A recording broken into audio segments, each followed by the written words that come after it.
Yes, sir. La vi construyendo el vapor.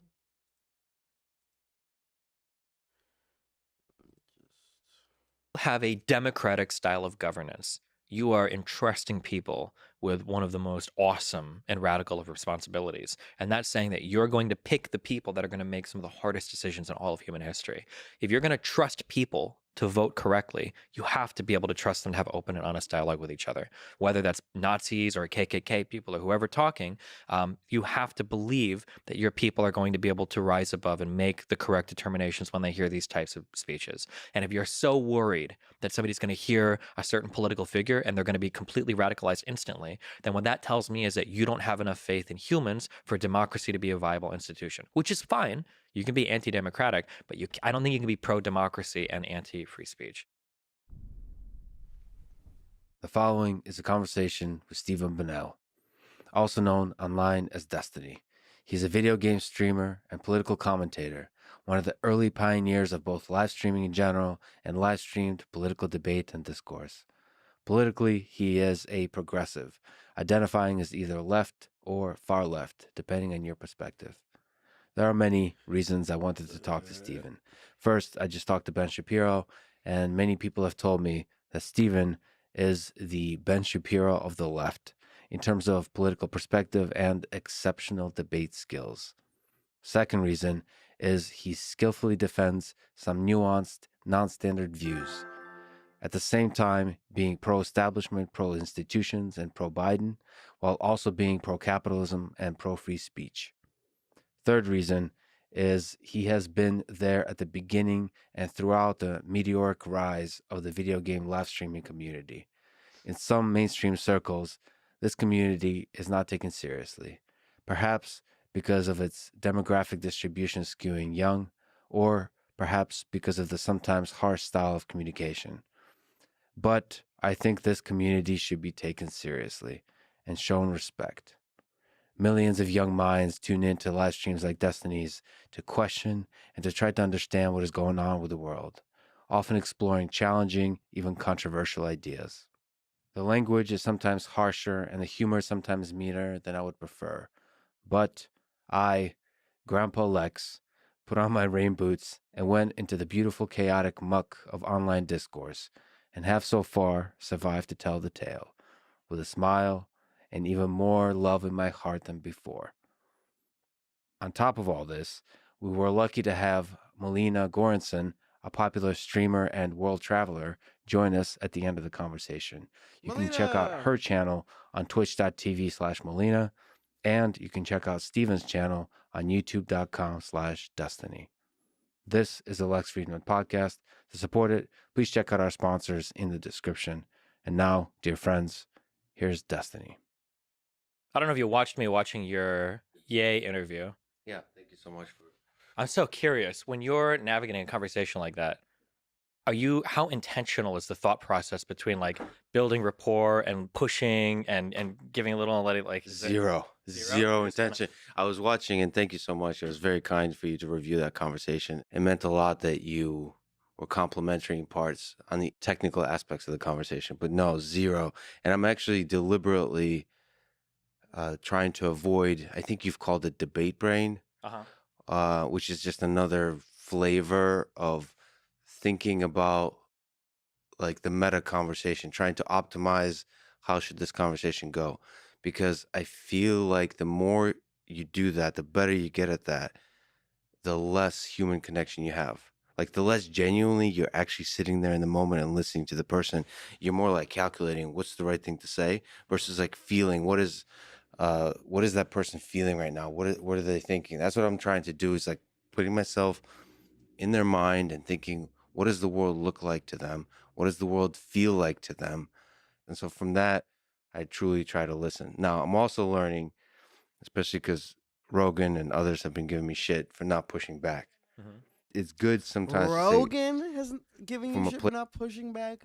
Joe Rogan? place of care for the other human being to say, stop. What did you just say? Mm-hmm. I don't think that's represents who you are and what you really mean. Or maybe if it does at that time represents who they are, I could see a better world if they grow into a different direction and try to point that direction out to them. There's a really complicated dance between letting somebody share their full story versus letting somebody like essentially, I guess, like proselytize your audience. And it's like, okay, hold on, let's take a minute here. What am But I supposed to do? yeah, I used to be 4 or 5 years ago. It was attack, attack, attack, attack, attack, whatever you said. And now I'm leaning way more towards the like, okay, well, tell me how you feel about everything, and then we'll go from there. So a lot of people like my new approach. Some older fans will watch and they're like, why are you letting this guy just ramble on? You know, he said like 5 or 6 wrong things, and you're only going to call him out on 2 of them. And it's like, it's just different styles of conversation. But yeah, Do you do a lot of research beforehand too? depending on the conversation, yeah. So if we're going to talk like vaccines and stuff, yeah, that's a ton of reading and stuff that I never thought I'd know going into it. If it's a more personal, like political philosophy conversation, there's not as much you can prepare for. Just it truly depends on the conversation. How much are you actually listening to the other person? I'm always listening. I think you have to listen because as soon as you stop listening, the quality of everything falls apart. The connection disappears. The quality of the conversation disappears. But my natural inclination is to just be way more aggressive than normal. So I have to constantly remind myself. I guess you would call it a meta conversation. Where I'm like, okay, he's probably saying this because of that, or we'll let him go here and then we'll stop later. But yeah, because my preferred style of conversation is like I'm gonna talk, and the second I say something you disagree with, then let's iron it out, right? I think in like syllogisms. Like, okay, here's premise A. Good. Okay. Premise B. Okay. Mhm. And then conclusion. And then as long as we're both deductively sound, we're not crazy, no psychosis, then we're going to agree on everything. Whereas other people most people think in stories, like narratives, like there's a whole like narrative, and the individual facts don't matter as much because they'll pick and choose what they want. And it's really hard because everybody thinks narrative, so I have to function in that world. But it's frustrating for me sometimes.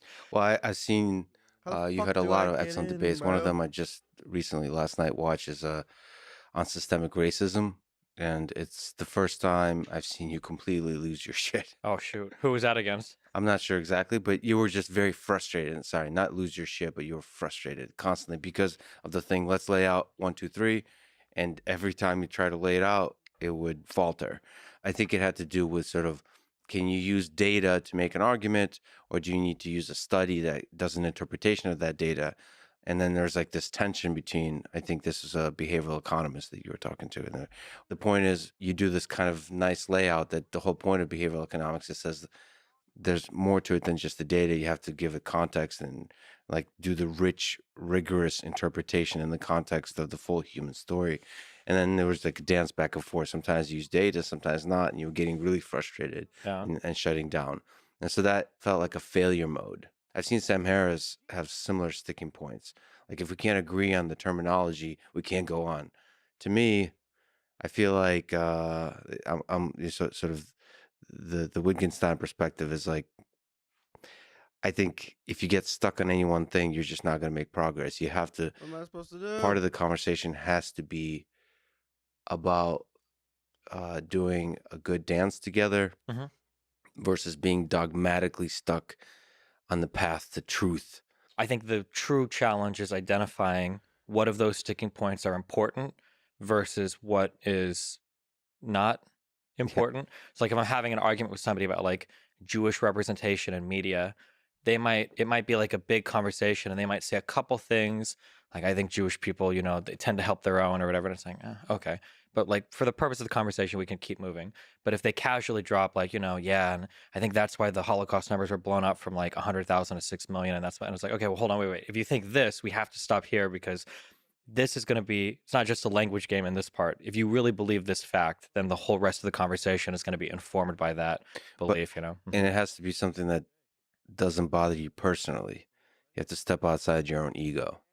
So Holocaust denial is somebody that would bother a lot of people. Mhm. And there's some things just observing you. I feel like when you get really good at conversation, you can become a stickler to, you might have your favorite terms that really bothers you. People don't agree on those terms. Like begs the question. You mean raising the question? Yeah, I usually just want, if people say stuff, I just let it slide. Yeah. Yeah. You can't, because if you fight, when you're having a conversation with somebody and you're talking to their audience at the same time, because that's really what's happening. You never want to come off as over combative or over aggressive because it puts people in like, there's like a trigger in your brain. And this is true of relationships, of friendships, of persuasive rhetoric or whatever. There's a trigger in the brain. And as soon as that defensive trigger gets like flipped on, everything is over. You've lost the ability to persuade because everything becomes a fight at that point. Yeah.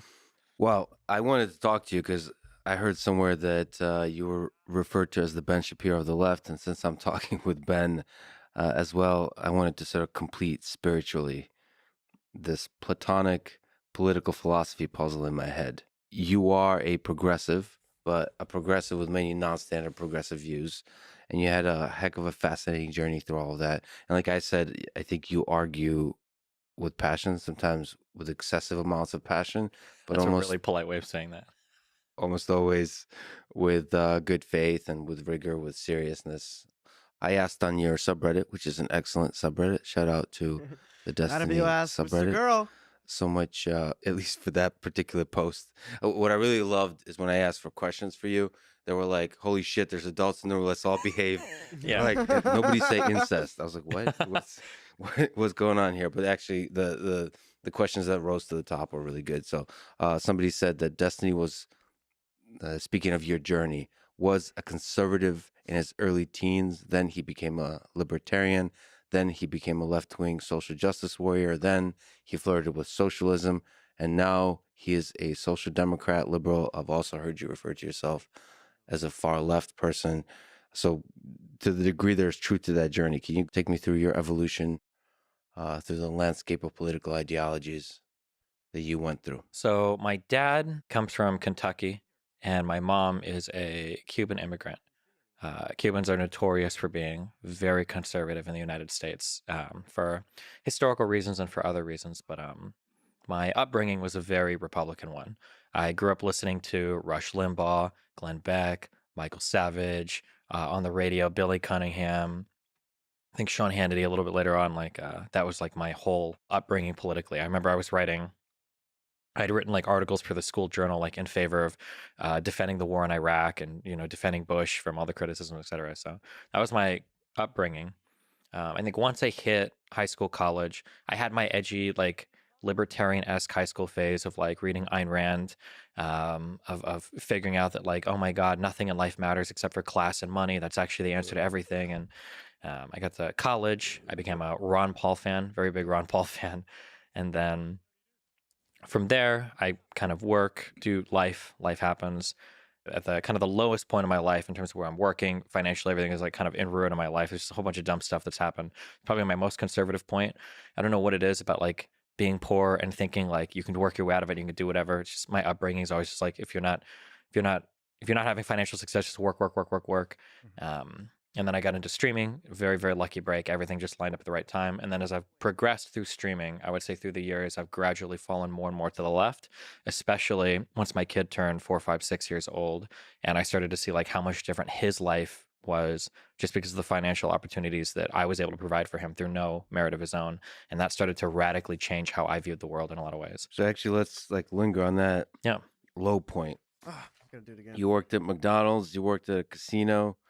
You did carpet cleaning. What was the lowest point? Definitely the carpet cleaning.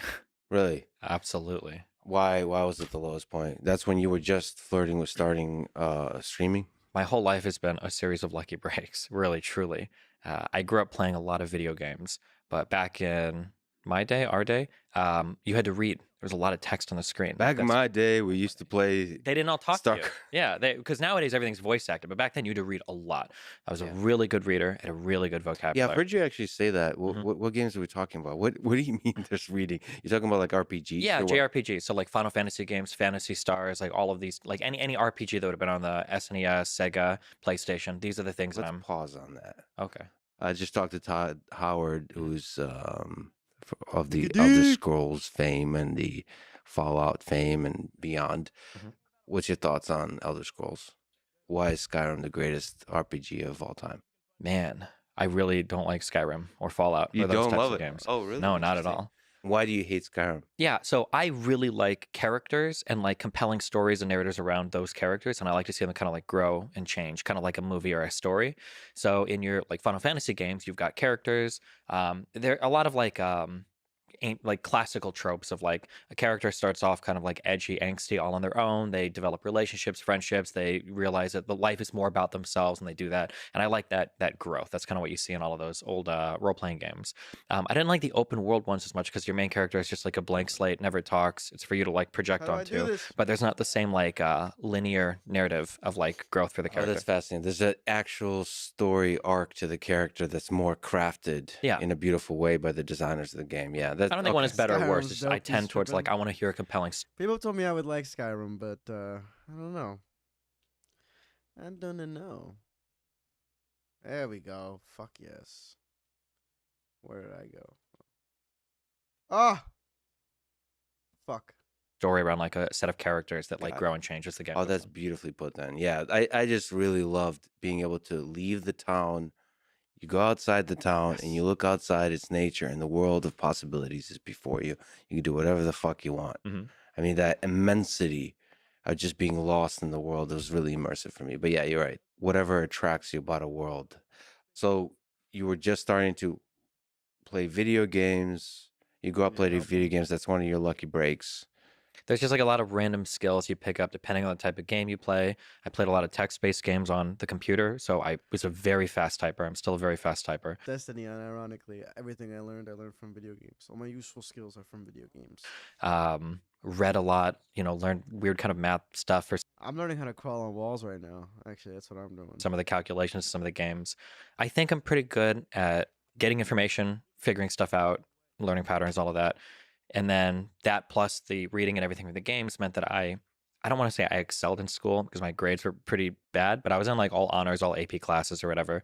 A lot of dual enrollment, a lot of AP credit going into college. So I did pretty well in school, probably better than I should have, but it was because I had the game stuff that was like really powering a lot of my brain there while I was How trying the to sleep fuck through do I do class. this? Yeah. So you're able to soak in information, integrate it, There we quickly go, take thank notes. you. Generally, I think I'm pretty good at that. Yeah. What you do this a lot when you stream your typing stuff. Is there a system in that note taking? And what do you use for note taking? Pull Doesn't no matter. notes out. I use a notepad. Like the original notepad.exe notepad? Yep, notepad.exe, not the plus plus, not. Is there genius to the madness behind that, or you just don't give a shit? No, I mean, like, it's going to depend on the style of conversation. If I'm with somebody that is very meticulously organized their thoughts and they're find a better word here for rambler, you can edit that in. Better word for rambler. Yeah. Somebody that talks a lot, I'll start like taking notes, bullet points, like this, because there's a style of conversation where I say 7 or 8 different things, and then when you go to respond to everything I said, I cut you off immediately and we argue that point. Yeah. But if somebody's going to do that, you're just like, hold on, you just said these 8 things. I'm going to respond to every single one. I've written them all down, and then you can go. If you want to go point by point, we can. But you just said all this, and I wrote it down, so now we're going to go. So what are you actually writing down? Like a couple of words per point they left? Honestly, like there are very few unique conversations in politics. Like a lot of them are kind of retreading old ground. So if we're having a debate on abortion, somebody might say like, "Oh, well, I believe this thing about viability, and I believe this thing about when they're a fetus versus a human," and I'll just write down like those points so that when I go to respond, I kind of have like note cards, like a guiding thing there to keep me centered on my response. Political discourse is a kind of tree you're walking down. I got it, and Yeah. you're like taking Just to marks. keep my focus guided, so I'm not like running off on a weird tangent or responding to something I didn't say or something. Yeah. What about like doing research? It's just, is there a system to your note taking? Fuck, Because here they are. mentally, you seem to be one of the most organized people I've listened to. So, is it in your mind, or is there a system that's on paper? A little of both. I feel like the human mind is a beautiful thing if you have interest in an area. So what I'll tell people is, let's say there's like a totally new topic that I'm researching. I don't know anything, and I'll do a couple of these on stream. I think they're boring, but people watch it. I might open a Wikipedia article and I'll read, and I hit something I don't know, and then I open the next Wikipedia article and I'll read and then I might have like 7 tabs open, and I'll read and I'll read and I'll read. And I'll read a ton of stuff, maybe for an hour, 2, 3, 4 hours of stuff. And then by the end, someone in chat will ask me, like, do you even remember like this particular thing? And I'll say, Fuck not the really. leg! No, not too much.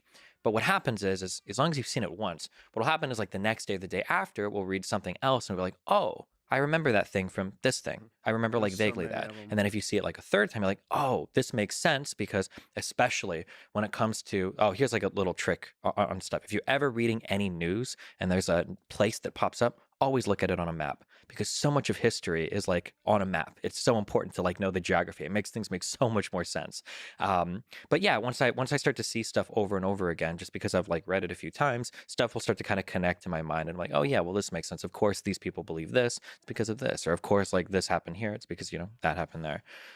So yeah, it's a lot of that. If there's like a topic that I'm doing specific research for, so like vaccine related stuff is a big one. The Ukrainian Russian conflict is a big one. That I'll break out a note. I'll probably get like a Google Doc, and I'll just start like writing like an outline of kind of the rough points of everything, just to organize my thoughts around different topics. Yeah. Why isn't it We're working? just gonna go a tangent upon a Why tangent can't I upon a fucking work? tangent. We'll return to the low point of your life at some point. Okay, sure. Always returning from the Oh, philosophy this to the guy's on psychology. my So team. you did the Ukraine topic.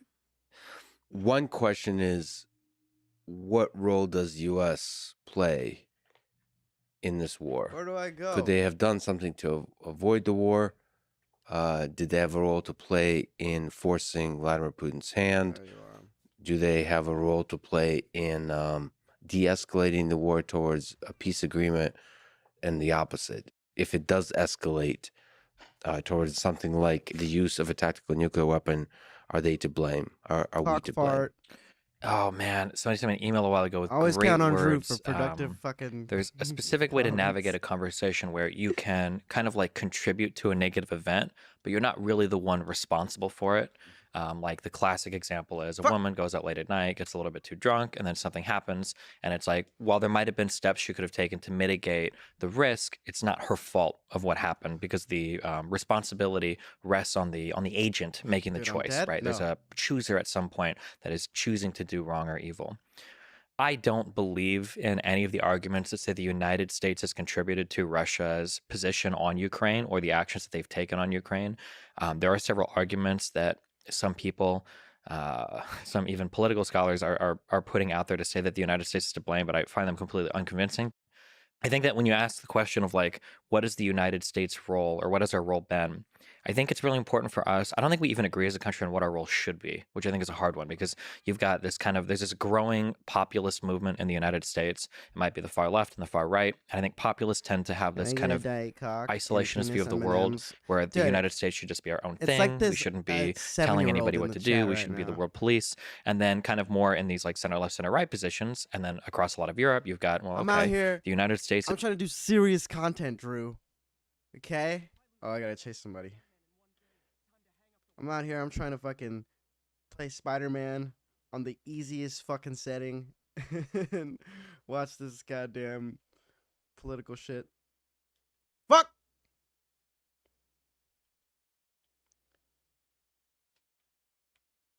Drew, you want to design some merch for me? Fuck. I don't know why I paused the video. Hold on. Is kind of like the big kid on the block. Like, we're looking to them for guidance and leadership on situations like what's going on in Ukraine. So insofar as the original question is like, what is like the United States responsibility? I think we have a responsibility to ensure the relative like freedom, prosperity, and stability across Europe. I think that defending Ukraine's sovereignty and right to their borders is a part of that. And I don't believe that prior to the invasion in 2022, I don't think the United States was contributing to Russia invading that country. I know there are arguments given that like the expansion of NATO, has something that's been threatening to Russia, but the Baltics joined and Russia didn't do anything about it. The invasion to Crimea was very clearly a response to the revolution of 2014. The invasion on the borders is clearly a response to Ukraine winning that civil war in the southeast and the Donbass, and Russia becoming more aggressive. I don't think that you can blame any of that on NATO expansion. There's no NATO countries that are threatening Russia or invading Russia. Yes. Do you think there is a nuclear threat? What the fuck? Do you think about this? Do you worry about this, that there is a am I threat of supposed to do? a tactical nuclear weapon being dropped? I think that possibility exists either way, and I think the responsibility for that is on Russia, I don't know what because to do. it just can't be the I case lost that if you it. have nukes, you're allowed to invade countries and take their land. Because if anything, I think that down the road also increases the potential for nuclear problems in the future, right? Because at that point, either every single country has to acquire their own nuclear weapons, because if you don't, Russia's going to mess with you, or every single country has to join NATO, and now we're back at square zero, ground zero, square one, where people are like, oh, well, look, all these countries joining NATO is aggressive towards Russia. Like, what are you going to do?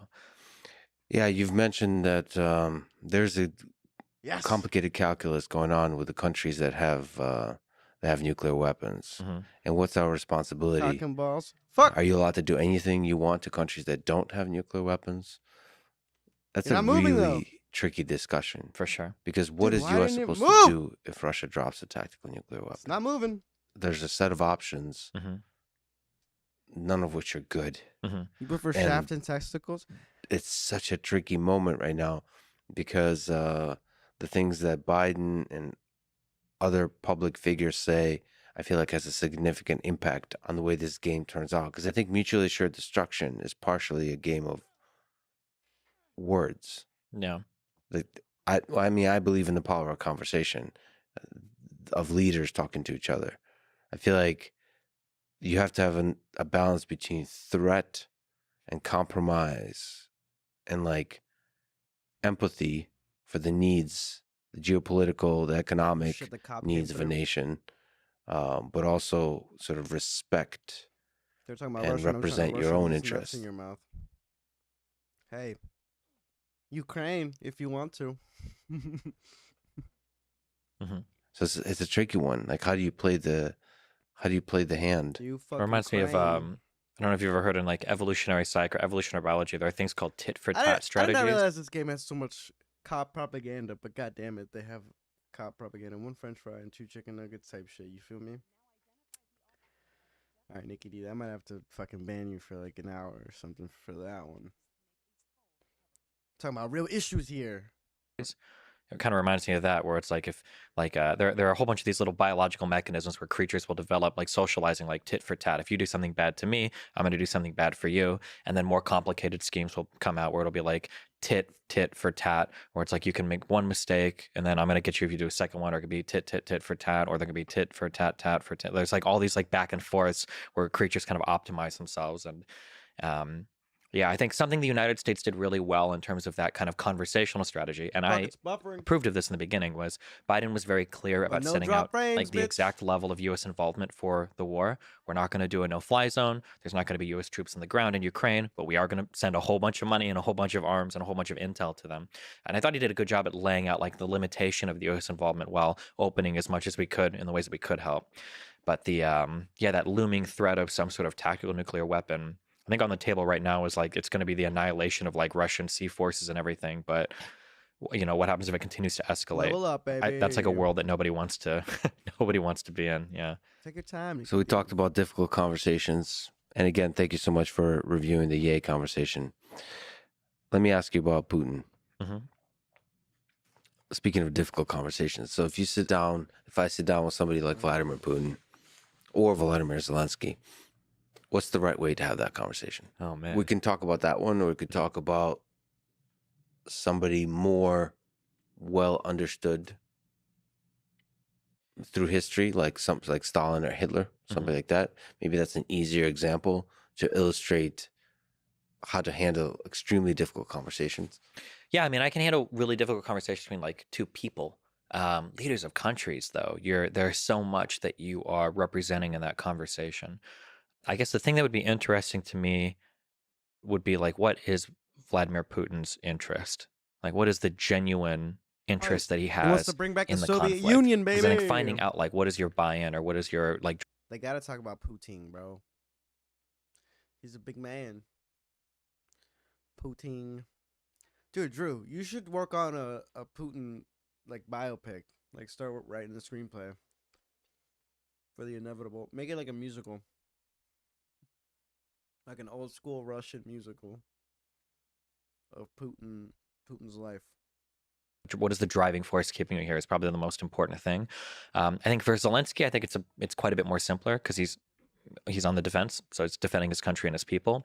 For Putin, I've heard all sorts of things. Dugin has his writings on, like the East versus the West, the collapse of the West in the face of like all of the liberalism and the weird LGBT stuff that they criticize. You've got the desire to like return to this like former Soviet Union-esque thing. You've got Putin's quotes that that's what I said. collapse of the Soviet Union was the biggest geopolitical disaster, of 20th century. And I guess figuring out like what is Putin after? I'm not actually sure. I don't know the answer. Would fucking that would be so good. He might even do it. You might even get him to do it, bro. It would honestly go so hard, bro. Bum, bum, bum, bum. In New York, concrete jungle where dreams are made of. That's me as Spider-Man. I'm just singing that song every time I swing through the city. Concrete jungle where dreams are made of. Who the fuck is that? And Andrew, yeah, who is Andrew? Who you talking about? Nigga, he's discovering talent now, dude. That question. A lot of people write about it, but yeah. Well, there's a lot of answers to that question. There's a lot of answers that he can give to that question. So say I sit down with him for 3 hours and talk about it. I think this is a really interesting distinction because you do difficult conversations in the space of ideas, Mhm. but also Oh, okay. in your stream you have So it's a very specific reference. Gotcha. How do I get in this building, dude?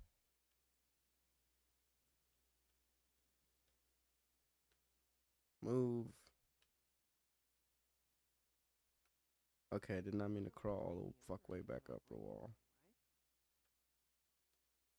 Concrete jungle where dreams are made of. Where's the... Yeah, there we go. I need this fucking thing. Fisk is out here running the trash. Does he look like Zelensky? Mila Kunis is Ukrainian. I'm good with her. Yeah, the Ukrainians are not really the problem, Drew. They're not really the ones causing the ruckus. Where am I supposed to go? Oh, I gotta get the fuck out of here. How the fuck do I get out of here? Do I just go right back how I got in? Where's the where's the vents I went in through? Oh, there it is. Ska ska ska ska ska ska ska ska ska ska ska. Ready? Here we go again. In New York, concrete jungle where spiders swing from.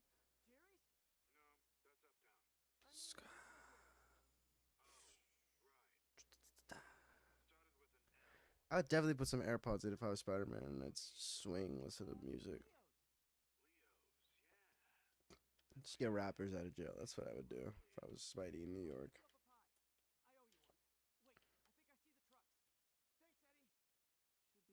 Okay, wait, hold on. Back to the fucking video. I mean, there's a bunch of drama going on. There's a human psychology is laid out in its full richness before you. So to me, with leaders, I think a part of the conversation has to be about the human psychology. Sure. Fuck. Not like a meta conversation, but like really understand what they feel, what they fear, who they are as a human being.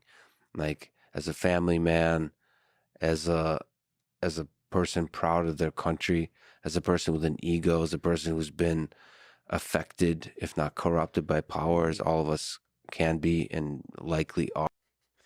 Dude, Drew doesn't keep up with that shit. Ain't no way, bro. Drew, come pop on Discord. Let's have a fucking political debate.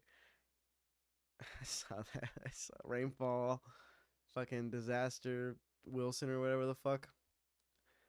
It's a bold move. It's a bold move. You should do that, Drew. Drew something fucking everything's fucked mantram. So all of that gives context to then the answers about what do you want in this war, because the answers about what you want in this war will be They're not political gonna tell me where the answers. trucks are. It's like a game that's being played again with words, and politicians are incredibly good at playing that game. I think the deeper truth comes from understanding the human being from which those words come. And I think that's what you do. I don't know if you do those kinds of conversations where Never talked to any country leaders, so no, not a country leader, but say a controversial figure or somebody that represents a certain idea.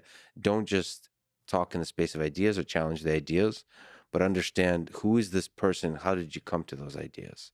Oh yeah, there have been a couple of very controversial Nick right-leaning figures. Fuentes. So the two, obviously, my streamers maybe they're Lauren Southern and Nick Fuentes, and those types of conversations initially aren't very political at all. Yeah, it's more like obviously we believe in very, very, very different things, but like beliefs don't happen accidentally. So how did you get to where you are? Those are way more personal conversations. That's true. Yeah. Is there things you regret about those conversations where Dude, this you guy's failed? tough. Is there things you're proud of where you succeeded? For things that I'm proud of, I feel like I'm really good at dead yet. attempting Yes. to understand people without judgment. That gotta I think a keep- lot of people feel like they can have conversations with me where they can share a You don't lot, keep up and with I'm not these going to nuts. jump. Bro, I definitely keep up with these nuts. I fucking swallow them nuts. These dudes has drip. They don't got no Buster Tracy merch. They're fucking up, dude. Lex kind of has drip. I mean, he just wears a suit. You can never go wrong when you just wear a suit. That's like classic. Destiny has honestly, actually, now that I'm thinking about it, we've similar looks. His hair is a little bit longer than mine is right now.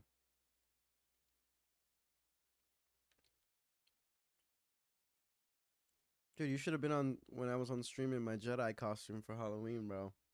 That's when I was dripping. I was making beats in my Jedi costume.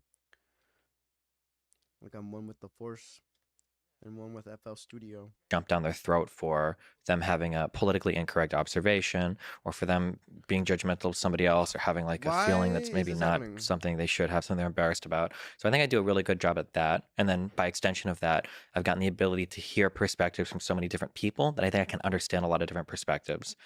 For failures of mine, I mean, it's always going to be on stream. It'll be like I didn't push back hard enough, or I didn't know like a certain fact for a There were conversation. meetings where they said, "What These should Spider-Man do in this level? What if we have him look through garbage?" That's a fun. That people love doing that in video games, looking through garbage. When the last time either of these men talked to a girl? See, that's how I know you know nothing about Destiny, bro. This motherfucker, this guy fucks, dude. This guy fucks, and then he fucking makes his community just rag on them till they go away. Literally look up Destiny's wife, bro, Melina. Look her up, bro. I'll look her up.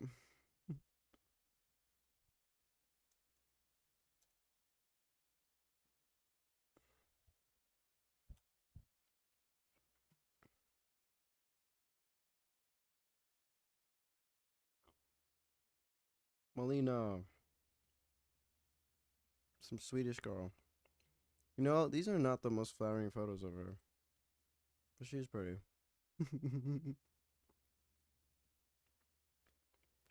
Drew, you're fucking talking out your ass right now, bro. Not in your element, my guy. Drip, dude. Dude. Let's make a fucking dating show, and you come on and you go on dates, and then they like rate the date, like they do on those red pill communities, bro. We should do that with Drew, and see all the drip you got, bro.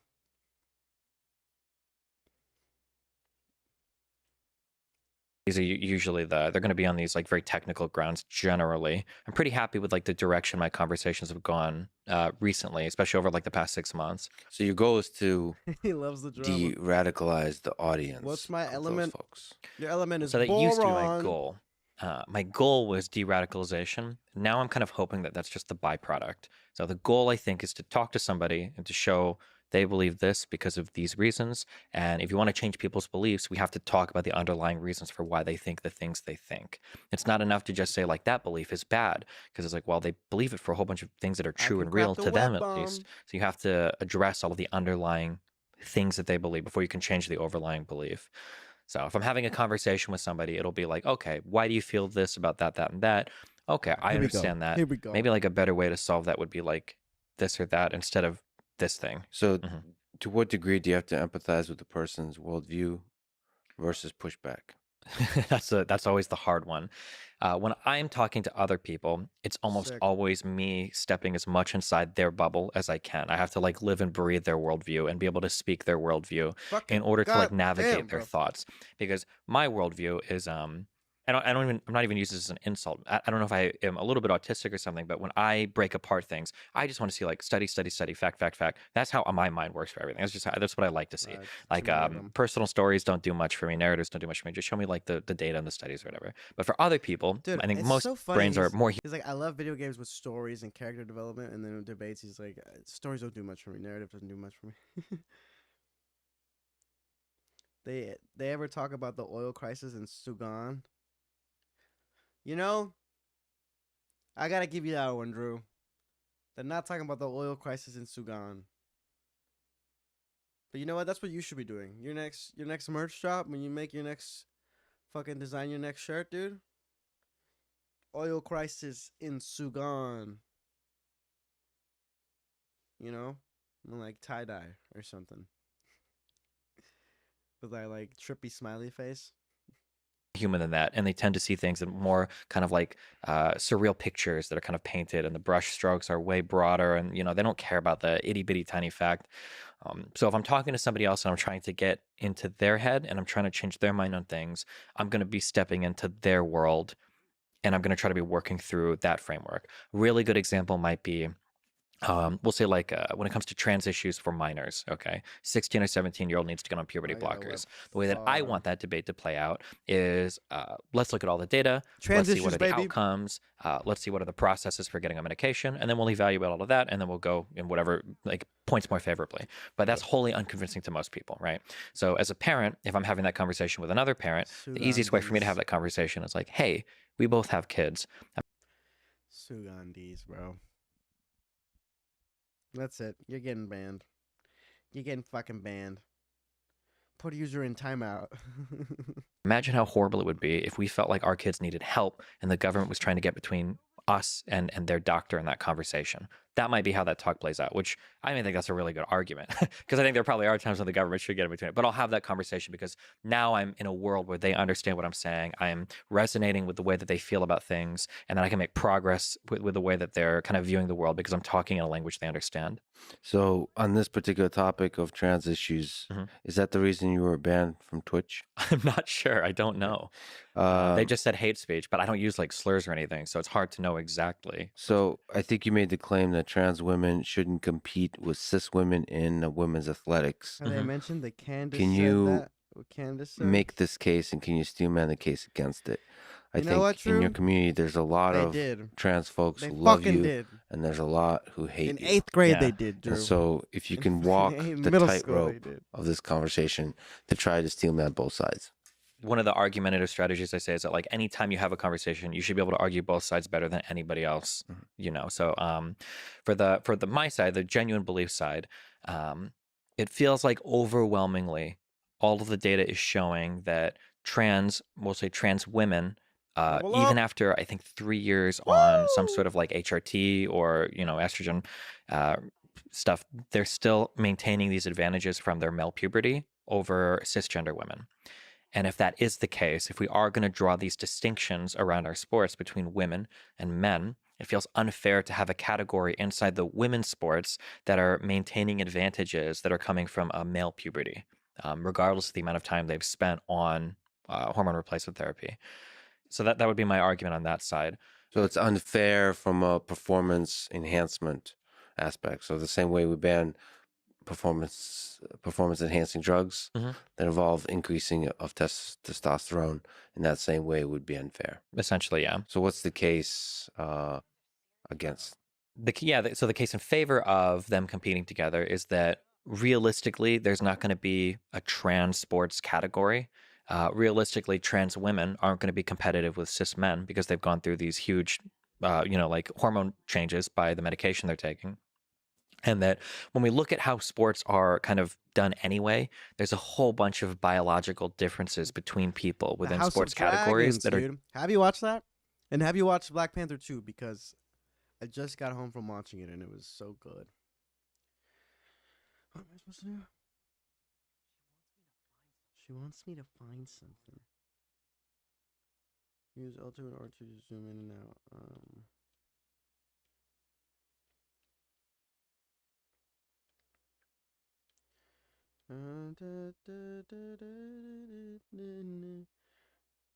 I don't know if it said if it gave me a hint of what to look for, but I have no idea. Is it this? Is it this? I'm just gonna take a bunch of photos.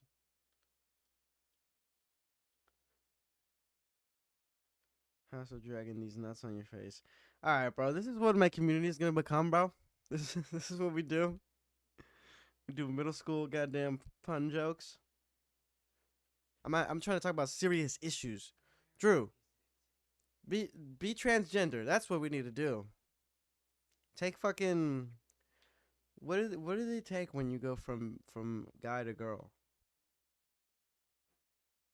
Estrogen? Is that what do they take that? I don't know. Oh, let's just be perverts. See if anybody's fucking in their apartment.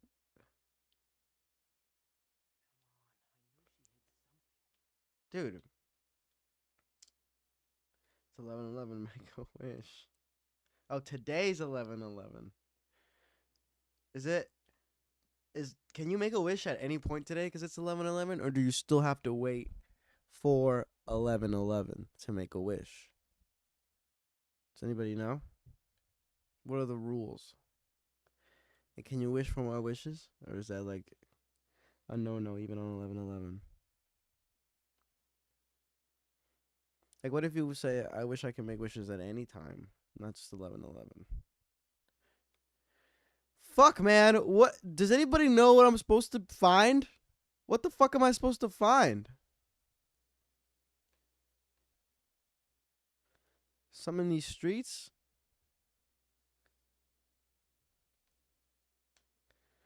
Oh, it's shining. Yes. What the fuck is that? It's a little They're sex determining their placement in the professional world. So, for instance, somebody like me is probably never going to go far in the NBA because I'm not tall enough. I think the average height in the NBA. Don't doubt yourself. Don't doubt myself. I wish that I could wish for more wishes, and then at the next 11:11, go I wish for more wishes. Ah, loophole, Nikki D. Holy shit, that's actually a huge loophole. You get a genie, and like I wish for more wishes. You can't wish for that. I wish that I could wish for more wishes. Dang, because they don't. There's no genie lawyer, is there? They don't litigate for that. Can't go to court. Little genie court. Little fucking genie court. Boy. Boy. Go watch Black Panther 2, guys. Really. Oh, Black Cat. Stakeouts around the city to uncover Black Cat's mystery. Okay, Drew. You gotta at least come up with a new one, bro. You can't do the same one twice. You can't do the same one twice, bro. How do I find my suit? How do I get a new suit? I was made for loving you, baby. Is this my new suit? Just a torn up suit?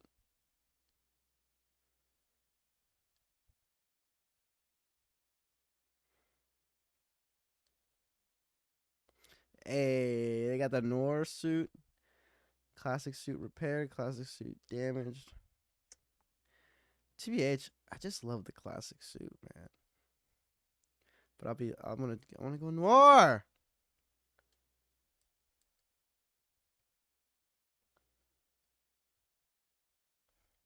Scarlet Spider suit. Oh, they do have the Stark suit. I am playing on the Penis 5, Drew. JK. PS4. I'm not buying a PS5, bro.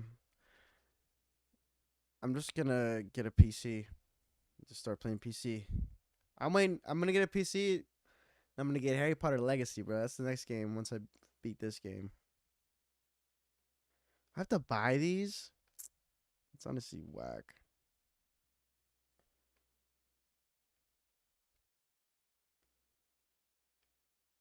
Oh, I have these? They got a Fantastic Four suit. Oh, they do have a Raimi suit. Dude, it's over. I'm literally using this suit for the rest of the fucking time, bro. Can you talk to the ops for me? Dude, I refuse. I talked to the ops one time. You were fucking there, bro. Fuck Officer Chung, bro. You were fucking there. I'm never talking to the cops again, bro. I literally would rather just get shot.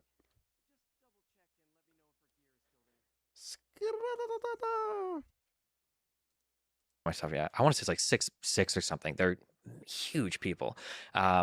Or you look at like Michael Phelps is a classic example of a guy whose torso is like so long, his body is built Mhm. for swimming.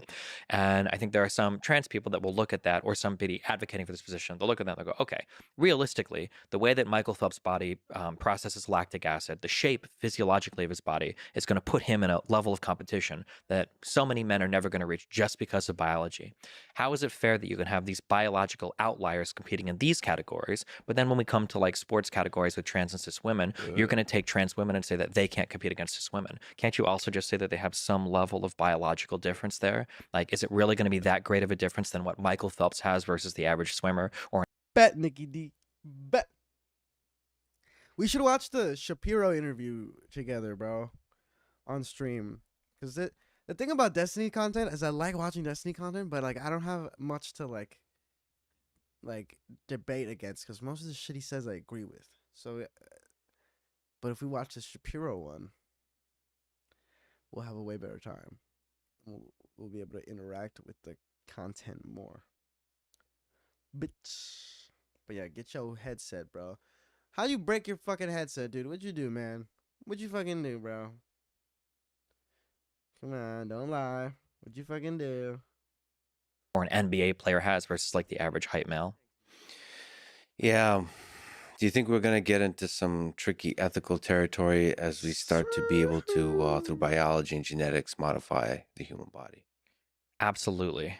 It's I gonna, feel like those things are coming sooner than we wanted them to. Oh man, dude, the AI. Have you seen the AI art? yes, That's a of course. I'm an AI person. Oh, okay, Have then yeah, yeah.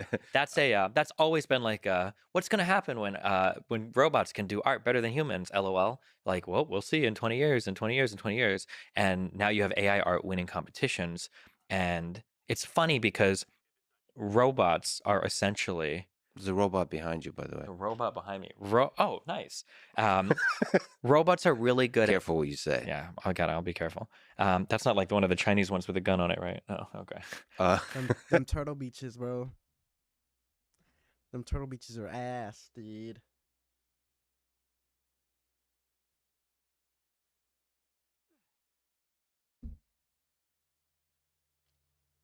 Season 3 of Mythic Quest, bro. Drew, do you watch anything on Apple TV, bro? The only people that watch shit on Apple TV is me and Bella. And there's like so many slept on shows. That like are just genuinely not bad. Where am I supposed to go? Going the wrong way. How the fuck? Shouts out to the homeless shelter. Where the fuck are the stairs?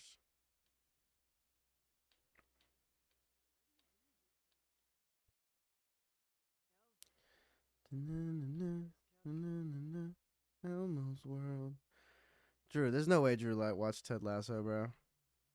I doubt it, bro. It's too wholesome for Drew. Look around at Hopefully these not. documents. Can I we'll click on see them? depending on what you say. Yeah. Okay. Robots are really good at showing the limitations of the human mind in categories that we didn't believe we were limited before. Like, I think that humans have this Severance idea intrinsically. is great.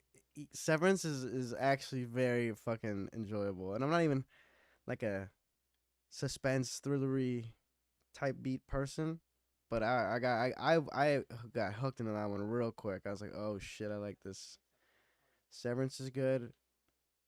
There's Ted Lasso, Jon Stewart show, fucking what else have I seen? I watched a show called Loot with Maya Rudolph, where she basically plays like she's married to like a Jeff Bezos type of motherfucker, and he like cheats and she gets divorced, and then she starts doing like hella charity shit, but she's like super out of touch because she's like a ultra one percenter at this point. It's pretty good. There's another show called fucking For All Mankind. Dude, nobody knows what Apple TV is. You get it for free for that 1 year and then you turn it off. But I'm the only one that said I'm gonna keep paying for it because there's a lot of shit in there. For All Mankind, dude, it's a show about like what if the Russians landed on the moon first in the 60s? And it's all like fake, like alternate history or whatever. But I really enjoyed it. And there's like 3 seasons and they jump decades every season. It's good, man. It's a good little drama. If you like space. that we have like some type of like You know what's not on Apple TV, but I watched and I was like, I love this. The Orville, dude. I actually fucking loved the Orville. It was great.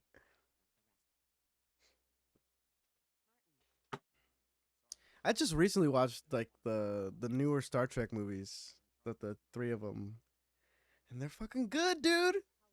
The first two, especially Star Trek. I mean, actually, I did like Star Trek Beyond too, but Star Trek and Star Trek Into Darkness, I thought were fucking great. innovative creative drive that is just outside You're missing out. See, I watch so much shit because I'm working from home, so I just have shows running. I'm always watching a show or something. The rehearsal's so good. That shit is so different, dude. That shit is next level. of the bounds of physical Yeah. understanding, and with I a started sophisticated rewatching enough it with program this girl I'm talking to. They dead ass are good. Yeah, I'm serious. I like those. All the shows I mentioned, I genuinely liked. For All Mankind, because I mean that one is just like I love space stuff. So, and it was like 60s era space. So I was like, I'm in for this. They're working on the 4th season. I'm excited for it. Wait, where am I supposed to go? But yeah, Loot's fun, dude. I mean, it's like it's this guy Alan Yang who like helped work with on Master of None with Aziz Ansari. He's like the creator of that show, I think. It's good, man. I mean, that's the thing with like those Apple TVs, like they're like making good shows that just nobody watches. Oh, are the Star Trek movies good? Yes. Like the Chris Pine, fucking Zachary Quinto. I really enjoyed them. Especially like the first one I thought was great, bro. And the second one with Benedict Cumberbatch as Khan.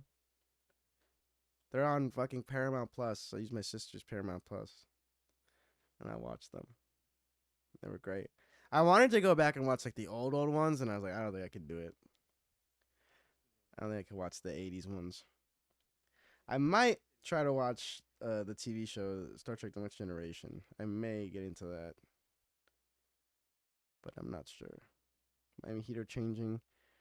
Miami Heat Arena changing names since the crypto bank. Since the crypto bank that body collapsed. That makes me so happy. Is this gonna go back to AAA? Ah, dude, nobody swept in to get it. Dude, we gotta bid for it. We gotta fucking bid for it, bro. I'm telling you. And we call it like the Saturday Features Arena.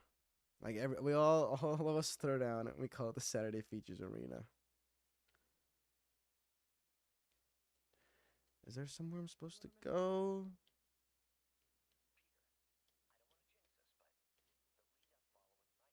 What is this fucking homeless guy, dude? Side mission. Fuck that. I'm not helping no goddamn. Where's the real mission? Bang Bros Arena, dude. Like, why don't they do that?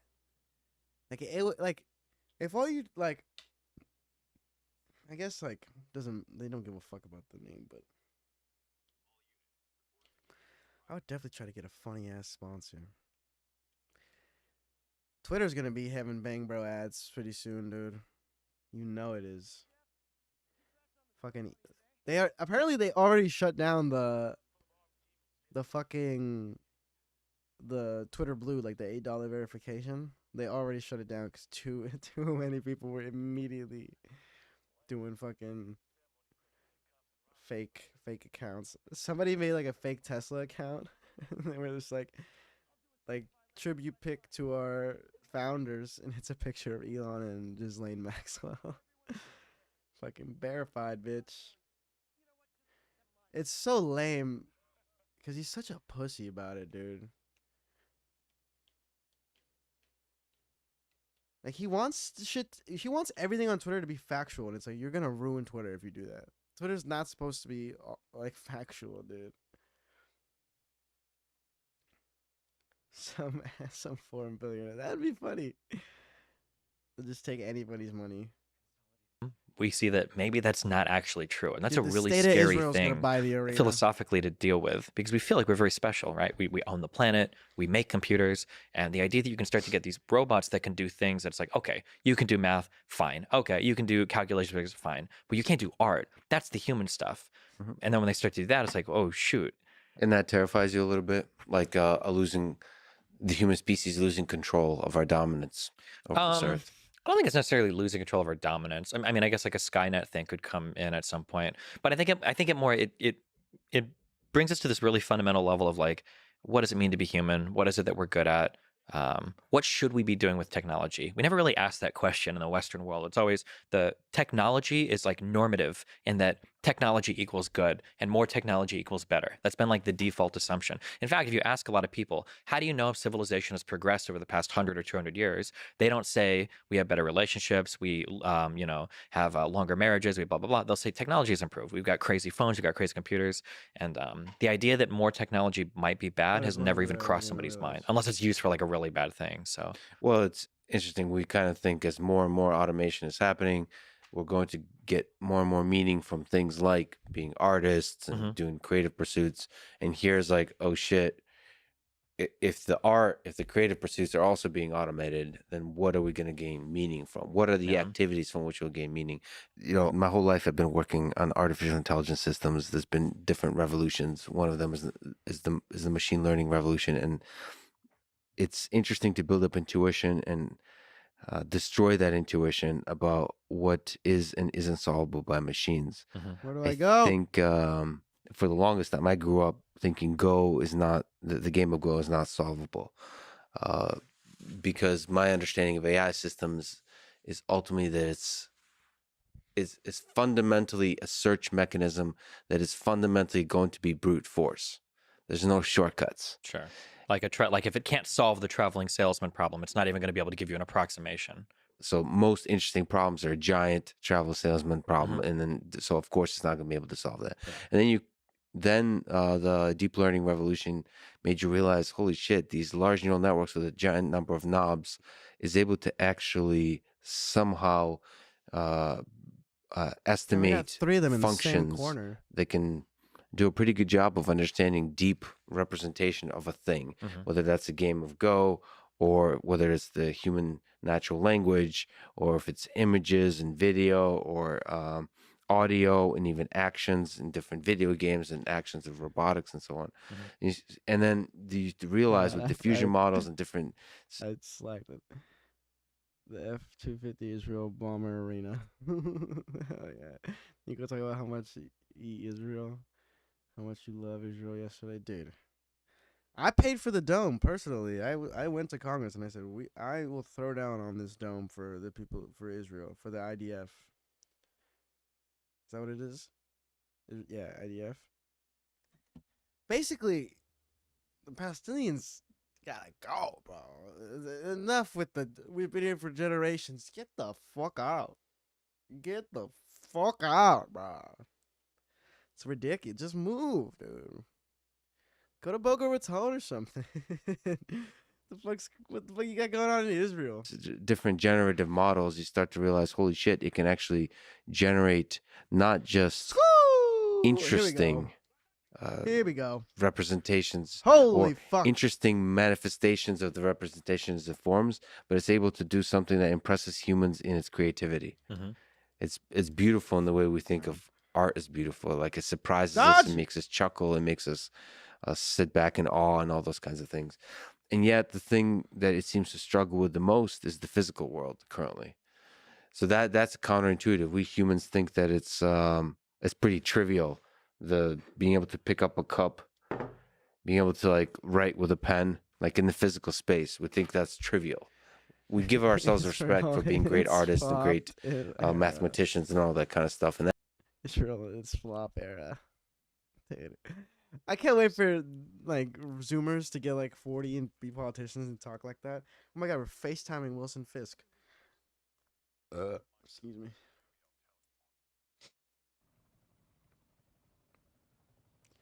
Israel in its flop era. that seems to be much easier than the physical space. Bodies are really cool. What is there all? was a There's like I don't know, 8,000 places it's to probably go. What the Asimov or fuck? something. There was some science fiction writer that it had a short story, and it was like an alien that had landed on Earth, and it was describing our bodies from a totally alien perspective. And when you think about all the things we can do, it's pretty cool. We can, Hold you know, on. climb I think I know the exact through a story he's whole talking multitude. about. I think I actually hold on. What did he say? Alien that had landed on Earth, and it's probably Asimov or something. There was some science fiction writer that it had a short story, and it was like an alien that had landed on Earth, and it was describing our They're made of meat. I know what he's talking about. I know that fucking story. bodies from a totally alien perspective. And when you think about all the things we I studied that story in college, dude, at Valencia University, my guy. Why do they have two open? Oh, the picture in picture. Okay. Dude. Drew, have you gone on Birthright? Dude, we should all go on Birthright and then just fucking protest Israel. can do, it's pretty cool. We can, you know, climb through a whole multitude of environments. We can exist at a multitude of temperatures. We can manipulate things just with our hands and, you know, the way that we can interact with things around us. And yeah, we're very capable on like a physical level, even though, like you said, we think about ourselves like, oh, well, human beings have really big brains, and we do. We're really intelligent as well. But yeah, our bodies are pretty cool too. And it's a fascinating hierarchical biological system. Like Fuck, man. Where's the we're next? made up of a bunch of different There's so many like fucking living places I gotta go. organisms Ska! that all don't Fuck know about the you! big picture Fuck you! of our body. Mhm. And it's all functioning in its own little local world and it's doing its thing. But together it has it forms a super resilient system. Mhm. All of that comes from Where's the other guy? a very compressed encoding of what makes a Dog, human. you're You start free. with the DNA and it builds up from a single cell to a giant organism. Mhm. I mean, and because of the DNA, through the evolution process, you can constantly create new humans and new living organisms that adapt to the environment. Like that resilience to the physical world, it seems like running the whole Earth over again, the whole evolutionary process over again, is might be the only way to do it. So to create a robot that actually adapts, is as resilient to the dynamic world, might be a really difficult problem. Possibly. Well, I was going to say, like in a programming environment, you can do things on timescales that are impossible in the real world, right? Like the benefit to AI and computers is that computationally they can compute so much data so quickly. Whereas on human timetables, we have to wait. When you talk about evolution, you know, it's generation after generation after generation. No! Maybe in a virtual environment Dude, that I could be cannot simulated, die. and then those changes could happen a lot quicker. Well, that's on a human time scale, but Mhm. you have to look at Earth This is the at a easiest quantum setting. as a quantum mechanical system. The computation is happening super fast. This is a giant computer doing a giant simulation. So just because for us humans it's slow, there's like trillions of They're going real organisms heady. involved in. When you coming back to SoFlo? I'm back in SoFlo. Are there baddies in Israel or not? I believe that there fucking are. I think there's a good amount of baddies in Israel. So we should go. You know they way more about Israel. Dude, what's the guy? I forgot who the president or whatever of Israel is.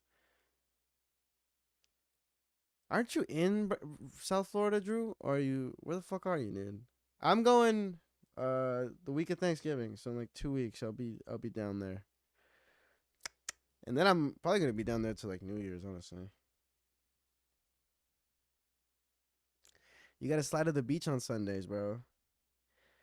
H3H chicken find a baddie show. I mean that proof is in the pudding, dude. Proof is in the pudding.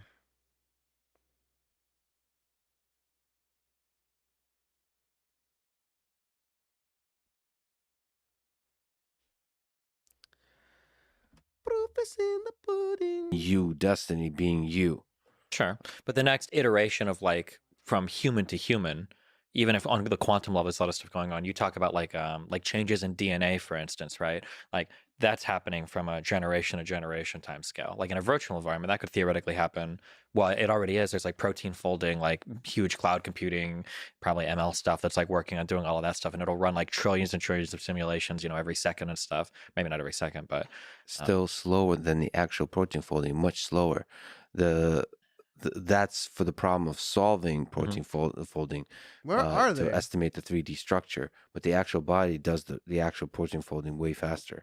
So like Yes. What's the up? question is, can we short Huh? Open the door. What's up? Yes. Streaming, playing Spider-Man.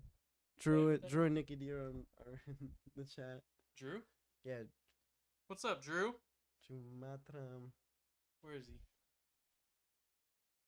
What's That man's good? a stud now. I see how he's dressing. He's got that fashion down. I see it, bro. Dude, the blonde hair, dog. I peep it. I peep The it. blonde fucking hair, I dog. peep it. I'm about to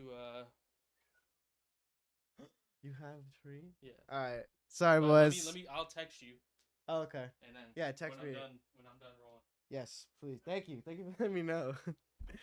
We're gonna take a little break. Your boys went on a good tea break, dude. I've only smoked like 3 times in like a month and a half, and 2 of those were just little cart hits. Not even the real thing. Shouts out Garrett. You said baddie? Dude, are you kidding? Dude, do I have to look up Miss Israel right now? I mean, Gal Gadot is one of them, I'm pretty sure. Miss Israel, bro.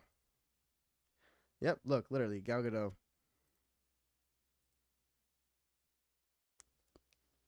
We gotta go on Birthright, boys. I smoke more than you now. Do you really? Dude, we're smoking when I'm down there. I just stopped for October, and then I'm like, I'm just not gonna buy any till I go down south, and then I'll buy some with Ez. But dude,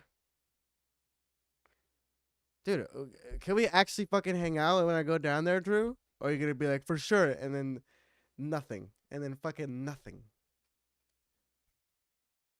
I miss you, bro. I miss all of us, Shortcut. bro. We gotta get Brown there, Ryan, Zach. Go see a movie, bro, and go get high. Like old times, dude. the simulation of It would be so fun human to see evolution? all of us, bro. Try to figure out how to build up an organism. We should all hop in a Discord call on here and just talk about shit, bro. I'm telling you, we go viral. We don't make money off of it. Nobody has to work a regular shit job, bro. I'm telling you. Yo, dude, Rohit too. Dude, I'm telling you, just a whole Nova reunion, dog. We're just gonna do the Nova reunion just a couple years earlier. How many years has it been? It's 2022. So we have 5 more years. We're 5 years away from the 10-year reunion. I didn't even think about that. That's kind of crazy. Without simulating all Let's the send details, it, Drew. we have to Let's do it, bro. Dude, every Sunday, basically every Sunday I'm down there, we're gonna be at Dania Beach with Ez and the Whiskey Wenchers, bro. So taking photos and videos and shit, getting whatever. Might do an IRL stream from my phone, dude. We're running it. simulate all the details of biology. We're screwed. We don't have. Oh, true. We'd have to put something in a pond and then watch it for That might be a the most billion efficient years way to to see. do it. Sure. That's what the universe most likely is. It's a kind of simulation created by a teenager in their basement to try to see what happens. It's a computer game. That might be the most efficient way to create interesting organisms. But Where do I go? within this system, it's perhaps possible to create other robots that will be of use and will entertain us in the way that other humans entertain us. And that's a really interesting, of course, problem. But it's surprising how difficult it has been to create systems that operate in the physical world and operate in that physical world in a way that's safe to humans and interesting to humans. Because there's also the human factor, the Consider me human robot winched, dude. interaction. I'm To me, telling you, that's you could go now. like the Like most on interesting Sunday, problem, they to go figure every out how to fucking do Sunday, that dude. well. It's a good And, time. It's so good people. We just vibe. Elon Musk drink, and others, do whatever. Boston Dynamics, have worked on legged robots, so I really care about legged robots. Fuck. Those are super interesting. How to make them such that they're able to operate successfully in a supposed to do? What am I dynamic supposed to do? environment. It's super tricky. There we go. They're like the dumbest of dogs. Speaking of which, there's a dog barking outside. Yeah. I mean, it's really tricky to create those Get kinds up! of organisms Yes! that live in the human world.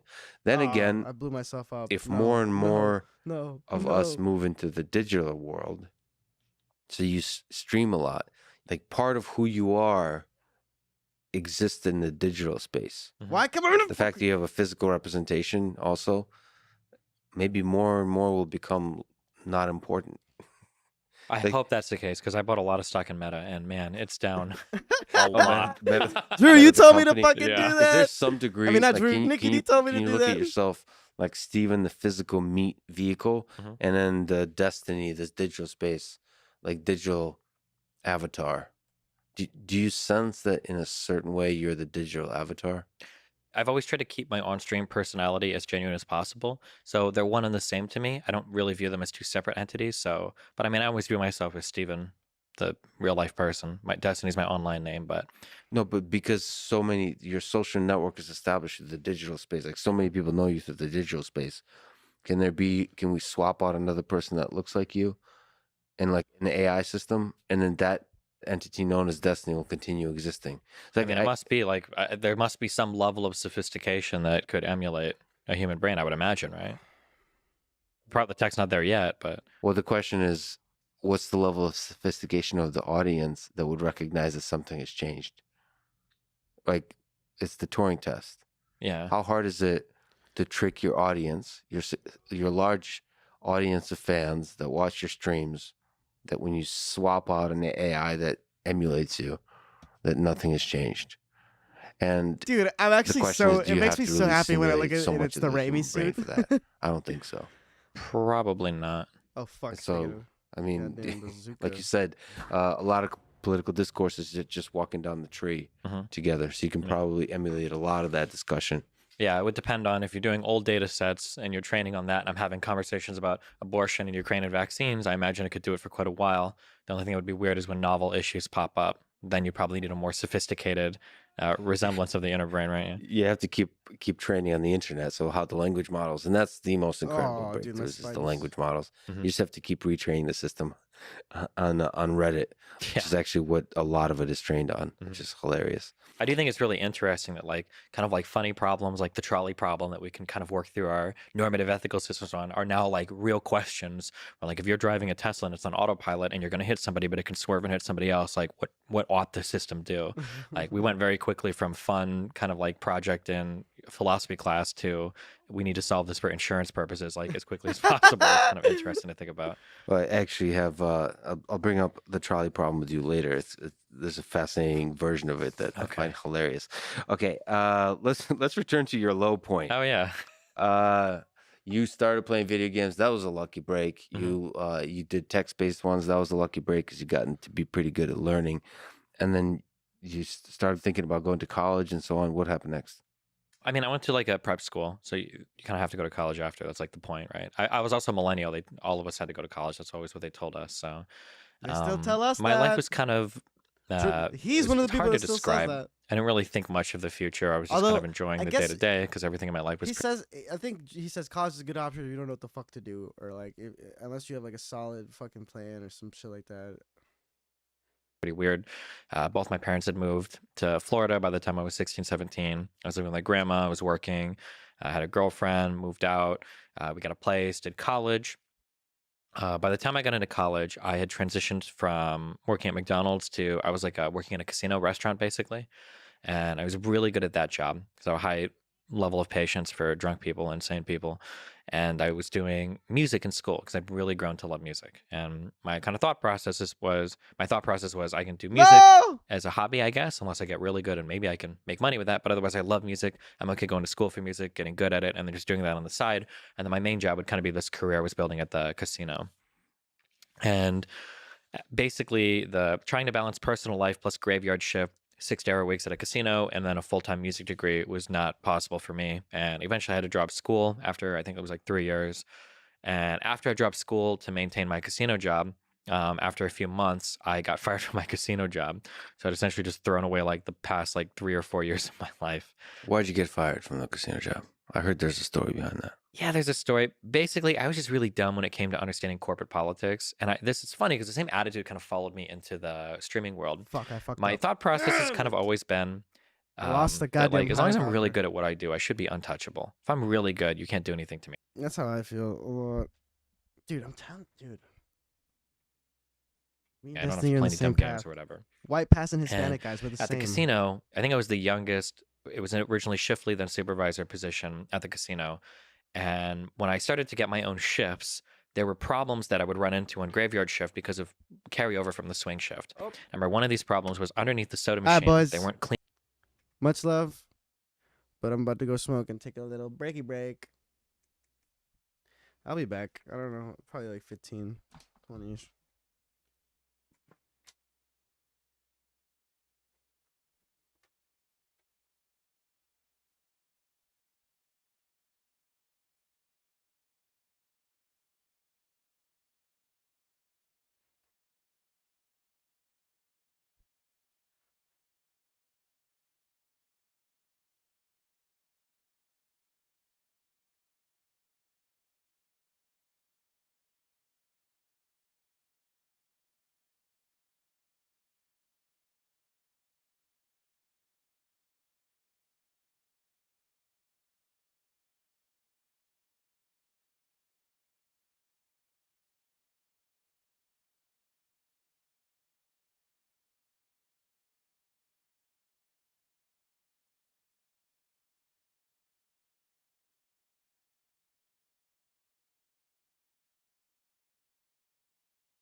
Yo, are you still there, bro?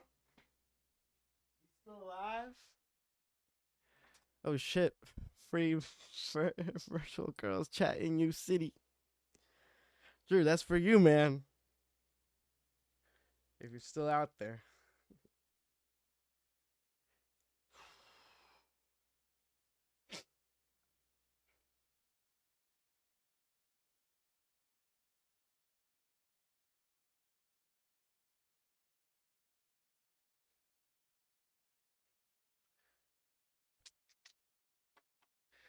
I feel like this number is actually not accurate. Like, there's 2 people on Twitch watching me. Ain't no fucking way. There's no way 2 people are watching on Twitch.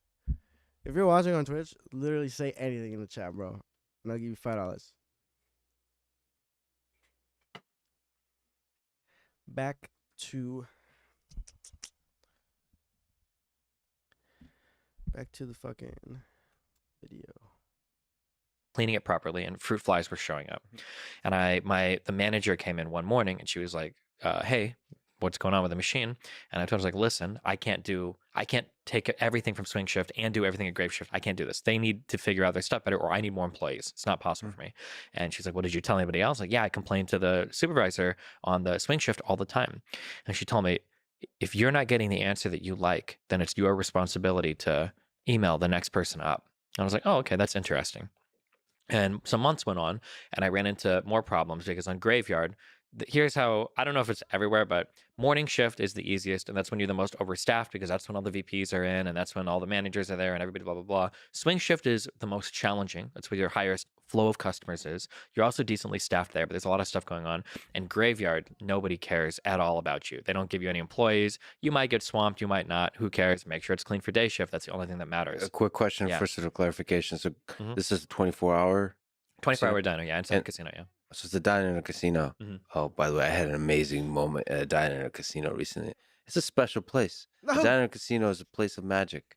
There's a lot of, I don't know if I'd It's- say magic, but there's a lot of otherworldly stuff going on. There's for sure. characters. And I had an interaction with a waitress that was the sweetest waitress in the world, and it was just like, I don't know, made me feel less alone in this cruel world of ours. Yeah. So Dude, I gotta graveyard like, begins destroy when? the button. For me, my shift was 10 p.m. to 6 a.m. Or sometimes I got called in early, so it'd be 8 p.m. to 6 a.m. or So whatever. that's no love for Oh that. my shit. god, that's so hard. No, especially not trying to do school at the same time. Absolutely not. But yeah, basically, long story short, I ran into a problem with my super where I didn't have Dude, enough employees how am I on my supposed to do it shift. that fast? VPs were coming in the morning. They're saying, like, "Hey, the diner's kind of dirty," and I'm like, "You've cut all my employees past 4 a.m." Like on some nights, I'm literally cooking and doing front of house, like all on my own. Like I can't do this. And my manager Pam told me, "Well, you got to figure it out." And so I remembered her advice. So I emailed the VP of food and beverage and I CC'd her and I said, "I'm not getting the help I need in my restaurant."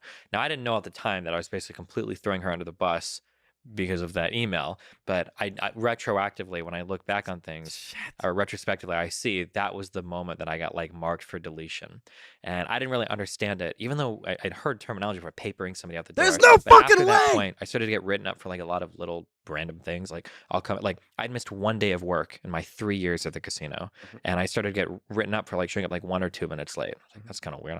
That's whatever. Or written up for random ways about filing paperwork. And then eventually there came a situation with another employee where they were, it's complicated, it has to do with like call out stuff, but basically they wanted I'm to not come, gonna or be able to they do wanted to call this. out, and I told them if they called out, they were going to get fired because they were at like 10 points. They were at 9 points and 10 points is firing, blah, blah, blah. Pam told me, you can tell her that she's going to get a point, but you can't tell her she's going to get fired. Oh I don't my know what that God. meant. And then I told her that if you call out, you're going to get, you're fucked. You're going to get fired, or you're going to be at 10 points. And then I got called in early, like 3 days later, and Pam was like, "You inappropriately communicated with an employee Text because Nick you said the Friedman. F word in a text message." And I'm like, "Really? There's no shot." And she's like, "Well, you also tried to fire the employee." And I was like, "No, I told her she was going to get 10 points." She's like, "Well, you used the F word." I'm like, "This is insane." And I didn't, just because I was such a high performing employee. I was like, "There's no way I'm getting fired." And then I did, and I was like, "Yeah," cashed out my 401k and moped for like 3 months because I had thrown away school for this casino job, and then I got fired from this job that, like, yeah, nobody believed I got fired. It was just insane. Yeah. So if you look back, if you were allowed to not just to look back to your own memory, but actually watch yourself, like somebody recorded video that whole time, Mhm. do you think you would be surprised? You would notice some things like potentially of not having a self-awareness, not having like social, like a civility and social etiquette that's played in the human relations. Yeah, absolutely. So is that at the core of it essentially? Yeah, I think so. I mean, it follows me even to this day. There's a lot of I don't know if you're recording or not, but when we spoke earlier about like meta conversations, I have to think a lot sometimes Wait, about meta why conversations because the text way that I Nikki? want to drive a conversation will sometimes be way different than what is like the best Look way to at have a how impossible conversation. this is. Whereas I just want to like go really hard on like some itty bitty, like some I'm idiosyncrasy, fucking some pressing this factor button. figure, whatever. But that's not like the human conversation I need to have, Yeah. So you got fired / left that job, and that took you to the job that would be the lowest point. Yeah. Because there was a huge downgrade in pay. I went from getting like I think at the casino because I worked so much overtime. I was getting like 22.50 an hour on all my overtime. Fifth, and this was back in 2008, 2009 as Oh my like God, this a is college literally fucking student. Like it was impossible. amazing pay.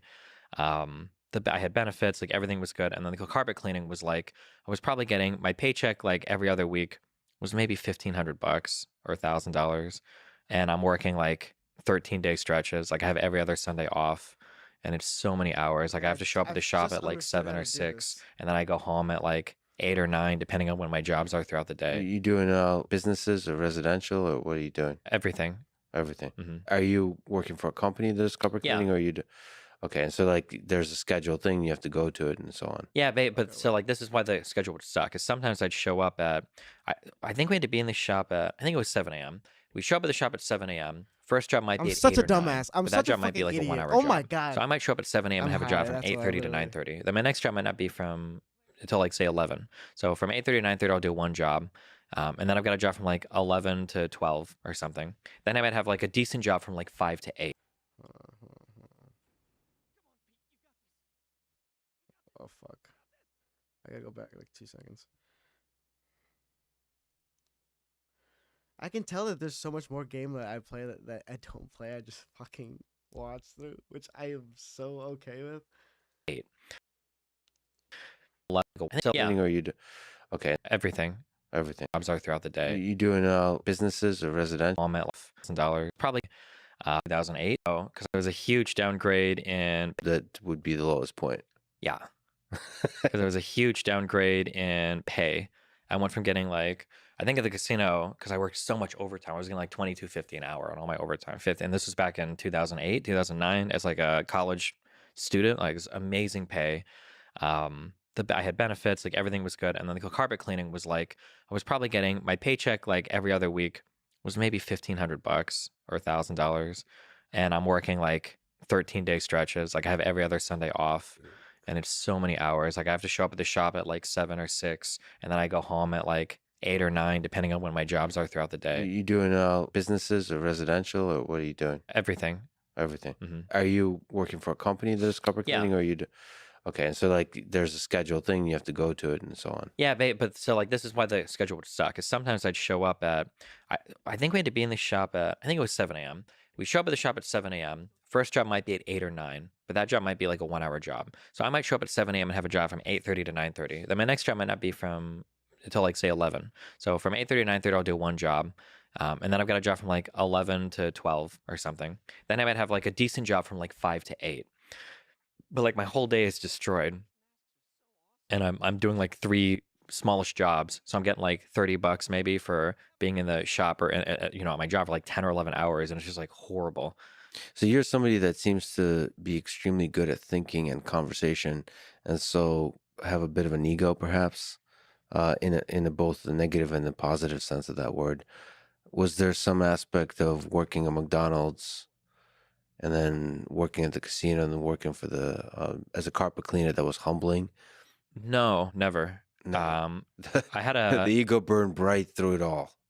well, Or no, you can push back on the ego. yeah, no, I understand. I totally get what you mean. I had a really close friend growing up whose name was Chris, and I think we probably met when we were like 4 or 5. I think he lived behind me, and I grew up with him. And I'd always been kind of an outsider to the world that I was in once I got to high school, for sure, because all of those kids were incredibly wealthy. Corvettes and Mustangs when they turned 16. It was a prep school, and I was doing they had like a work study program there where you could stay after school from 2:30 to 5 every day to kind of like work to pay for your tuition. So I've been working like throughout all of high school. I got another job at McDonald's when I was 18, worked at the casino. Like I'd always been doing that kind of work, I never really viewed it as like beneath me or anything. It's not like I don't have like a family of doctors or lawyers or anything. And then me and my other friend, Chris guy, we'd always make fun of everybody else for being kind of like, like preppy kids and everything. So there's some pride to that sort of hard work. Yeah, I guess a little bit, yeah. Because yeah, looking especially at my dad, like the solution to every problem was to just throw more hours of work at it, basically. So that was always my go-to. And I So never, yeah. what was psychologically the low point? I think psychologically the low point was that as I'm doing this carpet cleaning job, driving around my city, there's like this feeling of, I guess for a lot of people it's probably college, but there's a feeling when you're in high school that everything is like so exciting and the whole world is kind of in front of you, and there are a trillion different branching paths of possibilities. And even through high school you're thinking like, am I going to be a doctor or a lawyer, or can I join the NBA, or can I do this or that? There's all these things in front of you. And when I especially felt it when I was doing these carpet cleaning jobs, and I think it was in the fall, I'd be outside some of these houses and I just kind of look around and I'd recognize a lot of these neighborhoods that I'd drive around with friends in, or I'd, be walking through. I ran cross country. Some of them I'd be running through these neighborhoods. And it was just kind of like this feeling of looking around. And it was like, when I was here in the past, this was like kind of like a transitionary phase of my life where I'm doing this and it's so fun and exciting. And then I'm going to move on to something else and it's going to be fun and exciting and awesome. And then, like, 2 years later, my whole life has collapsed. Like, I'm in a house that I can't afford anymore. My ex that I hate is pregnant with my kid, and I have no money. I've got no upward mobility. I failed college. My job is horrible. Like, just every single like, this is like my all of those, the wave function had collapsed into one thing, and that one thing was the worst thing that it could have possibly been at the time for me. Yeah, like everything was gone and horrible. So yeah, that was the feeling I had at the time. Do you ever contemplate suicide? I thought about thinking about it, but I've just never been that kind of person. So I mean, basically as a way to escape from the hardship. something that I'm so incredibly lucky. I don't know why or how. I'm just going to chalk it up to biology. I've always had really high mental baseline. I've like depression and all of that. There have been a few short stints I've dealt with it past 30 because I did a lot of drugs. But other than that, my mental baseline is just so high. And even in the carpet cleaning days, like if you, man, the videos might still be there. I think on my old YouTube channel where I'll be like playing StarCraft when I first started getting into streaming, and I'll be calling up customers like, this is Steve from Guaranteed Clean. We had to move your job back 1 hour. Is it okay if I show up instead of 2:30? And then I hang up. It's like, all right, guys, we got 3 more games. And it's like, let's go. Like stuff like that. So my baseline has always been like really high for mental functioning. So even in the low point, you had strength. Is there anything you can give by way of advice from people that never do for whom the that. wave Can I function come earlier? collapses, as it does for many of us? Like, holy fuck, the world is not full of Just get it opportunity, done as soon and as you're kind of a possible. failure. And like I've been there. Yeah, I don't know. It's rough because like I usually ask for compassion from people that have it better off, because like once you're down there, like the only reason I say I got lucky, but it wasn't even really lucky. Or it was lucky, but it was more lucky. It wasn't just lucky that I got into streaming. It was lucky that I was into computers at an early age. It was lucky that I played video games at an early age. It was lucky that all the tech came up at exactly that right point in time. Like I was a pretty smart guy, but it was definitely preparation meets opportunity, and that opportunity was like at the exact precise moment of my life. If anything had gone differently, then I would just be cleaning carpets today. So in the many worlds interpretation of quantum mechanics, this is like one out of like there's many Stevens that are just still carpet cleaning, and are full of pain and resentment. Yeah. The one piece of advice that I give, and I hate that I have to push back against all these crypto bros and everybody online, for decently intelligent people that are successful, I've never heard anybody give a contradiction to this. Maybe you will. You can tell me if you disagree.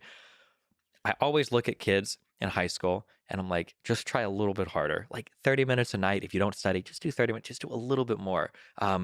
You are laying the foundation for the rest of your life, and you can't appreciate it in high school and college. But oh my God, when you get out, everything in your life is so much easier. You have probably more responsibility over the direction of your life when you're like 13, 14 years old than you ever will once you're like 25 and older, because this is like when you're determining the foundations that everything's going to be built on. But yeah, 100%. So first of all, it does seem that the liberating aspect of being young is like anything you learn.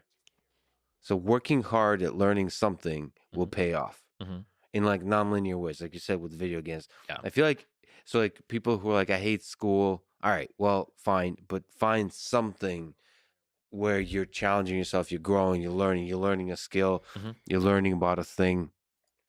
Of course, you could push back and say, well, there's some trajectories that might not be productive. Like if you spend the entirety of your teen years playing, I don't know, League of Legends, or game you have love and hate relationship with. No, just a hate and hate relationship. Okay, well, we'll talk about. I think you have a love hate relationship with hate in general. We'll just talk, and love. Okay. We'll try to decomplexify that one. I think in general, just investing yourself fully with passion, it really does pay off. Mhm. But that said, also school, No, his dad's I gonna die. feel like doesn't get enough mind. credit, like high school in particular, middle school and high school, because it's general education. If I think if you're, especially if you're lucky to have good teachers, but honestly, I haven't. Mostly the textbooks themselves were good teachers. It's a one chance in life you have to really explore a subject. Mhm. Fuck grades. Like getting good grades is at tension, I would say, with actual learning. Mhm. That is true, but just get a biology textbook and to explore ideas in biology and allowing yourself to be inspired by the beauty of it. Uh, yeah, I don't know. I think that really, really, really pays off, and you never get a chance to do that again. Yep. And maybe not even textbooks, like reading, straight up reading.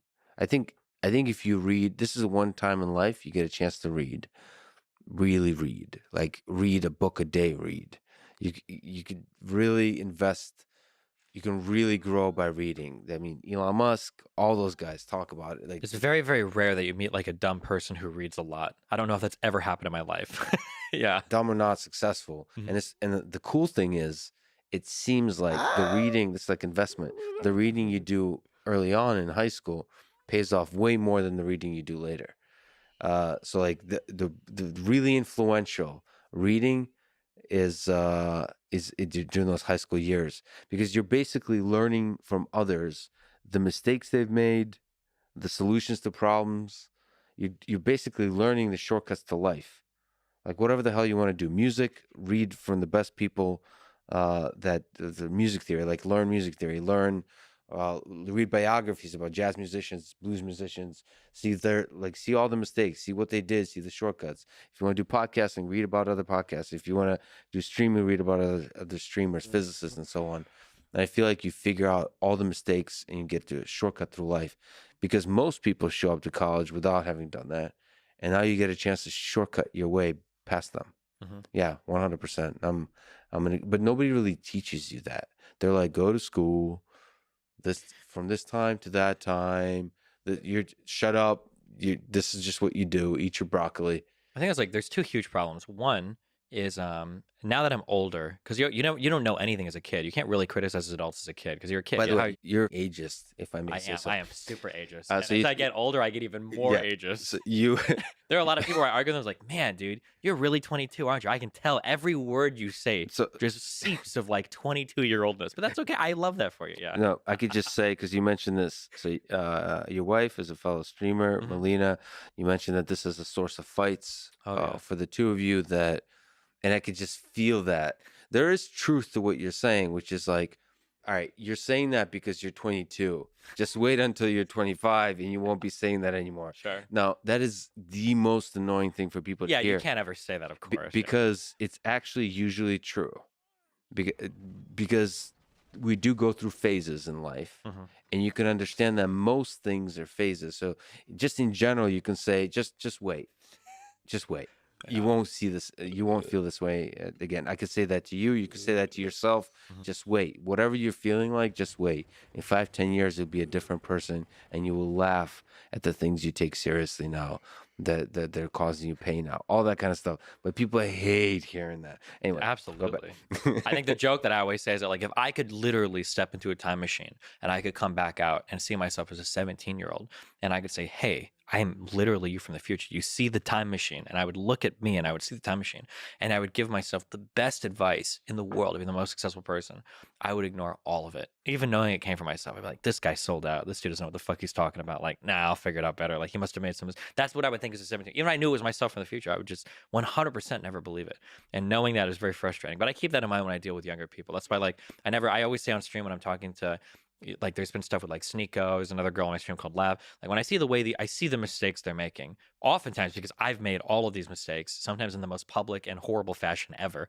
But I'm never like a mentor. I'm not gonna sit there and like tell you like, oh, do this or that or that or that, because like I don't know if you're gonna listen to me, and I don't want to condescend to you. And you figure stuff out. And I'll be here if you want to talk about it. But yeah, there was a one of the stories. There was a company that didn't work with me because I was very adamant on defending like very radical notions about language and racial slurs and everything when I was like 22 or whatever. And there was a company and they said, well, we don't want to work with this guy for an event. And after they'd said that, I written an article on my website called "The Company Was Gigabyte. They Make Motherboards." And I said, fuck Gigabyte in the ass. That was the title to my article. And it was like, well, if they don't want to work with me, I'm going to blow them up and never do anything ever with them again. And it was just like, looking back on it now, obviously as an older person, like, hey, you need to pump the brakes and chill. You're destroying yourself. But yeah, as a young person, it's like, yeah, you're 22. Of course, you think that you can say whatever and do whatever, and as long as you're good at what you're doing, you've got the whole world behind you. And yeah, geez. Well, let's go there. You have a history of using offensive language, like the R word, the N word, including the N word with a hard R, calling women bitches, talking about rape in a nonchalant way. Mm-hmm. What part of that do you regret, and what part of that do you not? Language is very complicated. When it comes to stuff relating to slurs, there's been like a whole trajectory of feelings on everything related to language. So For you personally and for the internet as a whole. yeah, I don't care about the internet. Almost for me personally. In my early 20s, I'll say like 22, 23, I think probably when I first started streaming, my feeling is that any word is just a word. And if it hurts you, that's your fault. Take responsibility for yourself. This probably came from my background of being like a really independent person. So that's just kind of like the mind that I had for everything. And they were like a collection of experiences that I had that as I grew, I started to realize like, okay, well, I feel differently about some of these words depending on the context, and I can see how they can affect other people depending on the context. So as I've kind of like grown, I think I've developed a more sophisticated understanding of how different words are used and how they affect people, whether they like it or not, and more importantly, whether I like it or not. And that words can, even if I don't want it to be, they can be a vehicle for emboldening certain types of ideas that I don't want to embolden. And yeah, that's kind of been the whole like growth. I've been lucky that in the time that I came up on the internet, I was able to learn these lessons, because if I was trying to learn those same lessons today, I would have been completely destroyed because I had insane views on language like 10 years ago. We could talk about the past, or we could talk about the present. Let's talk about the past first. So, Sure.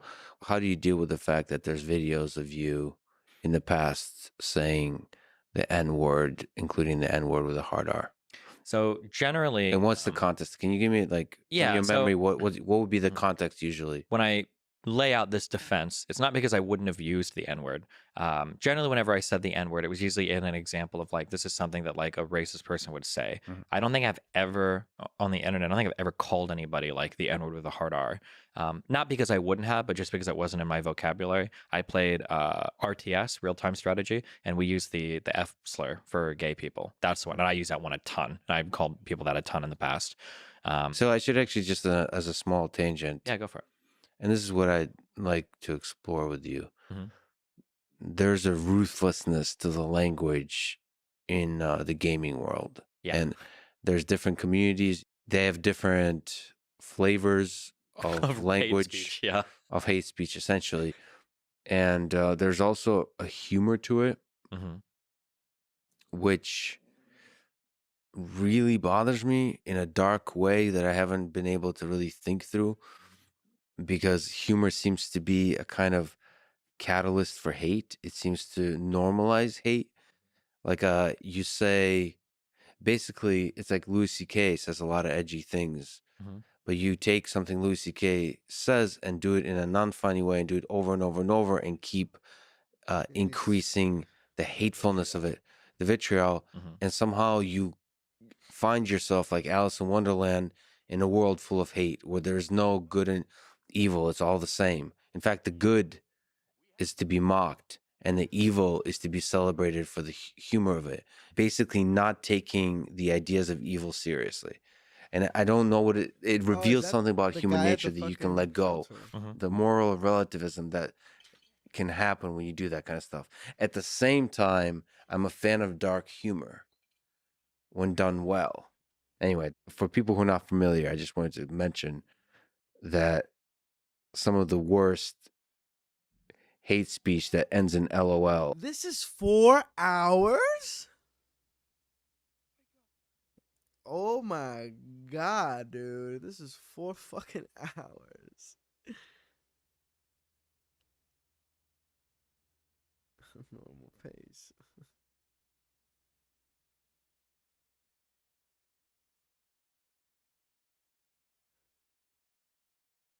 Dude, that's crazy.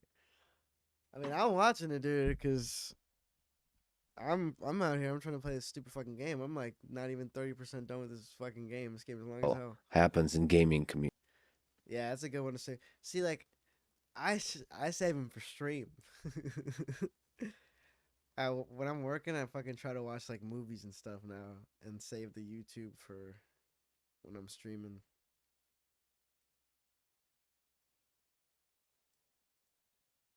Communities. Yeah, And that's where you come from in Yeah. certain part. So a lot of people don't remember this or don't know this because they're younger, but way back in the day, in the late 90s, early mid 2000s of the internet, the way that online kind of like shit talk worked was you were just trying to ramp up to the most insanely edgy, crazy stuff you could say to like provoke a reaction. Have you ever heard of something called the aristocrats? That it's like a joke, the joke. Oh yeah, the joke. Yeah, there's a movie on it. Yeah. Okay. Basically every single like shit talk back and forth on the internet was like that. Like what is the most increasingly depraved and back then you didn't get banned for slurs or anything on any of these chat rooms. So it was just like an insane world to walk into. And I was fully 100% a part of, a product of, and a contributor to that world. So and I that did think probably about it. still goes on the internet in some way, and that probably still goes on the internet in a maybe more pacified way. Only in darker parts of the internet. I'd say for the most part, well, compared to back then, compared to 20 years ago, the internet is way cleaned up now. There are still going to be boards you can go on or parts of the internet where you see that type of humor, but nowhere near as mainstream. Like back then, you could open your mic on Xbox Live and hear some insane stuff when that first started. Nowhere near what you'd hear today. Although, But yeah. there's still elements of escalation that happen. That just seems to be part of human nature Mhm. on the internet. Because we don't get the feedback of actually hurting people directly. So the trolling, like for the lulls, you'll do like whatever, like you will still escalate within the bounds. You're just saying that there's more bounds now on Reddit. There's Yeah. more bounds and so on. So there's moderators that kind of yell at you, Mhm. that ban you and so on if you cross those bounds. But overall, that basic human instinct to escalate, uh, especially under the veil of anonymity, is still there. I don't know. It's dark. It's dark. Yeah, just there's a lot of different ways to look at it, and there's different ways you can Having break this that out. Spidey Like suit for is instance, like so you mentioned awesome. dark humor, and you say that like sometimes dark humor is funny and sometimes it's not. I think that it's really important to dig into and figure out like why certain things are funny. Can I and give you why an certain things. example? Yeah, go. It's from your subreddit. Oh boy. No, that made me laugh, and I felt wrong about it. Oh no. So this is I know. I already know what this is. Yeah. yeah. So this is a trolley problem. To me, it connects because I think about it keeps, because I worked on autonomous vehicles. The trolley problem, the philosophical Mhm. thought experiment, keeps brought up a lot.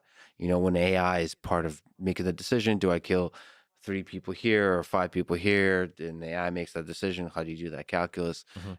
And this particular there's a deep, so it's satire that reveals some kind of flaw in society. I feel like that's That's why what dark humor does. successful dark humor does. And I don't Feels know a if this flaw. I feel like there's a certain brand of dark humor, and I think the reason someone is why it's good, or why it is good humor. I think it's because I don't think it necessarily reveals a flaw. Sometimes I feel like it reveals like a kind of virtue. I think like if you look at this particular thing. Yeah, can I explain what we're Yeah, looking go at for it. Oh, yeah, people who are sure. just listening? Uh-huh. The title of the Reddit post is, you know what to pick. And it says 5 people are going to die either way, but if you flip the lever, the trolley will do a sick fucking loop first. And also the top comment is a question saying, which I think is also part of the dark humor that's successful. Oh man. Can I get the gender and ethnic backgrounds of the groups first? And the top answer is both groups are each comprised of 5 white, orphaned, cis male, heavy meth users who are consistently in and out of drug rehab, That's so all good. who identify as right wing extremists. Humor is it's such a sophisticated thing that we engage in. Humor is like really complicated. But I would argue that like hopefully the humor here shows the virtue of like this is obviously horrible, but that's kind of why it's funny. It's funny because it's such a horrible question to ask. Like, do we kill horrible? But that's the All who identify as right-wing extremists. humor is it's such a sophisticated thing that we engage in. Humor is like really complicated.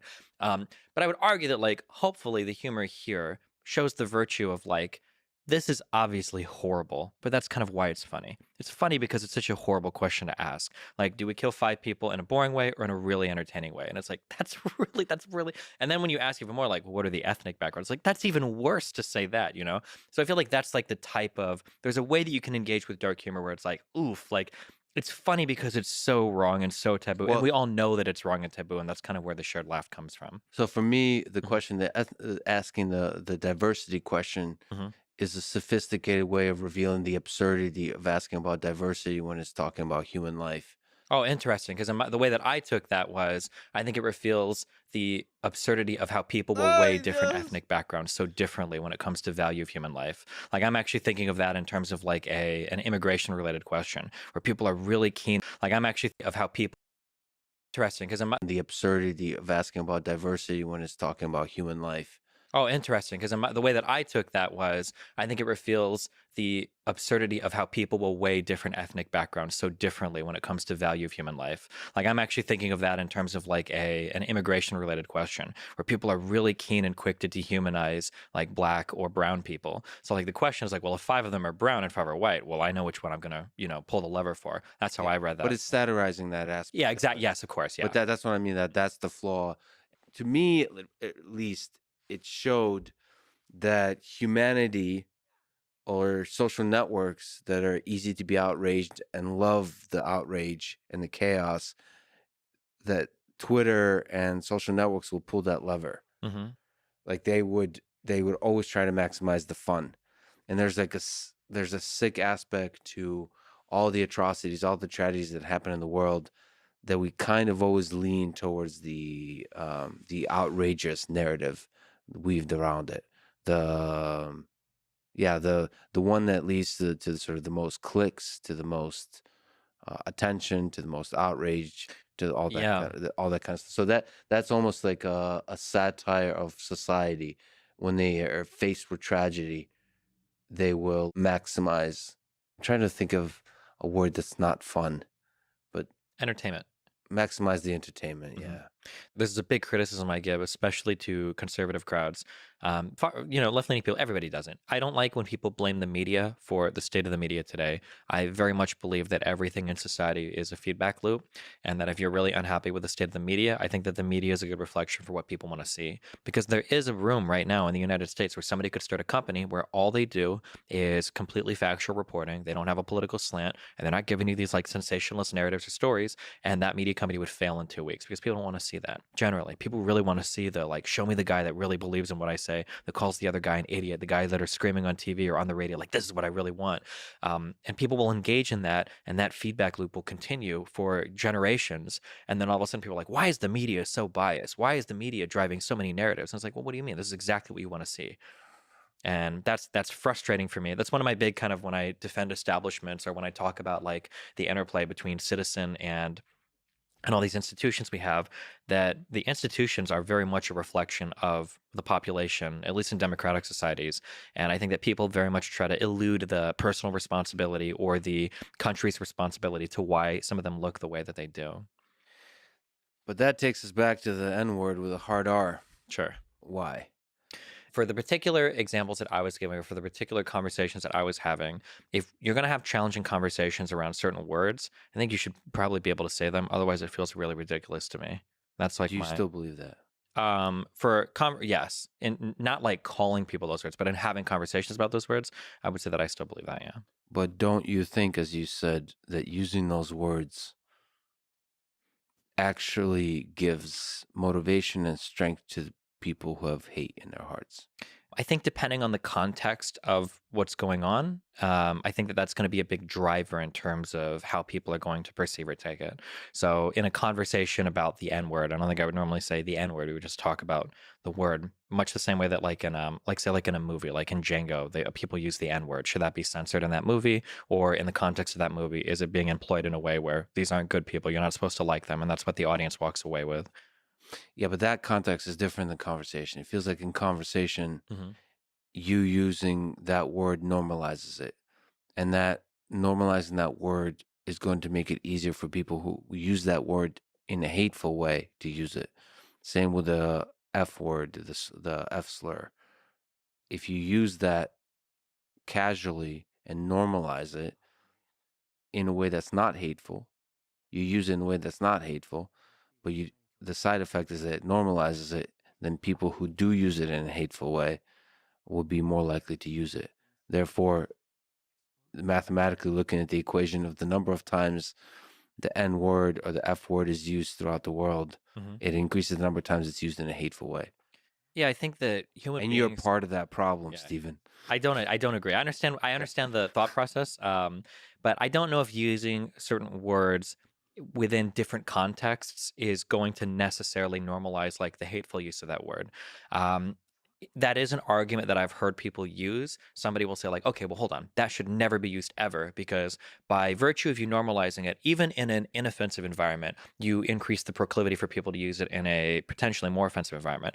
And my argument is always that, like, no, I don't think that crossover exists. But if you did want to take that argument, and maybe you do feel this way, I think that you get really problematic when you run into communities that do use certain words that people would say, well, they should be allowed to do it.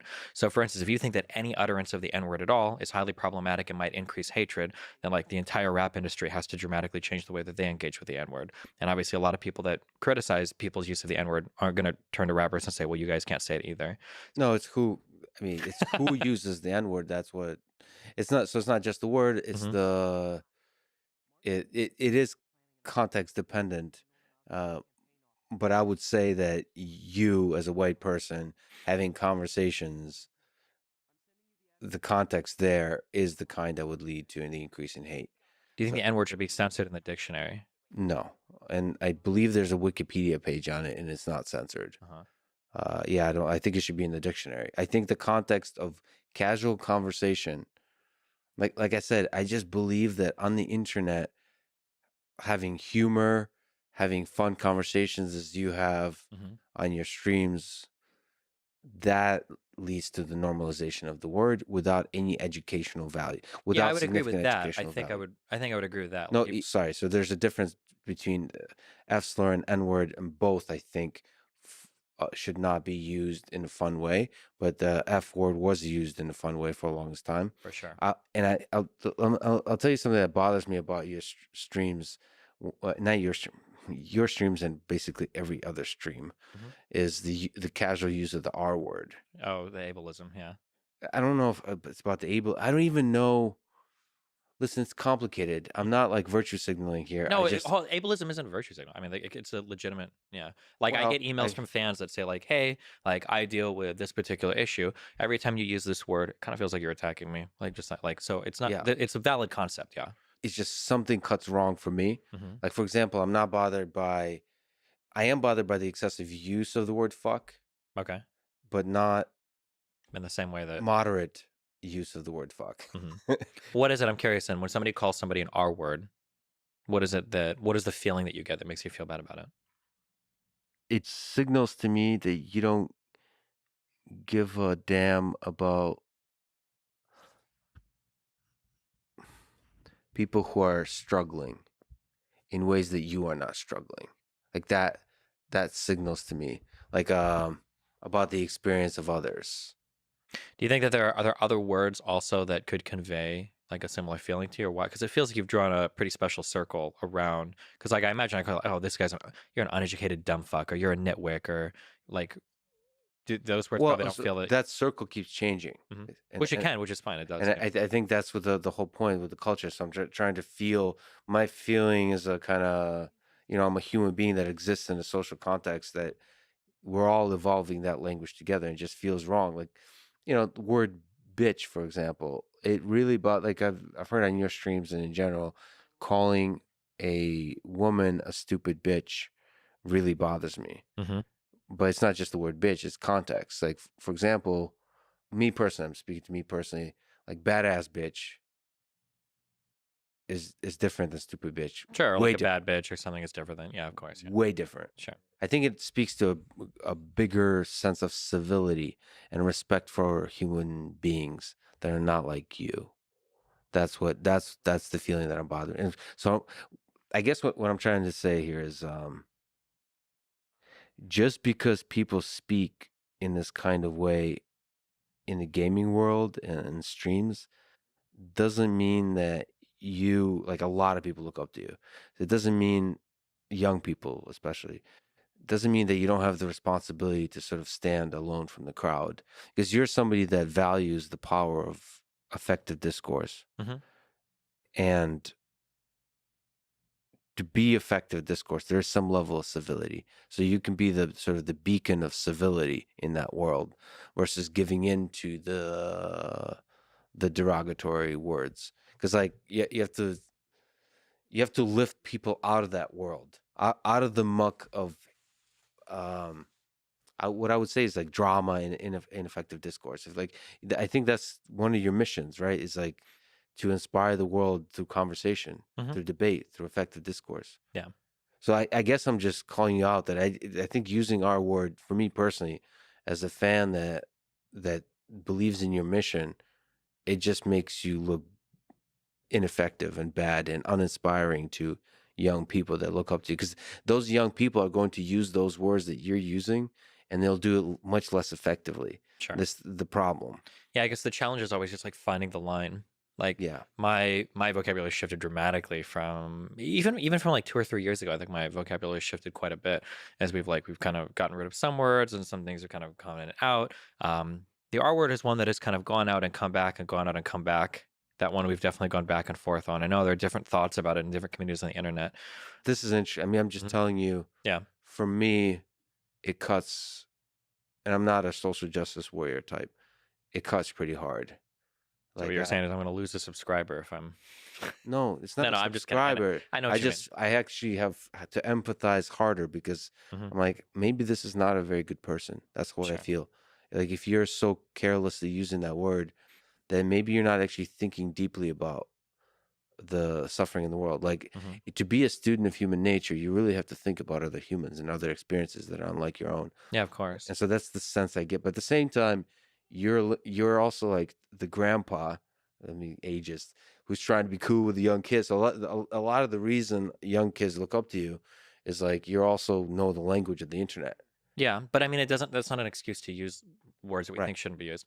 I guess the question that I would have, because it's always a struggle, and to some extent, it's kind of happened, is let's say that like 3 years ago, I would have said I'm no longer saying the R word. I'm just going to get rid of that in my vocabulary. Like, is there a chance that today we would be having a conversation about like why do you call people dumb fucks? Like, is that really appropriate? Like, does this attack at the core of like somebody's like level of intelligence, education, opportunities in life? Like, No, is that a no, worthy? You don't think no. so? I think that's as the kids say, cope. You really think so? I think Because that's because the words have a definitely cope. moved in a way where it's like this was okay, now it's not. This is Oh, okay, now it's so not. you're standing your ground by using. Listen, Mhm. you could, but I think it's better to use those words if you want to defend the ground words stand on, Mhm. to use them rarely and deliberately versus how you currently use them, which is to express an emotion. Like I'm going to be honest, you use our word Mhm. not when you're at your best. True. And so that's not. That's generally that could be true for a lot of swearing too. That, but yeah, I know what you mean. No, but like, that our word is offensive, and there's Sure. part of it is like the you tell yourself that, like, you're still kind of fighting political correctness by using it a little bit when you say it. No, I don't think so. I think I try not to think in terms of like where is the virtue, where like there's a whole bunch of arguments for why some words are okay, some words aren't okay, or Yeah. whatever. And I try to like think more along those lines rather than. But like there's gonna be like a lot of phrases where like if the R word has come out, the conversation is over. Like I know that like things, my brain is shut down. The person I'm talking to is. But there's a lot of words also in terms of like like if you ever hear me say like fucking moron in a debate, it's like it's done. Like this conversation is over. There's no way that anything productive is happening past that point. I think fucking moron is not. I think it's ineffective. It's not civil, but it's not. It doesn't bother me in the way. It's basically when you speak in a way that I know there's a group that's going to be hurt by that. Mm-hmm. Not only do I think about the hurt that group experiences, I think of you as a lesser intellectual, like as a lesser person who's thinking about the world. What bothers me the most is just what kind of mindset that inspires in young people, Sure. or especially when you're a public figure and a lot of people look up to you. So I definitely don't think sort of this idea, the R word is not the battleground of expanding the Overton window of discourse.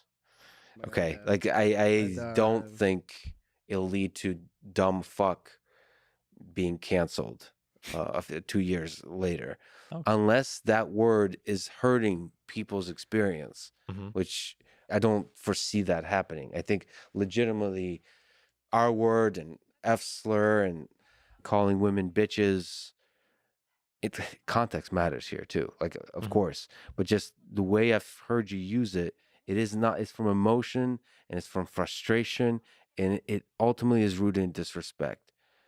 I don't, I think it's ineffective. And of course, like who gets to say, I don't know, but I'm saying somebody who admire, like I admire effective conversations, and I admire great humor, dark humor, wit. To me, oftentimes the use of the R word in the way you've used it and the way I see the community use it is none of those things. It contributes not at all to the humor and so on. Now, I could see it might contribute to the camaraderie of that particular group, especially when they normalize the use of that word. You kind of take some of the edge off, but you forget that there's okay, how do I? a large number of other people that don't have the chemistry, that don't hear the music of the friendship that you have, the relationship you have, and instead they hear the normalization of a hateful word, and it ultimately has an impact that's hateful. And then people like me who show up, I haven't watched much of your stuff. Mm-hmm. It turns me off from like it. A couple of times your content came before me, Mm-hmm. like, and I listened to it a little bit. It turned me off completely. I didn't understand how good your heart is. I didn't understand how your mission of actually Damn, he's really pushing me on this. de-radicalize people, help people, like Crazy.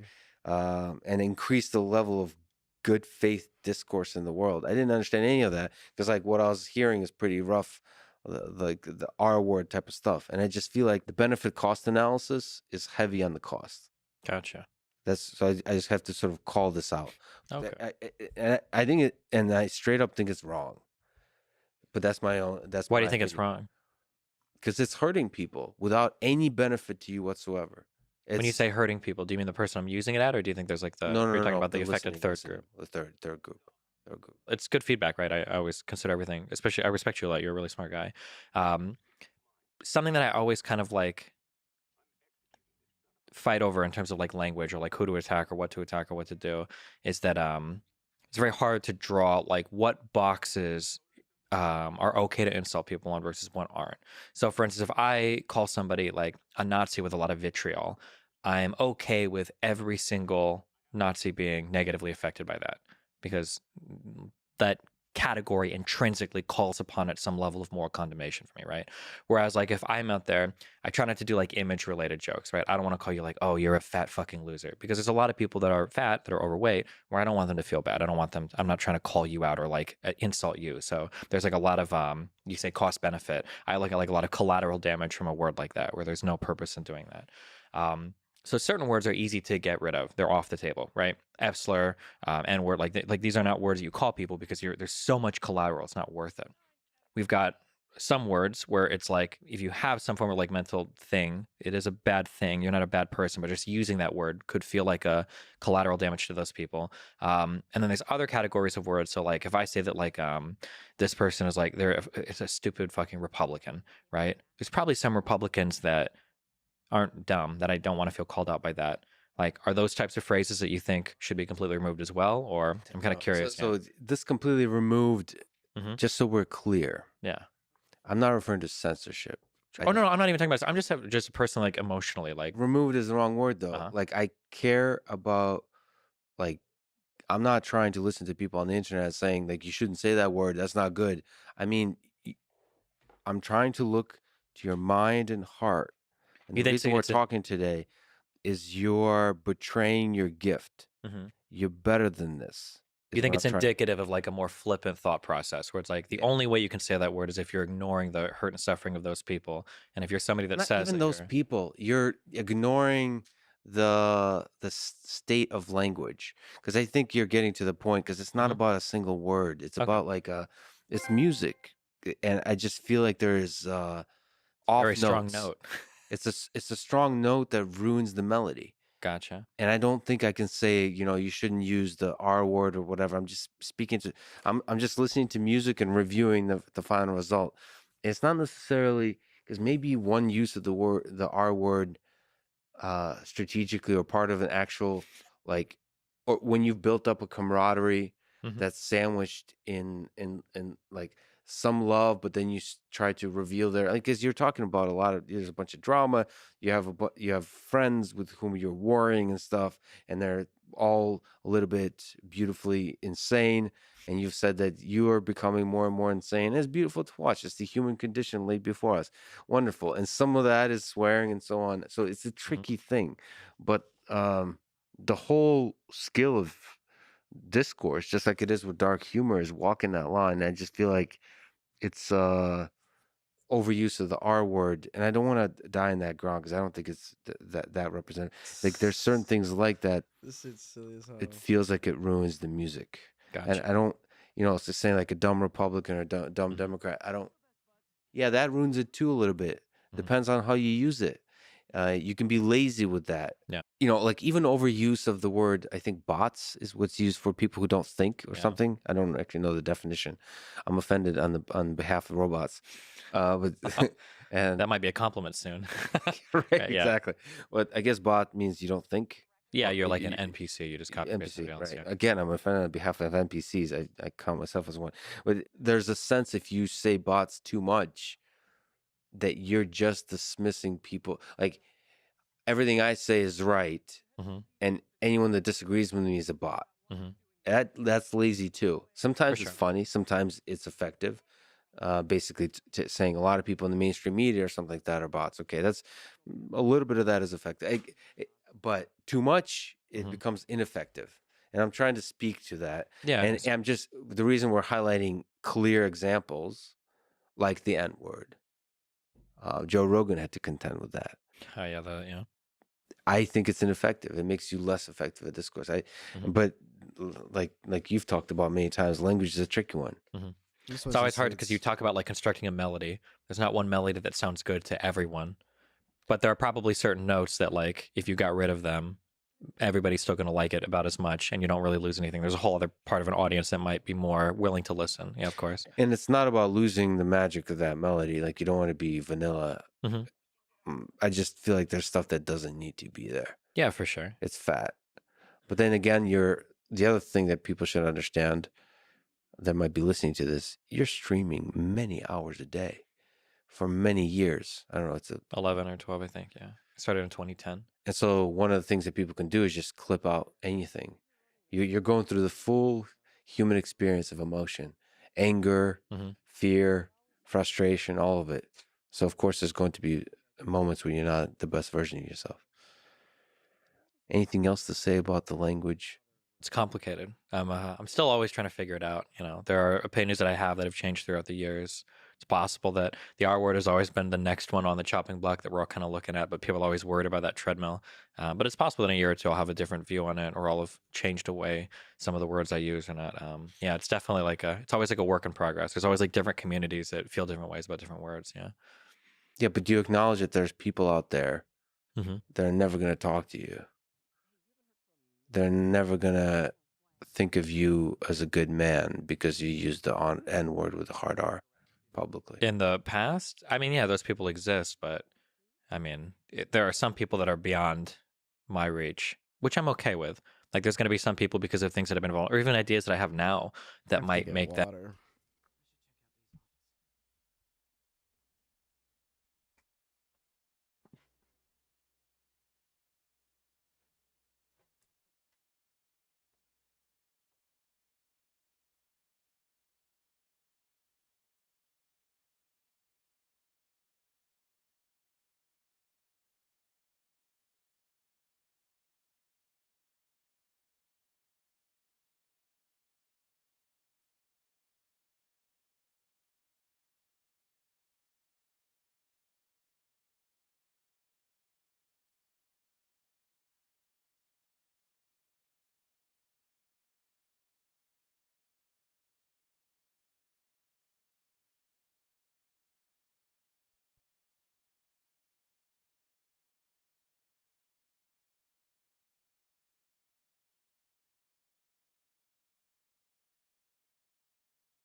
them beyond my reach.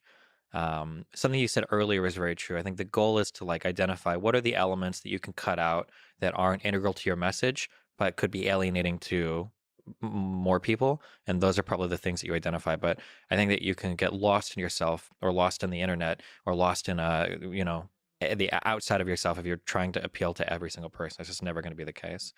And for I actually I like that I've had the journey that I've had on the internet, that you can find me saying and defending a lot of insane stuff 10 years ago, because I think it shows like a level of progress. And I think I do get a lot of respect and buy into certain communities where it's like I'm not just some random dude telling you that like, oh, you shouldn't say, the F word or the N word. Like I'm a guy that's been there, that's done it, that's defended it. And you can see my whole past, my whole history is laid bare for you to watch every of thousands of hours of it. But I can show that like there's growth and evolution and change that can happen in a person. So Yeah, and you're honest about that growth. hmm It's a tricky thing because people just bring up stuff from your past, for right? sure. I hope we figure out as a civilization a mechanism to clearly say this was me 2 years ago. This was me 5 years ago. I'm a different person, and like because Twitter doesn't care about that. These social mechanisms that bring stuff up doesn't care about that. It's like one stupid thing you say, it becomes like a scarlet letter, and I don't know how to fight that. It's tricky to fight that. Have you ever seen Men in Black? Yes. When K&J are on the bench and he says, person is smart, but people are stupid, dumb, finicky animals or whatever. There's something that changes for human dynamics when there is a group of people Yeah. that make it so hard to control. Like I think one-on-one, anybody can sit across on somebody and admit to some horrible stuff. I used to be, I abused my husband when I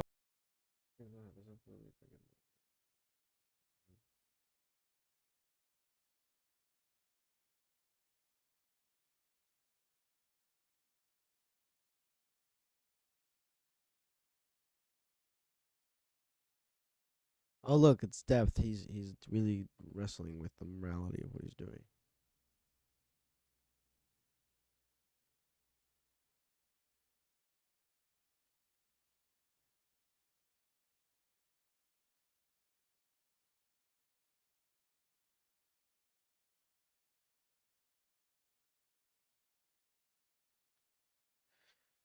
This guy's a complicated Asian I dude. was, 20 and now I'm 35 and I see it's wrong or I did this, I was addicted to whatever and I made these mistakes. One on one it's always easy.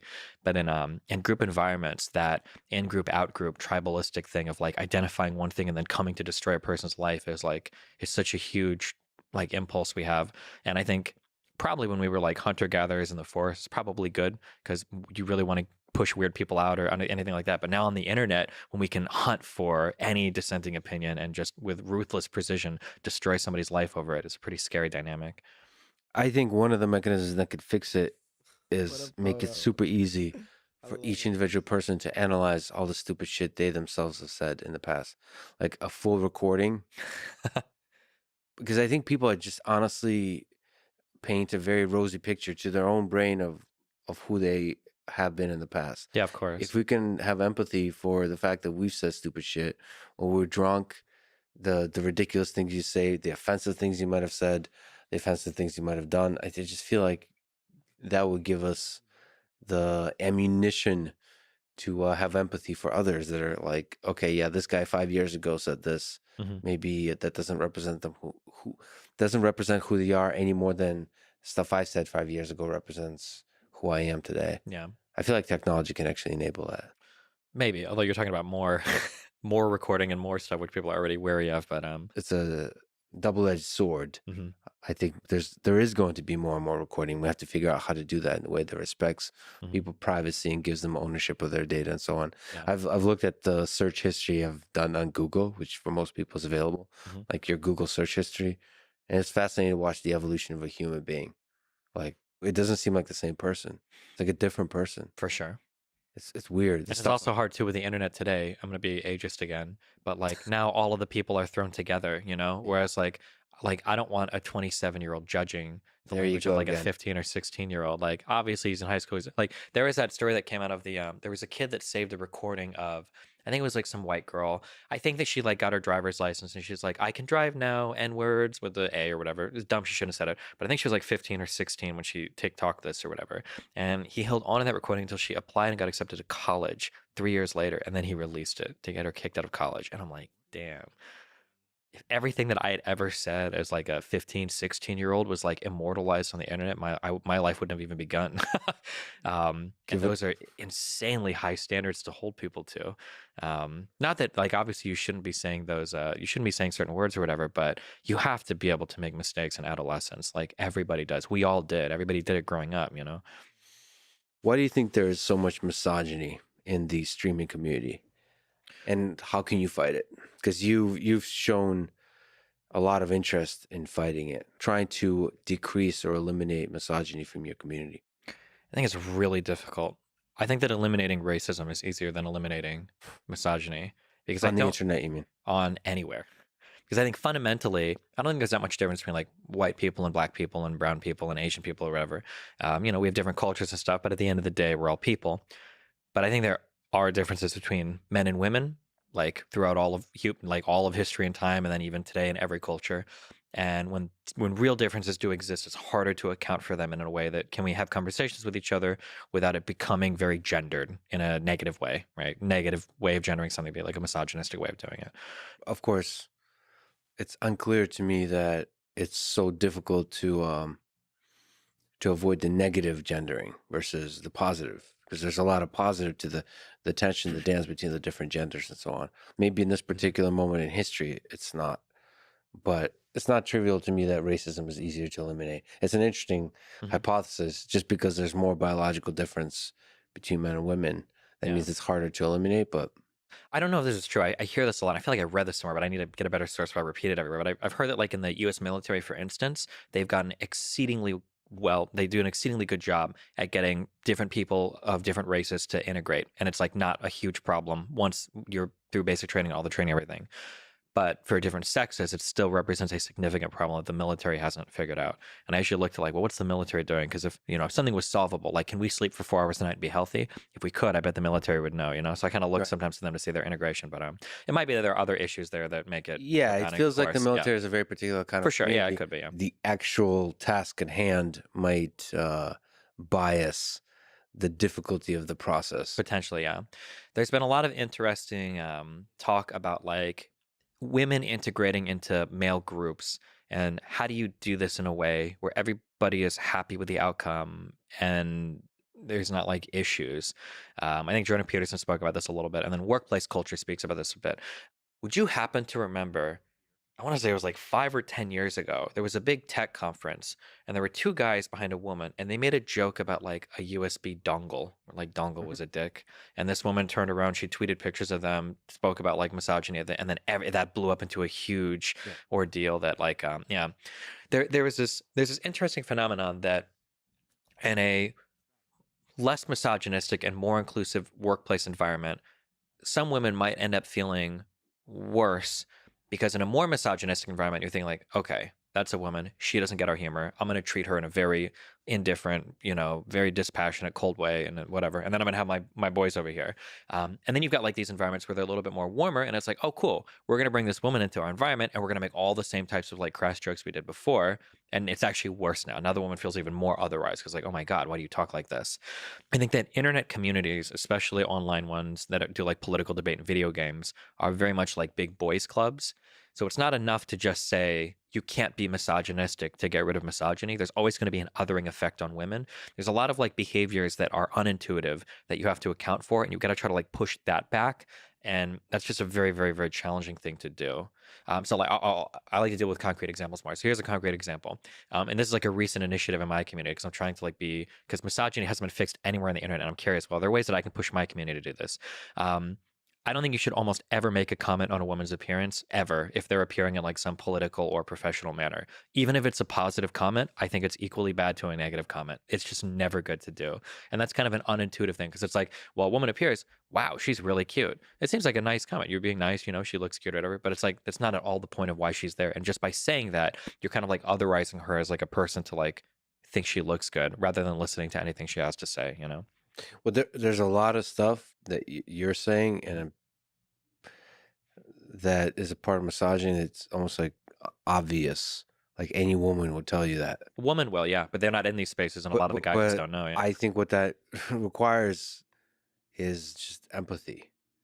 You need to consider the female experience. That's it. Like Mhm. you have to either read about or talk with women. You learn, like the low hanging fruit is very easy to learn. It feels like just the level of social skill oftentimes in internet communities is quite low. I disagree. I don't like to say. Here's the problem with empathy: is it's very hard to have empathy for experiences that are so outside of your own. Well, maybe some people. There might be some people that can do it. I can't. There's a lot of stuff that I had to learn through, Women are half the population. but they're women. They're totally They're different. they're, they're totally different. So here We'll talk about yeah. Here's they're this is not totally they're different. totally different. So here's an example. Okay, so especially for me, Yeah. my archetype makes up a lot of the internet. White man.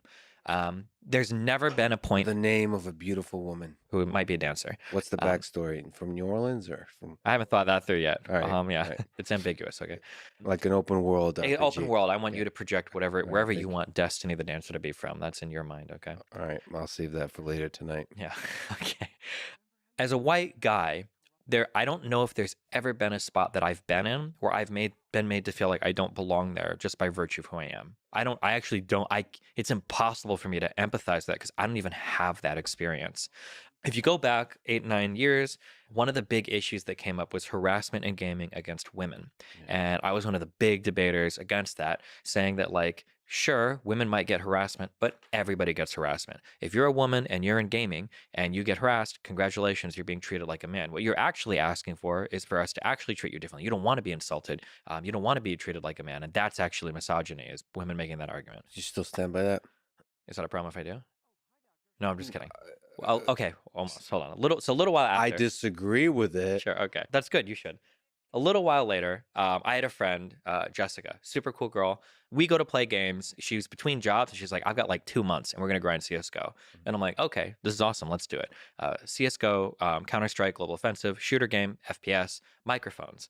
First day we start playing. Okay, hop into our first game. Obviously, she talks. Everybody's making. Is that a 12-year-old boy? Why aren't you making sandwiches? Blah blah blah. Yeah. Okay. Whatever. Play our first game. Play our second game. Same jokes. Third game. Fourth game. By like the fourth or fifth game, I was actually starting to feel triggered. Like every time the game started, I was like, "Can you just like talk so we can get over like the stupid fucking jokes? It's so fucking stupid." And you hear the same fucking joke every single time. And it took one day of that experience for me to realize it's not about being insulted. It's like this othering feeling that you don't belong. And I've never felt that because I'm a white guy. Like it just, not to be like virtue signaling, but like there's no places where it's like, "You're white, you don't belong here. You're a guy, you don't belong here." Like I've never felt that not inclusion. And playing with her, there's a different feeling when it's the same types of jokes coming from a group of people to make you feel like you don't belong there. Where I was like, damn, this actually feels really bad. And it feels bad in a different way, where it's like if you call me like an F slur or any other type of swear word. I'm getting a muffin.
insult, like, yeah, you can call me that, but at the end of the day, like, we're all kind of the same. We're all white dudes and we call each other names. But like, this is a woman and this is not her place and she doesn't belong here.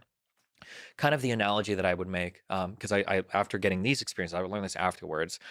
If I tell you that there's another guy in a room and you need to think of the worst insults ever for that person without ever knowing anything about them or meeting them, if I tell you that it's like a white straight guy and you have to write insults, you're fucked. Maybe you can do like school shooter, but there's not really much you can say at the end of the day. But if I tell you it's a woman, whew, there are so many different jokes you can write. If it's a black person, so many different racist things we can Are say. you sure? I can come up with a lot of stuff for a white guy. In terms of stuff that is just intrinsic to him being a white guy. Yeah, like there's.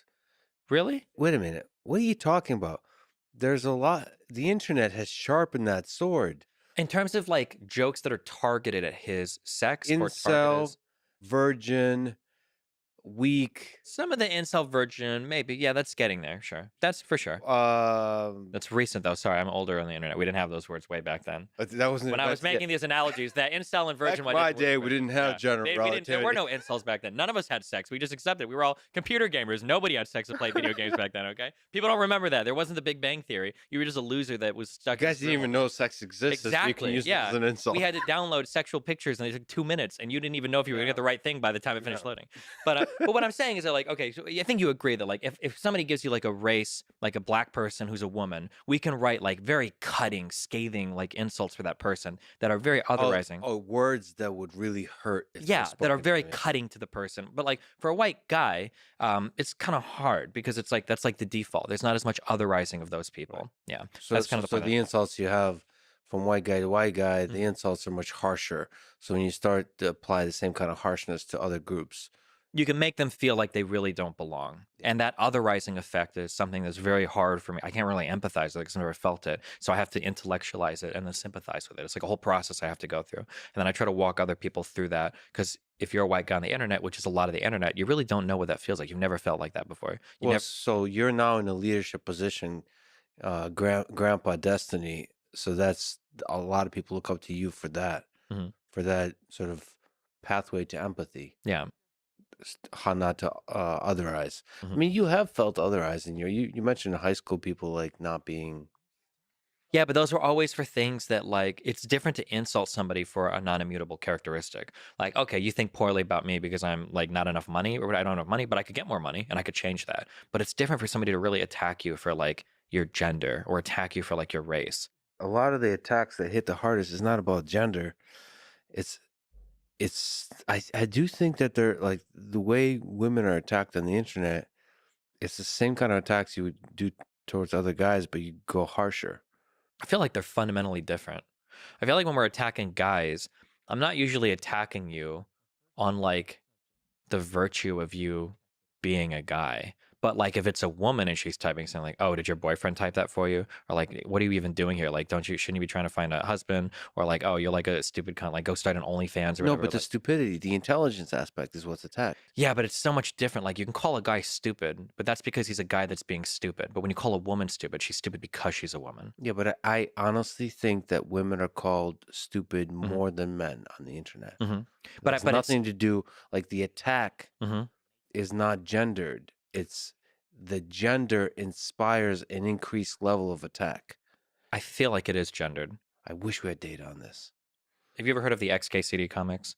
Yes. It's a really good comic where, and this is something that I've dealt with a lot in my community. Okay, there's a guy at a board and he fucks up a math equation, and it's like, wow, you suck at math. And then the next panel is there's a girl that does it, and she fucks it up, and it's like, wow, women suck at math. And there's like that feeling that happens where when I bring on, I won't use names, but they're like YouTube people that I brought on that have crazy opinions, and when they're men, that person is crazy. Oh my God, he said the crazy stuff. He's so dumb. He's so crazy. He's so stupid. But when it's a woman, it's like, oh my God, why do you always bring dumb women here? Why do so many women on the internet have crazy opinions? Yeah. There's a different like minority character that has to like stand it and like represent like their whole group where like white men don't typically have to. Speaking of groups versus individuals, yes. But then what I feel happens is then another person from that group comes, another woman comes, and people before she says anything will already feel like they're ready with that attack. For sure. But they're ready for the attack because she's a woman. They're Right. going to call her she's stupid because she's a woman, not because she says something to them, just because she's a woman. So like the group in their brain accumulates all the negative characteristics of the individuals they've met, not the positive, the negative, and it becomes like this ball of stickiness, and then that becomes the bias for their judgment of a new person that comes. With white men, there's more of a blank slate in terms of bias of how Yeah. they analyze the person. With any of the minority group, they basically make a judgment based on the negative characteristics of the individuals they met in the past. That leads to a system where you're just harsher towards minority groups and towards women. How do you solve that? The most important thing for any problem ever is step one is to be aware of it. If you're not aware of it, then you're hopelessly lost at sea. But the first thing I like to say is just like be aware of it. Like there's a girl that I've had on recently, and she says a lot of, in my opinion, kind of crazy things. But people will use her as like, this is why women shouldn't be here. This is like she's crazy and she's a woman and blah blah blah. But I can bring on a guy who says similarly dumb things, and he's evaluated on his own merits because it's a guy. You know, there's never ever been a case where I brought a stupid guy on stream and everybody's been like, this guy makes me hate men. This guy makes me hate white people. That has never happened. But then there's like other women that come on and it's like, now I know why incels exist, or I totally understand where red pill ideology comes from, you know? And even if the statements are kind of true, when you're making these observations over and over and over and over again, it damages your ability to individually perceive somebody. And then two people that make the same statements, one can be perceived more harshly just because of that like group bias you've got built up. I think there's something about streaming that just brings that out of people, like, because you have to talk for like sure. 7 hours. So you're like, all right, well, whatever psychological issues and complexities I have, I'm going to explore They're them going to be magnified. Too, and then it's the Gerard, as you talked about, the mimetic theory, so Girardian, like whatever the things that are very similar, and you're going to magnify the conflicts that you have, and you're going to explore all the different perspectives on those different conflicts.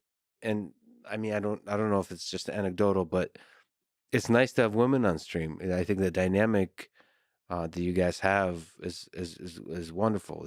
It's really interesting. So Yeah, it's just the female voice in general. I love having women on the podcast.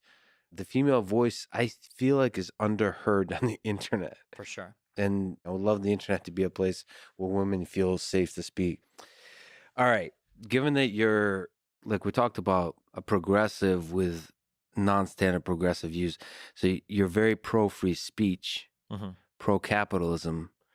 So given that, it's very interesting that you're also pro establishment and pro institutions. So right now, if you look at the world, there's a significant distrust of institutions, at least in sort of public intellectual discourse. What is the nature of your support for government and institutions? Can you make the case for and against them? Broadly speaking, there is a synergistic effect when two humans come together. If I can speak very broadly in terms of, we'll say, utility, okay? My happiness with one person might be 10. The happiness with another person might be 10. But when they come together, it's like 50 between the two of them. There's like this synergistic effect when humans work together that the sum is greater than all the individual parts or whatever. There's like an emergent thing that happens there. There's a capacity, there's a possibility of that. Yeah, a possibility, sure. Things could go really wrong. There could be a cannibalistic tribe that all eats each other, sure. But for the purpose of this, there's other failure modes, but yes. okay, sure, yeah.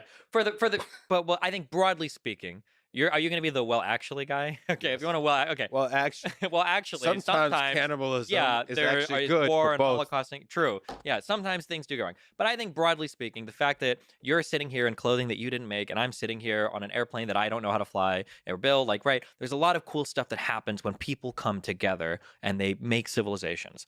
And part of that civilization building is the fact that we can specialize, and it's the fact that we can offload a bunch of trust onto third parties, that we delegate the power to make important decisions about our lives, right? I don't know anything about how to like build like a combustion engine, but I know that when I push the button on my car, it's going to drive around and the fumes aren't going to kill me, and I can park it in garages and the building's not going to collapse. And the only reason all of this works is because I've offloaded a lot of trust onto these third-party things. And I would say that the pillars of these third-party things that society is built on are, roughly speaking, institutions. So that might be the institution of peer review for scientific articles. It might be No, the I didn't. institution of voting for government, right? Or the ability for us to vote in that whole process. It might, yeah, all the FDA, like all of these institutions are things that they need to exist because we don't have the time or the capability to individually sort through all of these things individually. We have to rely on some third party to do it. Okay, so you believe at scale, when we're together, we're greater than the sum of our parts. That's the case for institutions. Absolutely. What about the inefficiencies of bureaucracy? Is there some aspect when at scale, different dynamics come into play than they do when there's two people together? Two people that love each other, the birds and the bees. Mm-hmm. Is there some aspect that leads more to cannibalism at scale? Yeah, So, I like mean, corruption, inefficiencies that due to bureaucracy and so on. mhm. Bureaucracy, which is not, I hate it when people try to say bureaucracy is government because bureaucracy exists a ton in private environments as well, right? In businesses and everything. Bureaucracy introduces its own set of problems, but I mean, a Understand bureaucracy this is one. necessary because it's coordinating all of the underlying things in order to create something that's greater than the sum of its parts, right? Like all of the software developers in the world are useless without being paired with good designers in order to make their products usable by a person. And the coordination of those people and the coordination of increasingly more and more things necessitates some level of bureaucracy. I think we always say bureaucracy when it's like it's like a slur almost, like you're a bureaucrat, you're bureaucratic. The bureaucracy is slowing everything down. It's like, sure, the bureaucracy slows things down, but bureaucracy also gives us things like, safe medicine and safe water to drink for most of the US, or safe buildings to live in, or safe cars to drive. So the managers in institution versus like the software developers and the designers, Mhm. the managers is the bureaucracy. The reason bureaucracy is used as a slur is that something about human nature leads to bureaucracy often growing indefinitely and Sometimes it becoming could, yeah. less and less efficient Mhm. without I mean, this is where capitalism can come in. Mhm. That capitalism puts a pressure on the bureaucracy not to grow too much because you want the bureaucracy to be useful, but not large. Yeah. And To be a certain size, yeah, of course. to be the minimum size to get the job done. Mhm. And so capitalism provides that mechanism. Government does not always. And so that's the criticism of government, of institutions, where it can grow without a significant mechanism that says there's a cost to bureaucracy that's not being accounted for here. We're just paying for the increasing size of government without the benefit. Yeah, government is a special institution because it doesn't have to show itself to be financially viable. And we kind of live in a capitalist economy where that's generally the case. So government gets its powers from votes from the people, which introduces a whole new set of possible positives and possible It negatives, right? is. Having something, for instance, that gives food or shelter to homeless people, maybe you don't want that to have to run at a profit. But giving, an organization that can self-justify its budgets perpetually and indefinitely growing, maybe that's not the best thing. Yeah, we always have to figure out how to do the constraints there. But What about the corrupting nature of power?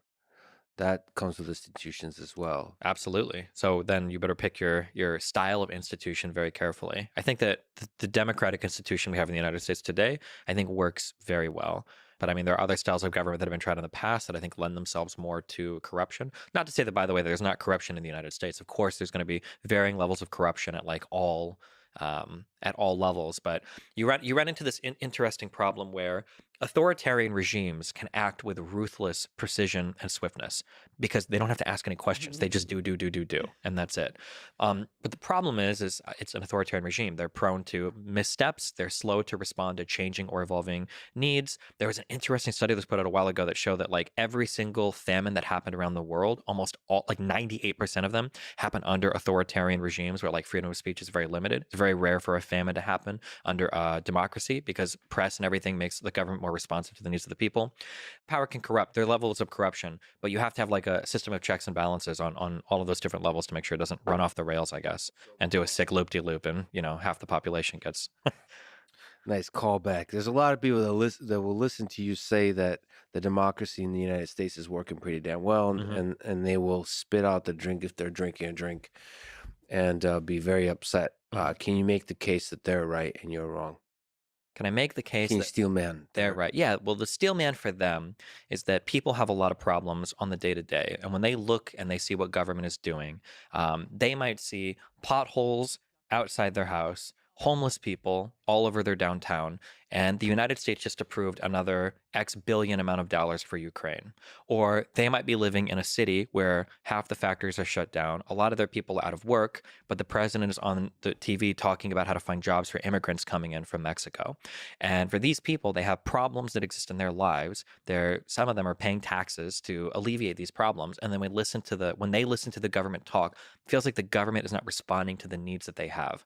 And then that's one problem. Then on top of that, you've got all of these people working in alternative media that can show you, well, look at this politician wasting this much money, or look at him double speaking here or there. Look at Hillary Clinton saying she's got a private position and a public position. Look at how all of these politicians have family members that are getting rich because of their relationships with people in Congress. Look at the revolving door between capitalist companies and the government. How can you look at all of that, take into account that the government's not responding to your needs, and then really feel like it is a government by the people and for the people? Yeah, that was very good steel man, and good question. How can you tell that they're not just politicians that care more about continuously winning the elections versus being running government effectively? They should care about winning the elections. That's the first misconception. A lot of people say this guy only cares about getting voted in. This guy, like, he doesn't even believe about in fracking or abortion. He just changed his opinion to get voted in. Anytime somebody says that, you should say that's really good. You want them to change their opinion so they get voted in. That's the whole point of a democracy. You don't want them to remain obstinate. You don't want them to say, I'm not changing my opinion no matter what the people want. You want them to evolve and adopt new opinions based on what the population, their constituents, are voting for. Yeah, but the cynical take is that on the surface they're changing their opinion, but that there's a boys club where boys means the elite, that in the smoke-filled rooms, in secret, they actually have their own agenda and they're following that agenda, and they're just saying anything publicly to placate the public based on whatever the new trends are. So It's a cynical take of yeah, I understand. Somebody asked me this question and it flipped. I 180'd completely. I was a Bernie Sanders supporter in 2016, and my single issue voting thing was lobbying. I thought that lobbying, the government was corrupt. They weren't responding to the needs of people. It was completely destroyed my faith in government and everything. And I had one question posed to me by a conservative that used to come on my stream and chat with me. And he said, I think he asked me, can you think of any popular opinion that the American public has that the government is unresponsive to? Is there some big piece of legislation or policy or whatever that people want that the government isn't doing? When he asked me that, I couldn't think of a single good answer. And I'm like, oh, geez. There's a good answer. There's drugs. There's not. Legalization. Legalization of drugs. Hold on a second. Right. Yeah, go for it. All right. Well, oh, shoot. You're doing the Joe Rogan thing. You're pushing back because I brought up weed. Go ahead. I'm sorry. I have become meme. I don't want to interrupt your no, flow, you're good. because there's memes upon memes upon memes I can go with here. But no, because people bring up, okay, there's no issues that the government is not representing of the public. So here's the issue. So somebody will bring up like, well, what about the legalization of drugs? Okay. The first issue people have is, one, they look at national polling. Yeah. Very few things are decided on a national level. So that's the first huge mistake. Arguably, a lot of BLM made mistakes in this arena where they're saying, like, why isn't the government doing anything about policing? Federal government can't do anything about policing. That's going to be sometimes not even your state government, sometimes your local city government. The people that elect like your chief of police, your police commissioner, that's coming from your mayor, right? So you've got people looking, one, at the wrong parts of the government to even figure out the solution to the problem. Two, oftentimes for polling, the questions are vague enough that you can poll very high, but when you get into the weeds on things, no pun intended, you start to realize like, oh shoot, this is more complicated than I thought. I don't know the numbers in particular for legalization of marijuana, but this is what I'm going to guess is the case. If you poll and you say, should we legalize marijuana? That number might poll at like 65, 70%. But that's including people that are in favor of medical marijuana. If you were to poll like, should we decriminalize recreational use of marijuana, that number might drop to like 52%. And then if you poll like, should we completely legalize, not just decriminalize, but completely legalize recreational use of marijuana, that number might drop to like 40%. There's like all these different ways you can poll around issues where people are like, oh no, we broadly agree on this topic. But when you really figure out, well, do we really agree? Or is there just like broad consensus around a thing that's never going to show up like in a piece of legislation? A really good example, one example I do know was socialized healthcare. I think if you polled, there was a time a few years ago, where if you poll America, do you think every American citizen should have access to like free healthcare? I think that answer, that polled at like 74% yes. But when you asked, should the government be the sole provider of healthcare, it dropped to like 26%, dropped 50 points. And you could see it was both asking questions about single payer, but the way that it was asked was so different that even if it looks like there's consensus, there's not nearly as much consensus as people think around certain ideas. Yeah, go. We can argue You're any right. political. You're right. Mhm. You're right. You're right. That polls, the way you ask the polls really matters. Mhm. But when you ask, should the government be in charge of a thing, Mhm. that also biases the answer, right? Like, because there's such a negative experience with government creating a .gov site that runs the thing. But Sometimes. I think if you dig in, if you have a 1 hour conversation with each individual citizen, Sure. I think you will Oh, understand that yes, I there is ruined it. support for socialized medicine. Like, it's not. The argument has to be made, though. Yeah. What do you mean? The argument has to be made. Like if you just ask a conservative, like, what about single payer? They're going to tell you no. You might be able to build up to an argument for it, but you're going to have to make the case for it. They're No, not but gonna... I thought we were talking about the feeling deep inside your mind and heart. Mhm. Does the government represent that? Oh, So it's not like some shallow surface layer public opinion. Does the government effectively represent what the people want? Not a shallow survey, but a deeply what they want.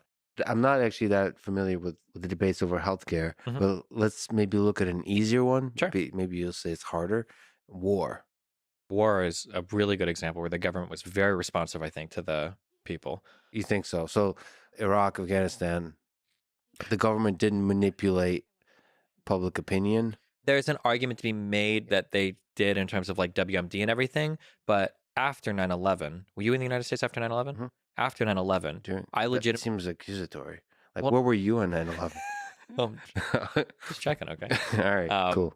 I have evidence and Oh, sure. I believe you. witnesses. No, Yeah, of okay, all course. right. Yeah, a lot of people. Well, I'm believe very it. defensive right now. That's very Um, strange. no, but, Look into it, Alex Yeah, Jones. but like I think after 9/11, we could have gone to war with any country in the world.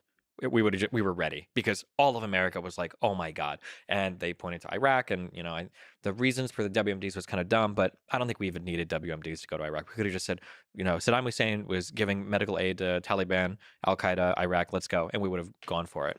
But post Iraq, Iraq was for a while popular and then became obviously deeply unpopular, Iraq and Afghanistan. And I think you could see that influence other foreign policy that the United States had. For instance, we opted more towards like drone warfare than troops on the ground for places like Yemen. We opted more towards like kind of like sending money and help instead of boots on the ground for places like Syria. And I think that a lot of that was kind of in response to how unpopular the Iraq stuff it became. And when you looked at a lot of elections afterwards, even for Obama, like one of the defining characteristics of a lot of campaigns were like, I'm going to close Guantanamo Bay. I'm going to get us out of foreign wars. Even up to Trump, I'm not going to stop doing all this weird stuff in the Middle East. But they didn't still withdraw from Afghanistan. They didn't withdraw, but they definitely like tapered off and weren't like as aggressively pushing those types of conflicts because they knew it was unpopular. But I think if you also consider perfect information or good information, Mhm. if you ask a lot of people, are you okay spending this amount of money for this purpose? Mhm. So military conflict in Iraq and Afghanistan. I think almost from the very beginning, they would say no. After 9/11, I feel like Maybe like a few days after 9/11. Like, I remember Freedom what was Prize. what we were was so the nature? mad at. Well, there's some memes and so on. Yes, Why were they but glowing? If I was supposed the to do nature of the that? public support for the war. Was there public support in 2003, which is when the invasion happened? I feel like initially there was a lot. I remember seeing it on, but then I also lived in a Republican household and I was not very like media savvy at the time. So my And I parents don't know obviously- if the nature of that public support had to do with WMDs or with 9/11, because the it weird. became about WMDs. But Oh, I this wonder is gonna be what is annoying. if you were to poll people Mhm. and let's say hypothetically there was above 50% support for the war, what would be the nature of that support? And to what degree is the government actually representing the will of the people versus some complex mechanism like the military industrial complex is manipulating the narrative that's controlling public opinion? And then there's the media that gets a lot of attention by being divided and how they're shaping the narrative through the mechanism of division. So what? There's a lot of complicated things at play. Yes. It's not just like the people and then the government and that's yeah, for sure. I agree that there are going to be different elements at play. But And how much of those elements that lead us astray Mhm. can be attributed to the largeness of the different systems. So, and the different institutions, like the media institutions and government, the institutions that have a monopoly on violence. Let's put it this way, Mhm. which is what one way to define government. Sure. It's complicated. There's definitely going to be different institutions at play. But I think that like all I would say is like in reference to my original point, when there becomes like broad consensus around a thing, I think the government will usually follow. It's not going to fight. It's going to follow more often than not. But I think that a lot of times I think Americans think that there's more consensus around certain issues than there actually are. So like a really good example, we're on that war point too.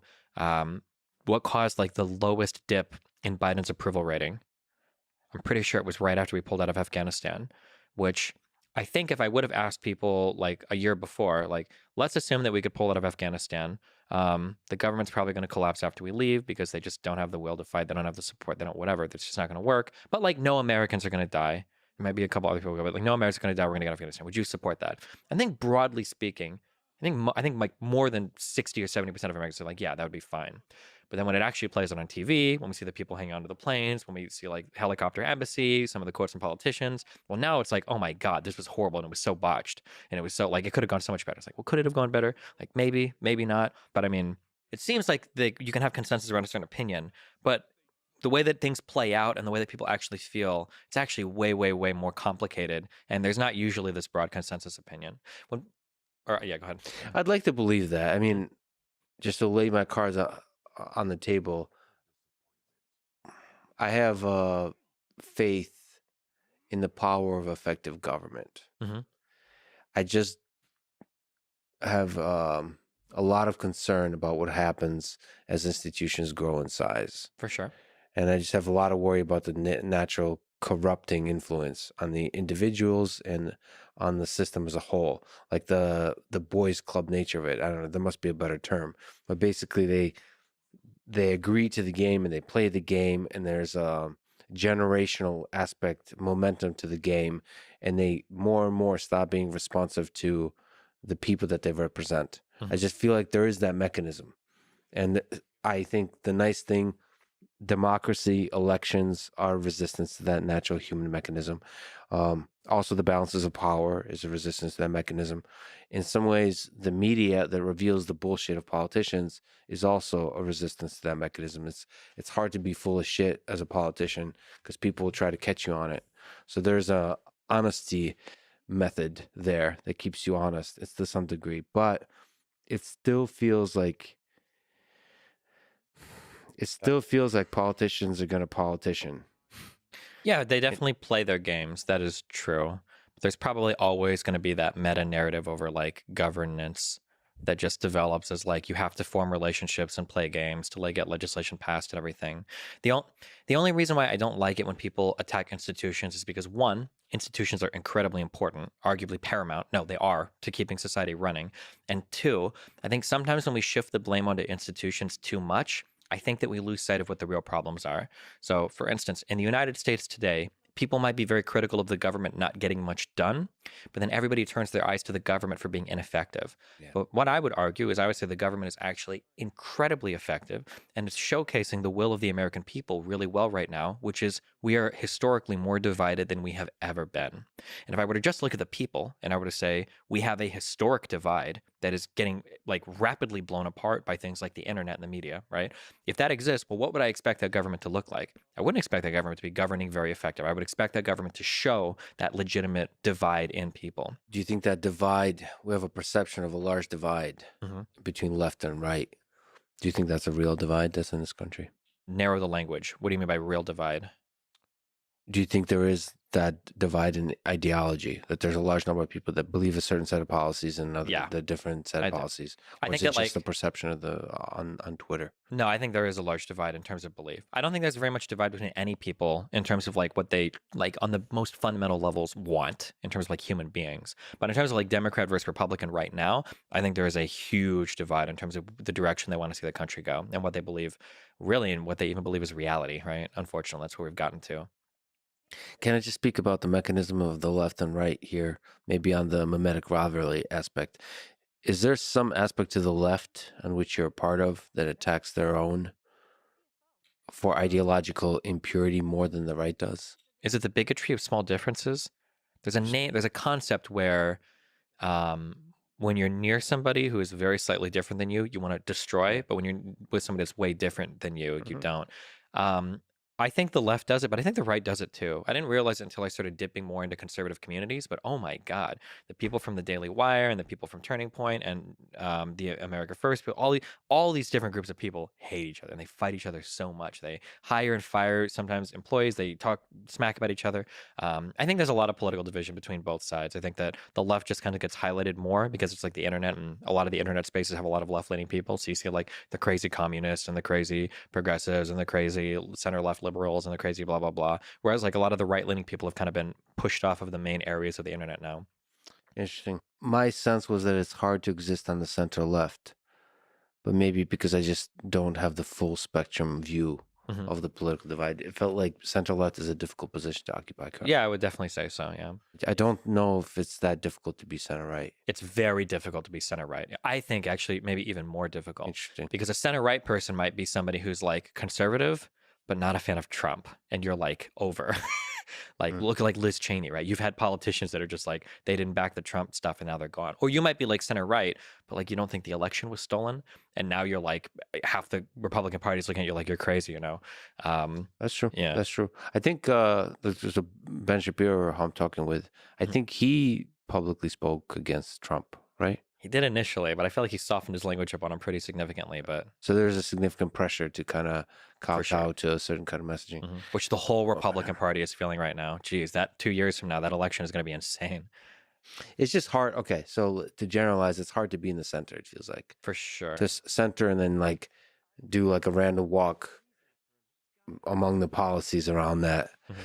I don't know what that mechanism is. I mean, it makes people like me not feel good Mhm. being in the center. It seems like people are just not nice to people in the center. Like the public, the Twitter machine is not nice to the people who are open minded in the center. Is there some truth to that? 2 reasons for that. One is because I think a lot of people that market themselves as center are legitimately spineless cowards and deserve to be called out. Like, I've never killed a man, but today might be my first. oh no. And I'll take over, like I told you, I'll take over your stream with the AI. Yeah, we'll see. with the AI. Is that guy going to be streaming in the Hey, background? fellas. Yeah. Okay, Uh, gotcha. Gotcha.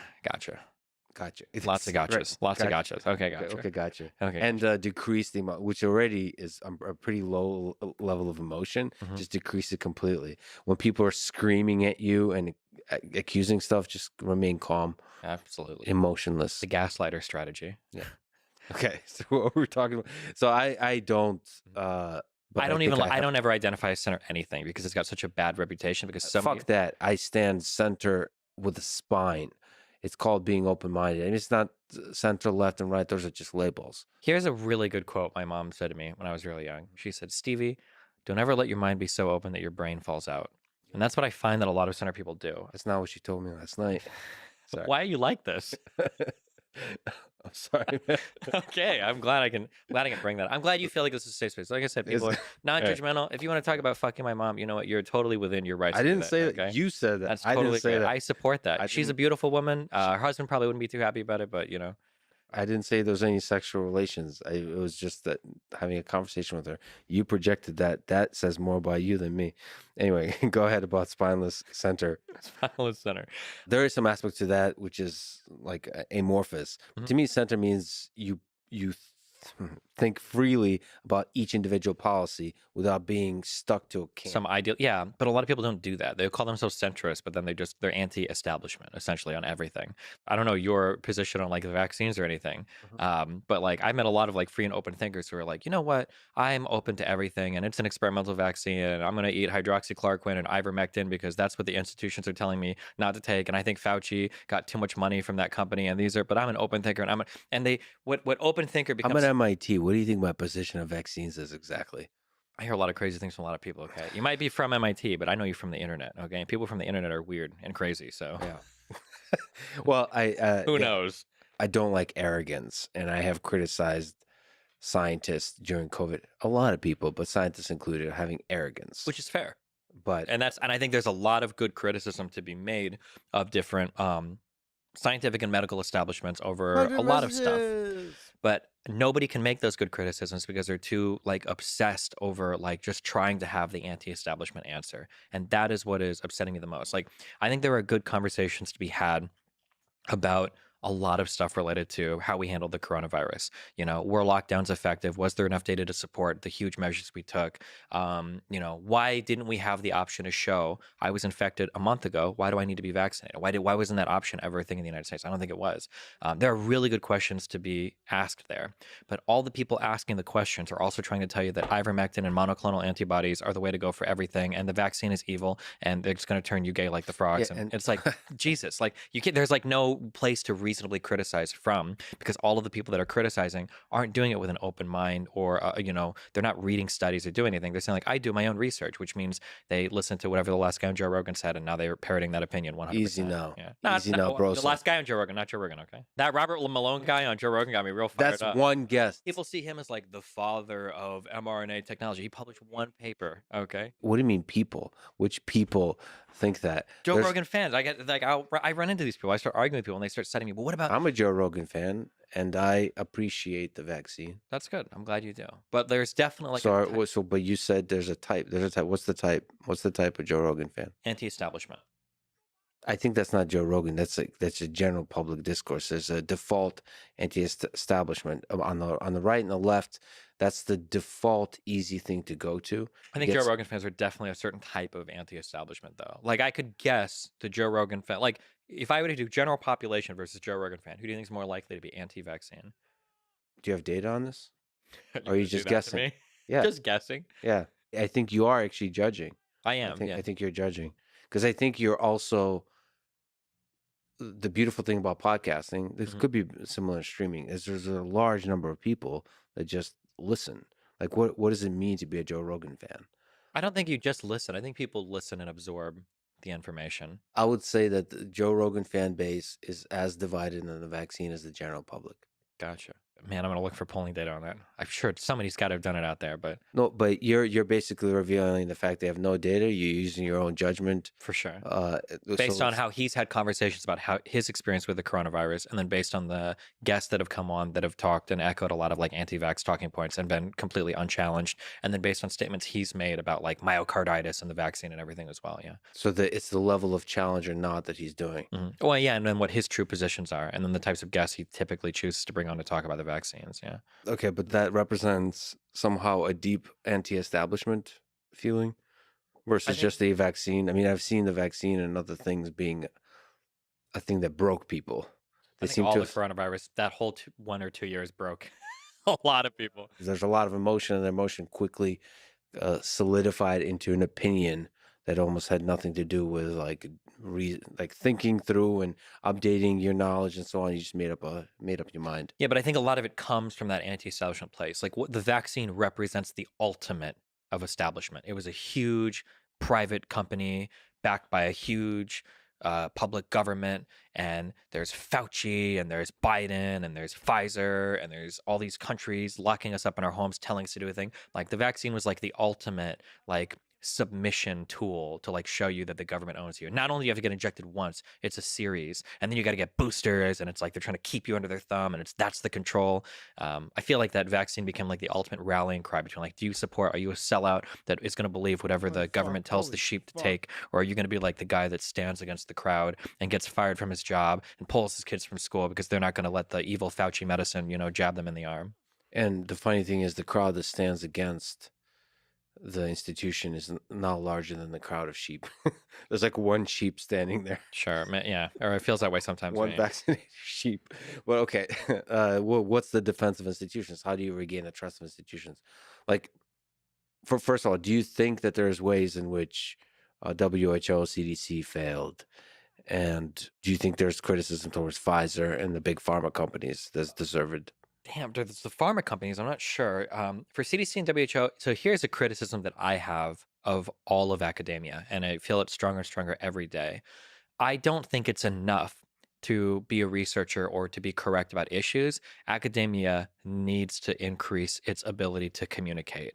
It is just an unbelievable, unmitigated failure that academics are unwilling to wade into the complicated topics that exist today because other people are, you know. First you call me spineless, and then you call me a bad communicator. But no, look, you're here, you're doing it, so you get props from me. Okay, good job. That motherfucker. But there are like so many. But I'm sure that you must have heard another fellow academic, a fellow colleague, express some amount of frustration about, like, in their specific discipline, they know something to be true and they know that, like, a lot of the messaging is, like, wrong or bad in the public about it, but they're never going to step out and say anything because either one, they're very measured and careful with their take, which they feel is incompatible with what people want to hear, or two, they're really worried that they might be incorrect. So they're going to be cautious while everybody else is going out and, like, hardcore giving their And opinions. they also don't have the supportive institutions for them to go out on a limb. Yeah, that too. So like to take risks. For example, I've heard that with lab leak theory. I've had a lot of biologists, virologist friends that are like, yeah, it's obviously leaked from a lab, Okay. like early on. Oh, maybe. Okay. We can fight over this one, but No, sorry, go ahead. let's No, fight, no, keep talking. we can fight over this. But like okay, I should sort of backstep and say like that's like you talk about shooting the shit. You haven't really investigated, but it's your gut. Mhm. Like this doesn't make any sense. Mhm. They would never say that publicly. Of course. Mostly because you're saying like what they would all say is like we want to see data. Yeah, which would be good, which is fine. So they're going with like this is too many coincidences in the same place. That's the logic. But they don't want to say anything because there's no data. You need to have evidence. You need to have actual evidence to say one way or the other. There's that, but there's also just like you said. I mean, effective communication. You're a fan of Sean Carroll, who's Oh, one of yes. He's like one of the only people in this whole planet that I like besides you. I love Sean Carroll. Anytime Sean Carroll is brought up as evidence, there's a smile that comes over your face. I love it. Of like joy, yeah, of like a little kid thinking about Santa Claus. Okay, I love Sean Carroll too. People should just to be listen to this clear, podcast. I love Sean Carroll because I hate this divide between like you're either STEM or you're like philosophy, arts, and all that other stuff, and the two worlds can never cross. And I love that he was so good at physics, but like explores and pays attention to all of the like sociological stuff too. It's so rare to find that quality in a person. He's legit one of the really, really, really special minds. But you don't have to be a Sean Carroll. You can be just a little better at educating. Another person in the medical and the health space is somebody named Andrew Huberman, a friend of mine from Stanford. He's an incredible educator. Mhm. There's the kind of process in science they usually call like review or survey papers, where you basically summarize all that's going on, integrate it, and like draw wisdom from it, and also project like where's the discipline headed. And Andrew does that basically on all these subcomponents of the different stuff going on in neuroscience and biology, neurobiology, all of that. He's able to. He does a podcast called Huberman Lab where he just summarizes all and is able to explain like what does that actually mean for your life in terms of protocols of how to make your life better. I feel like people should be able to do that more and more. But with virology and oh boy, that's a tricky one. That's a really tricky one. I wish that people could have honest conversations. Like I attack a lot of people that do the lab leak theory stuff, but truly, we should be able to have that conversation publicly. It always feels like the people that are having the conversation don't ever really want to have the conversation. They're not being honest. Like I'm a guy that like does his own research, and it's so boring. Reading studies, and a lot of it I can only do abstracts, and it's so much work. But I'll never ever say that about myself. I'm a guy that does his own research because every time I hear somebody say that, they don't do any research. When they say they do their own research, what they mean is they've seen one podcast and their opinion on it is What completely podcast is that? definitely not mine because if it was mine, I wouldn't be criticizing anything they say. Mhm. All right. But yeah, so like lab leak is another one where it's like, well, how do you know it's lab leak? How do I know it's lab leak? Because Fauci lied and Hunter Biden Right. laptop, and it's Right. like, okay, come on, you haven't engaged with it at all. There's really interesting research that shows there's a really strong study that shows that there's like a high degree of certainty that it came from the wet markets. Very, very high degree of certainty. And there was an article that came out recently where it's like Senate concludes that virus actually came from the Wuhan virology lab or whatever. And that whole article, if you actually read it, it never says that in the article. I don't know why they tweeted it with that headline. But yeah, it's to back up. I'm sorry. I think we should have good. You should be sorry. Yeah, I'm not sorry actually. I get to ramble here. Okay, I'm here for a long time. I rescind Very my nice. apology. Okay, I actually rescind my apology. We should be able to have challenging conversations about things, but you gotta, man, be well read on both sides. Not this like I do my own research, so I don't believe anything that Fauci says. Like, come on, dude. Like, you can do better than that. Not you personally, but Gotcha. How does that feel? feels great. So for people who don't know, Feel that's understood. that's the catchphrase. Gotcha. Through all tragedy and triumph through all the roller coaster of life, your response to it is gotcha. Yeah.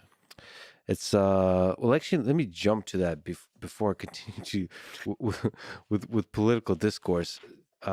Psychologically, you are in a lot of heated debates, hmm and you're usually super calm under fire until you're not. Sometimes you lose your temper completely. Very Uh, rarely, but that's like your opinion, man. Let me ask you about your psychology. What are psychologically your strengths and weaknesses that you're self-aware about? I think I'm very non-judgmental, so I can entertain a lot of different thoughts without agreeing with them or condoning them. I think that's a really big benefit to me.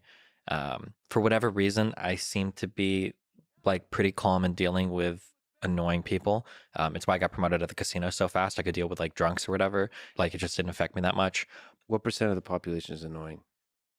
Depends on how you're engaging with them. Most people aren't really annoying ever. Well, But if that's you're what I doing mean. like Like, political debate, what percentage is annoying? I guess it depends on who I'm debating and what the topic is. well, I guess I'm trying to point out the fact that sometimes you can say that reveals something about you if you think a large percent of people are annoying. Well, I would say working graveyard shift when alcohol is involved, that percentage of people goes very, very, very Goes high. up. I got Or to be more fair, actually, it's not a high percentage truly, but if you're a server, one bad customer can ruin the rest of your shift. Yeah. So you only need like one or two people acting in that manner to just like totally throw you off. And you're able to, at least these days, not allow that one customer to throw you off, quote unquote. Yeah, I'm customer. very much like a. I notice this especially after having a son. There's something about like 6-year-old kids or whatever, where it's like if they get mad, they're never gonna be mad for that long. Like they'll move on. Like that's my mentality. I'm like a 6-year-old kid. Like I might be mad about something, but I'll get over it in like 30 minutes or an hour. Just like yeah, I'm pretty good about not carrying that through. It's very rare that I'll like hold a grudge against anybody or like be angry about something or really disaffected by something over the long term. That almost never happens to me. What are your weaknesses psychologically, would you say? I still have a problem with projecting. I think we all probably do, but like my mind onto others. It's like if I understand this and I've said this, you should understand it, and if you're not, you're dumb. That's like an issue that I still have that where I project too much. What about like holding grudges and stuff like that? I'd never hold grudges. I'm like the least grudgy person ever. It's kind of a meme on my community because anybody can always like come back, as long as they're acting different. Yeah, What about the as long as they're acting as different? long as they're acting different. See, I mean, all right. The reason why I say that is because, so for instance, nobody likes this, but I have a strong stance on apologies, and then I hate them. I don't ever want to hear an apology. I don't care about them ever. They don't mean anything to me. If you did something bad, as long as you've like fixed the behavior and you're not doing that thing, then we're generally chill. Yeah. So like, there's been a lot of people that have been involved in weird stuff with me, but then like they go off, they do their thing, and they come back, and it's like, okay, cool. As long as you don't do it again, like we're fine. Like it's all good. Yeah. I'm sorry you feel that way. It's not your fault, Steven. It's not your fault. Okay, gotcha. You said plenty of negative stuff, positive stuff, and negative stuff about Hassan. Yeah. This is my podcast, so I get to get you to force you to say positive things. What do you love? Oh no. I'm all about love. Let's go back to grilling me on the R word stuff. You're gonna make me compliment Hassan. This is gonna be a harder conversation than that. All right, you're we're gonna get you to feel emotions. Okay. So he's another, for people who don't know, he's another popular political streamer. I think you had, as the kids call it, a bridge burning over Bernie Sanders. I don't know. My research is very limited on this. Sure. But what do you respect and love most about Hassan? He puts in a lot of work. When he was like growing his stream from 2,000 concurrent viewers to 15,000, he was streaming like it was like 12 hours a day, like every single day. So that was admirable. He did a lot of work. He does seem to be pretty good at networking and like socializing and making the correct friends and connections to continue to build his business. What about him as a political thinker? I know you don't think highly of him on that regard, Really but I doing think that's this to me? unfair. I Oh, think that's man. unfair. I honestly want to push back on that because Okay. I have zero respect for him as a political thinker. Oh, there's not going to be almost anything. So you Oh, can't- I will say I admire the fact that through no actual capability or ability of his own, he manages to wind up at some of the correct answers just because he's towing the line. So that is, good job for him on that. He's got a lot of You're- correct opinions, just he has no idea why. So I think that's undeserved. I think that's too harsh, man. okay. The reason I bring that up because I feel like there is a deep grudge in there somehow. So you're Dude, he's gonna the watch father that. now. So since you're so old, the grandfather of the political debate on stream, on live stream, political debater. So there could be some grudge about that split that happened, or not enough credit given, or all that kind of stuff. I just think he's somebody that has a left-leaning ideology that's different than yours. He was a Bernie supporter, right? And I guess you were not. Can you explain to me where the division is? He exemplifies everything that I absolutely hate about Which is what? politics, Wh- which is shallow engagement, heavily ideologically driven. And you're not ideologically different, right? Absolutely not. So Free of that's ideology. that's when we're talking about like the free thinker in the real meaning of that word. Yeah. So the Meaning way let me qualify that issue more, 'cause by issue thinking. let me qualify what I mean when I say that. I spent a lot of time, unfortunate time, delving into the boring world of philosophy. I spent a lot of time thinking about like, what are my ethical positions? How do I feel about myself, the people around me, and how that relates to the world around me? And then from all of these positions, I think you might have used the phrase first principles earlier. From these kind of like first You principles, win some out dick. of that is where all of my political positions are built out of. Like full stop. So if you ask me a question like, how do you feel about like the right to own a firearm, or how do you feel about social health care? Like we can walk through, well, this is how I feel about it as like a thing from the government. This is where the government gets its power. This is ethically how groups of people are supposed to function. This is morally how we relate to each other. And personally, this is how I feel about it. Like I'll be able to do every single political belief back there. It's not like I'm telling you, like if I were to ask Hassan, what do you feel about this political topic? He's going to tell me what progressives are supposed to say. I don't know what he thinks about it. I don't know if he Don't thinks you about think it. that's a cynical take? Why No. is he just because his views coincide with the mainstream narrative, mainstream viewpoints of progressive thinkers? I mean, why does that mean he's not thinking?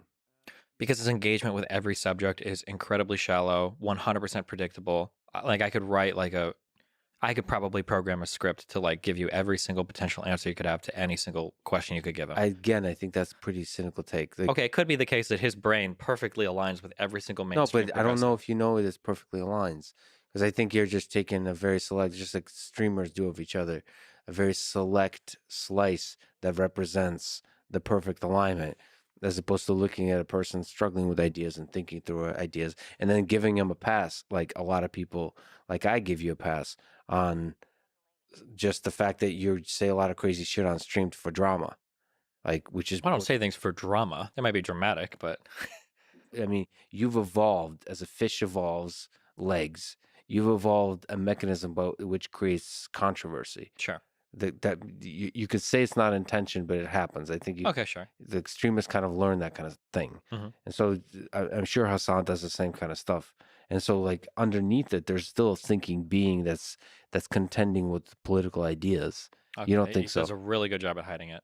There are other political figures that I really don't like that I wouldn't say the same thing about. So, like, I don't know if you have Vosh written in there. I'm like, okay, so that's the person Who's that Vosh? he also split out of my community and grew to something, and now he hates me, and he's an anti-fan community, and they all hate me. Okay, blah, blah, tell blah. me something you love about Vosh. I can tell you a lot of things about Vosh. Let's I go. think Vosh legitimately thinks through a lot of his political positions. I admire, or did admire, that he has like his own like positions that he would take sometimes contrary to people further left than him. He's got some positions that don't fit his ideology kind of at all. Like he's his own independent thinker. Rhetorically, he's very effective. He was willing to sit down and do research for like his debates and everything. He would spend a lot of time practicing like his rhetorical effectiveness and navigating conversations. He intentionally and purposefully built like a community that exemplified his values.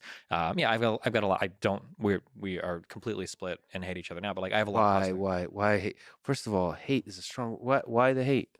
Okay, I don't hate him, but he hates me because we had a couple of really big debates. What happened? Well, one had to do with whether or not you should live your values. And can you give me the story that's a charitable interpretation? I always give charitable interpretation. You don't. I do. You I don't. absolutely do. You don't. Wait, name one time I haven't. 5 minutes ago, you talking about Hassan. Everything I said about Hassan is true. There is no steel man there. That's Okay, not charitable. I'm sorry. If you can prove me wrong, I would love for you to do it. Okay. I'm using my gut instinct. Your Usually, when gut? somebody feels strongly about another person in that way, it's not coming from a place of data and reason. It's coming from a place of emotion. It's coming from a place of resentment Mhm. and grudge and all that kind of stuff. Yeah, I But understand. there's emotions deep in there. So the gotcha is hiding. The gotcha is a surface of an iceberg, and there's a deep ocean underneath that you yourself have not explored. I disagree, but I understand what And you think. Lav is actually a doorway. The young Lav is a doorway for you to explore the Yeah, depths of get your. into that ocean to find my fish, my pre-evolved form. Yeah. I understand why you think the way you do, and you should. You shouldn't believe me, and I understand that because if somebody told me the same thing, I'd think you probably just really don't like this person for a reason or two. I understand why you think that way. Okay, The reality is, though, for any political person that I disagree with, like I can give them a fair shake. It's one of the few things I think I do exceedingly well on my stream. Even with Hassan, there's been drama that he's been involved in, and I've like when I'm involved in drama, he'll always throw me under the bus. But when he's involved in stuff, I'll always say, like, oh, like I think Hassan was right here, or I think that he meant this. There was a thing that came up once. We're on live stream fail. He was getting roasted because he referred to somebody.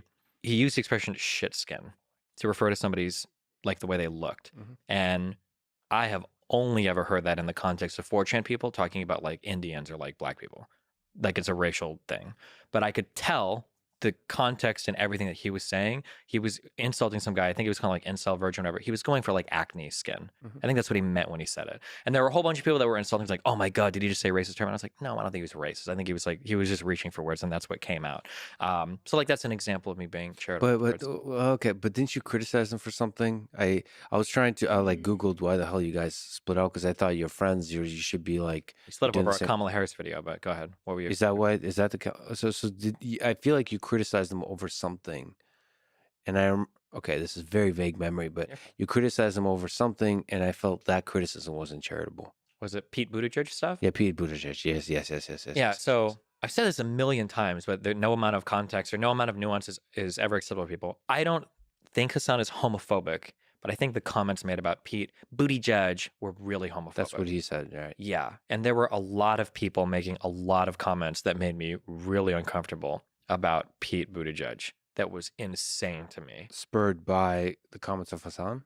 No, but it was an environment of progressives. All the progressives were attacking Pete, and I felt like his gayness became like the subject of Yeah, a but lot of attacks. why throw Hassan under the bus for that? Because he was jumping along with all of those types of like insults.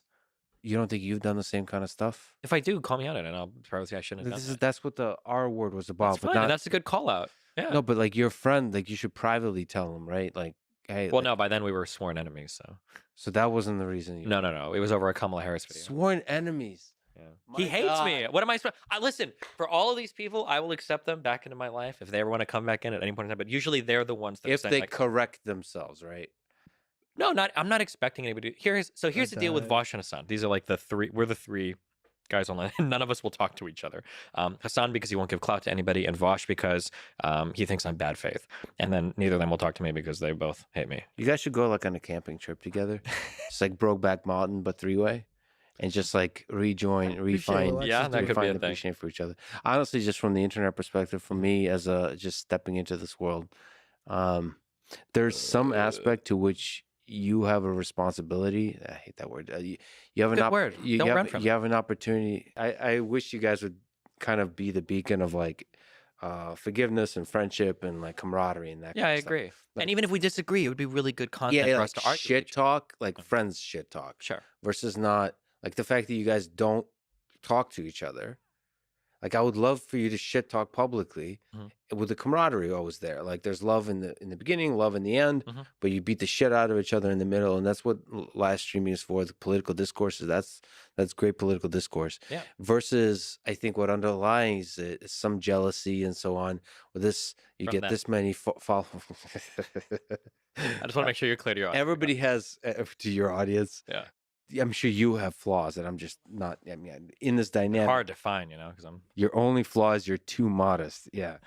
So why did you guys split up? Because I would love it, honestly. Just let me just put that idea out there for you guys to make up. And Yeah, it's out there, of course. It's everybody talks. Me, Vosh, and Hassan. It's crazy that like the three largest like political debate left-leaning people online like can't do any type of content or collaboration at all. It's so stupid. yeah, it's strange. What was the reason you guys split up? The Kamala Harris? So Hassan's entry into kind of like the Twitch political debate world was in I think 2018. I think he did a debate with Charlie Kirk, and he reached out to me to kind of like review that debate to like go over it on stream.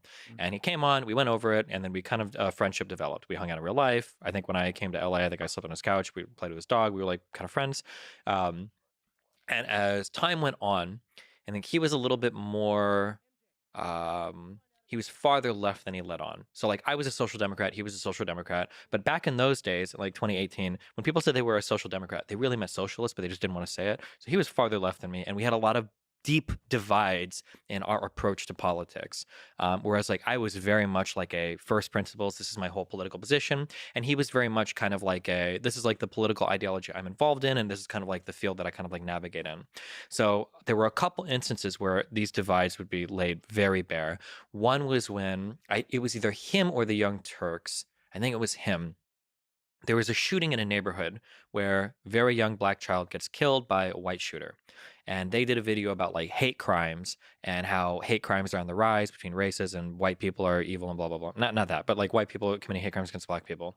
And I remember saying to him, I was like, hey, we don't have all the data yet for this. It feels really bad to make videos about this beforehand because it's the same type of shit that happens at airports. You know, is there a thing going on? Was it a brown person? Are they Muslim? It's Islamic extremism. We see this played out so many times in recent history. Probably not a good idea to jump to conclusions. And he's like, well, no, you don't understand. Like, it's not that big a deal, whatever. And obviously, as the story goes, tale as old as time, the data comes out. It was just an errant shot. There was like gang violence. Shot goes out of nowhere, hits a kid in the car. It wasn't like a hate crime. The guy was trying to kill a kid.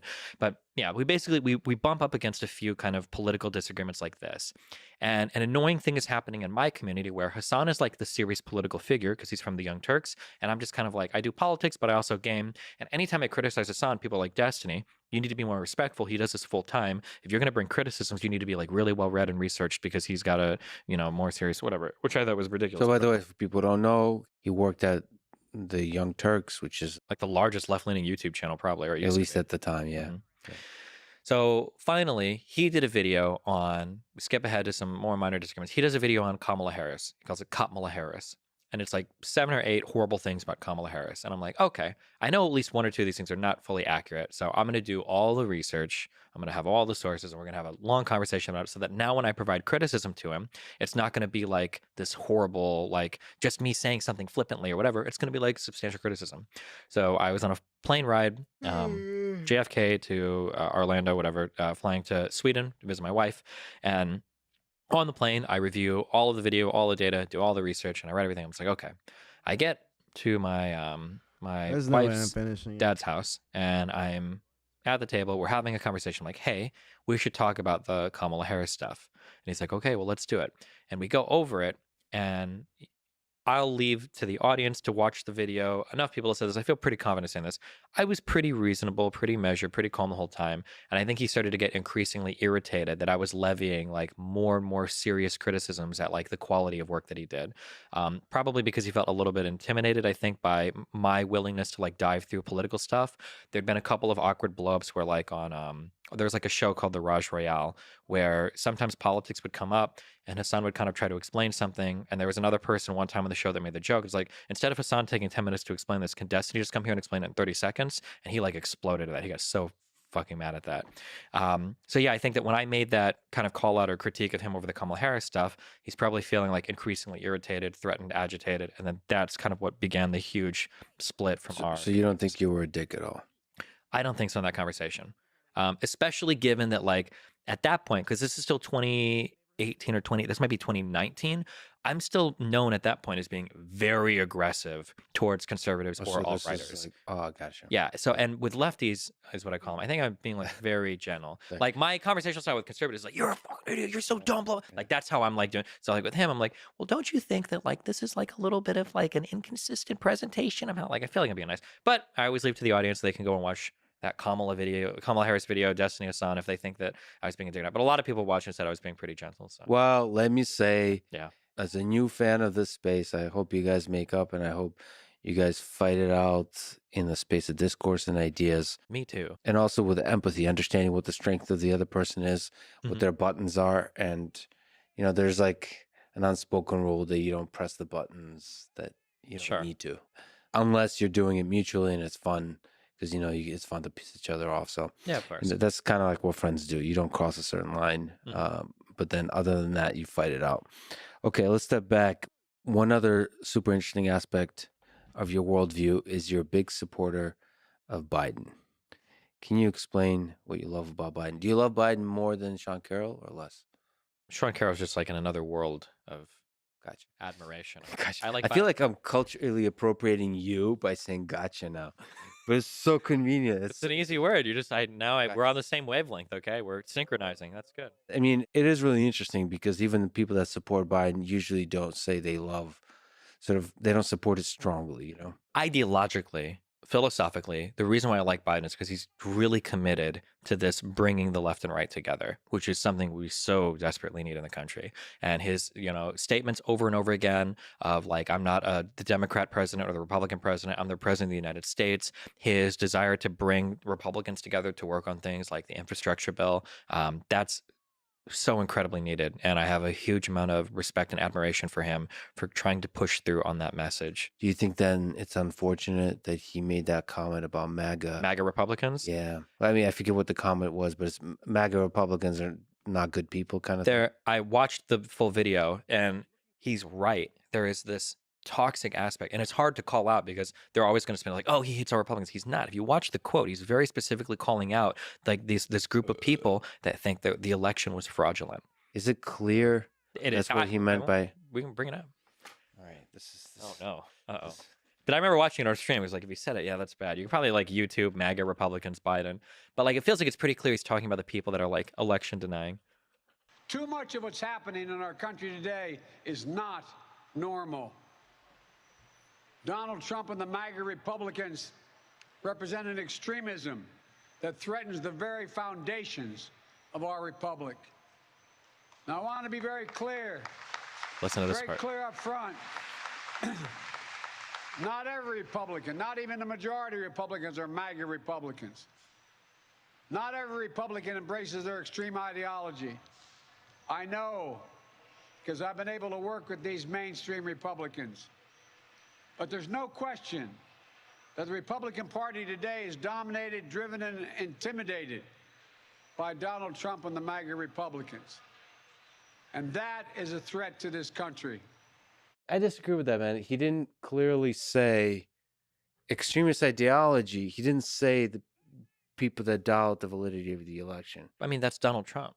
No, but there's that's all the candidates that Donald Trump is supporting. How many, what is it, like 40, 50, how many candidates right now that are MAGA candidates are election deniers? No, but there's 80 million or whatever people voted for Donald Trump.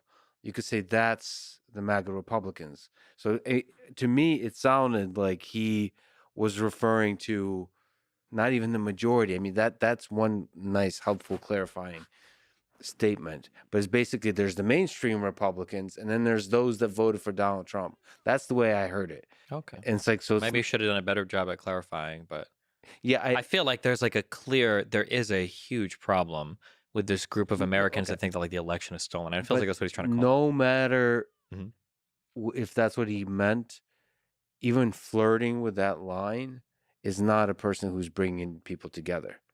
I feel like the extending a hand to the most I've worked with Republicans in Congress, not even a majority of Republicans are like this. No, but why say not the majority of Republicans are like this? Say like we're one country. We believe the same thing. So like focus on the uniting part versus saying he does before and after. That was 50 seconds, okay? But that you never. The point is you never say something like that. Listen, like that. You've spoken about the Bosnia speech, which is your favorite of his. Yeah, I went back to and listened to it. Before I move to that, just on this, it's really hard for him to call out that group of like election deniers. I think without it always feeling well, why call them out? Because it's arguably one of the most destructive forces that exist in this country today. Did it destroy anything? They were trying to. Did it though? It didn't, did it? So does that mean we don't call it out? We wait till next time? No, because calling it out is giving fuel to the division. Like the people that doubted the validity of the election, that's anger, that's frustration with the other side. You heal that as opposed to saying all those people that believed that at any time are idiots. They're un-American. I mean, they don't think the election was real. I don't know if Biden has the ears of these people at all. I don't know what he can do for... There's people that believe the same thing in 2016 with the Russian hacking, right? There's this. Hold on. Yes. That is a super not fair comparison. There are definitely the mainstream Democrat opinion was that Russian intrusion in terms of like social media and stuff happen, but there was never a claim that like the election was stolen. No main, or at least I don't know of any mainstream Democrat that supported that. Donald Trump is not just saying there was interference and blah blah blah. Donald Trump is literally saying the election was literally stolen. That ballot boxes were hidden. That vote tallies were manipulated. That I think the claim is there's a huge gulf of difference between the two. So you can attack Donald Trump for that. Yeah. I believe it's not the words of a uniter to attack people that believe that. You could argue maybe it's okay, but especially not being super clear about that, about who you're referring to when you say MAGA Republicans. Okay. Because MAGA is a hat and a slogan that refers to whatever the number is, 70 million people, whoever, that voted for Donald Trump. Like, Of all the Republicans that consider themselves MAGA Republicans, what percentage of them do you think believe the election was stolen? I feel like that number is, I don't have the poll, but I feel like the number is like probably more than 70%. what's a MAGA Republican? Maybe I'm not familiar. Like a Trump supporting Republican, a MAGA Republican. They're there for Trump. What's the difference between somebody that voted for Trump and A MAGA Republican. a MAGA Republican? So my mom is a MAGA Republican. If Trump ran independently and DeSantis ran under the Republican ticket, my mom would vote for Trump. She'll follow him to the end of the earth. That's like a MAGA Republican. I think it's easy to mistake that distinction in these kinds of political speeches. Okay. Because to me, anybody who voted for Trump can easily, in the context of the speech, be interpreted as a MAGA Republican. Gotcha. I understand what you're saying. Maybe he could have been more clear, but like I think in listening to that, like I think it's pretty obvious who he's talking about. But I guess if you have an emotional response to it, I can understand the emotional response. But there's a lot of people. I don't have an emotional response. I just don't like.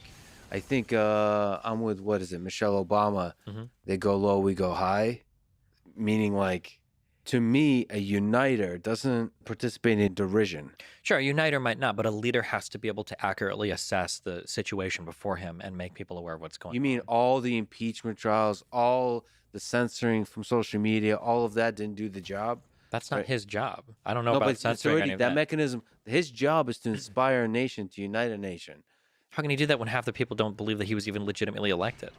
Like, I think he's done a good job at working on legislation and doing stuff that hopefully benefits all Americans. But I think it's important to recognize that, like, there is a contingent of Americans that don't even believe that, like, this is There really is crazy. plenty of people that recognize that and Mhm. are fighting that and are constantly screaming that from the rooftops. His job is to be the inspiring figure that makes the majority of Americans be proud for him to be a president of the nation they love. And that's what the uniting aspect is you remind people that we are one and we love this country, we love the ideas that it represents. Sure, he does that in other parts of that speech. It's like a 20-minute speech, isn't it? But that's a fuck up. You just don't participate in that division. Anyway, Mhm. I understand. I understand. I just wanted to push back on the saying Sure. one of his strengths is that he's uniting. But yes, that is an ideal. That is a goal. Is a great one, and he is one that espoused that goal for a long time. Do you think? What else? So from policy perspective and so on.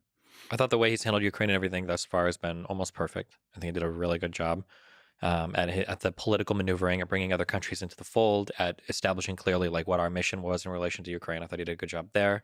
I admire him for pulling out of Afghanistan, even if it was a little bit rough around the edges. Like we got out and we're gone. No American lives were lost. The domestic policy, he's passed more major legislation than I think anybody thought possible. The green energy stuff with the last bill, the infrastructure bill, a lot of the coronavirus relief I thought was really good, especially the expansion of the child tax credit. So from a policy perspective, foreign and domestic, I think he's been successful. Rhetorically, I think he's generally been above board in terms of like not attacking people or being too divisive. He's trying to bring people together and work on them. What do you think about the sort of popular in the media criticism of his mental decline? Do you think he's experiencing mental He's decline? an old guy. But do you think? I mean, Yeah, maybe a little bit, but he's still doing a good job. So, not from a speech perspective. You mean from a policy perspective? Yeah, I'm analyzing it as a job. Yeah. From a speech perspective, maybe not the greatest, but yeah, I mean, he's definitely, what is he, like 80, 81? How old is he? Yeah. I lose track after so many years. Yeah. Mhm. But you did say that he's probably going to run in 2024 and he's probably going to win. Did I say that he's probably going to win? No way did I say Heard that. that somewhere. He's probably going to run. Okay. Who knows who will win? But I think I feel like the incumbent advantage is so strong. Are you really going to throw that away? Like, I think it's been like 1 or 2 times in history in the U.S. right where like the non-incumbent, the parties put somebody else up. Yeah, I mean the concern is like just the age and the mental decline, just the wear and tear of the campaign, all of that kind of stuff, all of the speech you have to make, the debates, and all that kind of stuff. Yeah, I guess So we'll see what happens. Yeah. he's- What? the least excited. I mean, 2 years from now is a long time. And his current mental state, Yeah. he could run and do it. He could Yeah. do a passable job. In 2 years, man, I don't know. I've seen videos of Bill Clinton recently. He's looking pretty rough. If Biden is looking a lot more rough, worse for wear in 2 years, then maybe they actually do have to dig out another person for running. Yeah, who knows?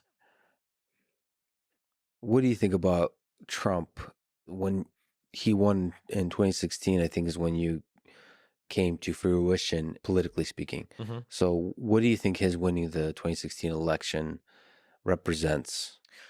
So for me, Trump, the reason why I got into politics was Trump was like this new epistemic force in American politics that like you kind of have to like flirt with facts before, even if you wanted to be non-factual. He super didn't care. Lying was like a first language to him, just like in speaking in terms of like the way that he used language to just say to you what he felt like you needed to hear to support him and not care at all about what is going on about that's what Trump represented to me in terms of like things that I cared about.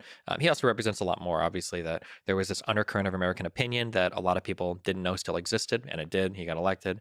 That the Overton window was misidentified by even a large amount of the Republican Party, that populism was a lot more popular than a lot of people figured, Yeah, there's a lot that I guess he represented, yeah. Do you think Trump should have been banned from Twitter? Can you make the case for and against it? So you're a big supporter of free speech. Yeah, so the case in favor of Do you it, think he should be brought back?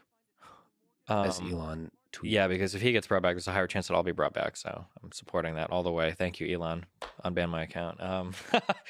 So because you called me weak spine, I'm gonna have to message Elon. Okay, at OmniDestiny. It was a verified Twitter account. Omni Destiny. Yeah. No, I'm just kidding. Why'd you get banned from Twitter, Destiny? I don't know. I'll add that to Elon. I saw that there was a screenshot of you referring to the rape of somebody. Okay, that was on an older Twitter account, and that was a bad tweet. You have multiple Twitter accounts, so you're trying to go around the bans that you keep getting. Okay, hold on.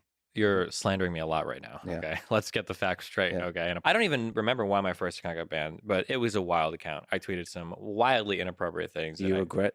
I don't like that word. I'm going to give the answer that most people give. It's like, I don't regret it because I learned a lot. So I'm glad I had the bad experiences that I did. Why don't you like the word regret? I think if we look at where we are, how do you feel about determinism? I believe in the hardest of determinism. That's who I am. Okay. So Sure. who I am today is the culmination of everything that's occurred in the past. But I believe you speaking of, sorry to interrupt. I believe in you speaking about regret is a nice way to communicate that in this deterministic world, you've analyzed the acts of the past and you're no longer that person. Yeah, of course, for sure. That's what regret usually means. Okay. Thanks for giving me the human explanation. Okay, true. So in that sense, there's a lot of things I've done that I regret. Oh, what are you? You're not human? You're a bot? NPC is my preferred Okay, term. all right. Those are I your wish I would pronouns. have been smart enough at the time to not have to have had made those mistakes. Okay. There you go. Good job. But yeah, obviously really dumb, really crazy off the wall tweets. But that account got banned. But then I made another account called I can't believe I'm giving you a history of my Twitter accounts, but another account called Omni Destiny. It's an honor. And that was I got verified. I was cool. They let me have that account because originally they banned it and I said appeal. And I was like, oh, let me have one more. And back then Twitter was cool. And they're like, okay, go for it. And that account lasted for a long time. And I don't actually know 100% why that account got banned. I believe that the tweet that showed up in the final, I got banned for hate speech. And it was because there was a picture that I tweeted with 3 different alt-righters that are kind of like neo-Nazi people. And they were all like mixed race people. And I said, like, the new alt-right looks like a Disney Channel original movie in terms of racial composition. And somehow that got flagged for instigating violence against minorities, I think. And I think that's the tweet that got me banned because I think that's what showed up in the final report. But I don't know. Maybe there were other reasons because nobody ever communicates. But ever since that account went under, It's just been ban evading ever since. Oh, ban evading ever since. So all my new accounts that have gotten banned just get banned because they finally figure out it's me and then they ban evade. There's like one dude at Twitter HQ who's like constantly looking for Yeah. my new accounts and they Yeah. get me. Yeah. Yeah. Anyway, yeah. That whole So post Trump world. do you yeah. think? Okay, I mean this. Oh, should he be banned? Oh, you asked me to make both cases. Should he be banned? I mean, damn, dude. When you're tweeting out shit that's arguably leading to stuff like January 6th, I can understand why, because it's like, what else is this wild dude going to tweet out? Like, is he going to start instigating other violent events? So I'm sympathetic towards the like, okay, well, he can't just be here saying stuff like this. That's insane. We're going to ban him. I'm sympathetic. Because it's instigating. Yeah, you're actual instigating physical violence in the physical world. Yeah, like if I were to tweet stuff like that, I would get banned, probably. On the flip side, this is the president of the United States. It seems like he's like doing presidential decree by social media sometimes. Like, is it really right that one public or private, I should say, one private company can like erase the president of the United States words from the eyes of a lot of Americans that are using these social media feeds? And one big one, which I for sure am against, is the permanent ban.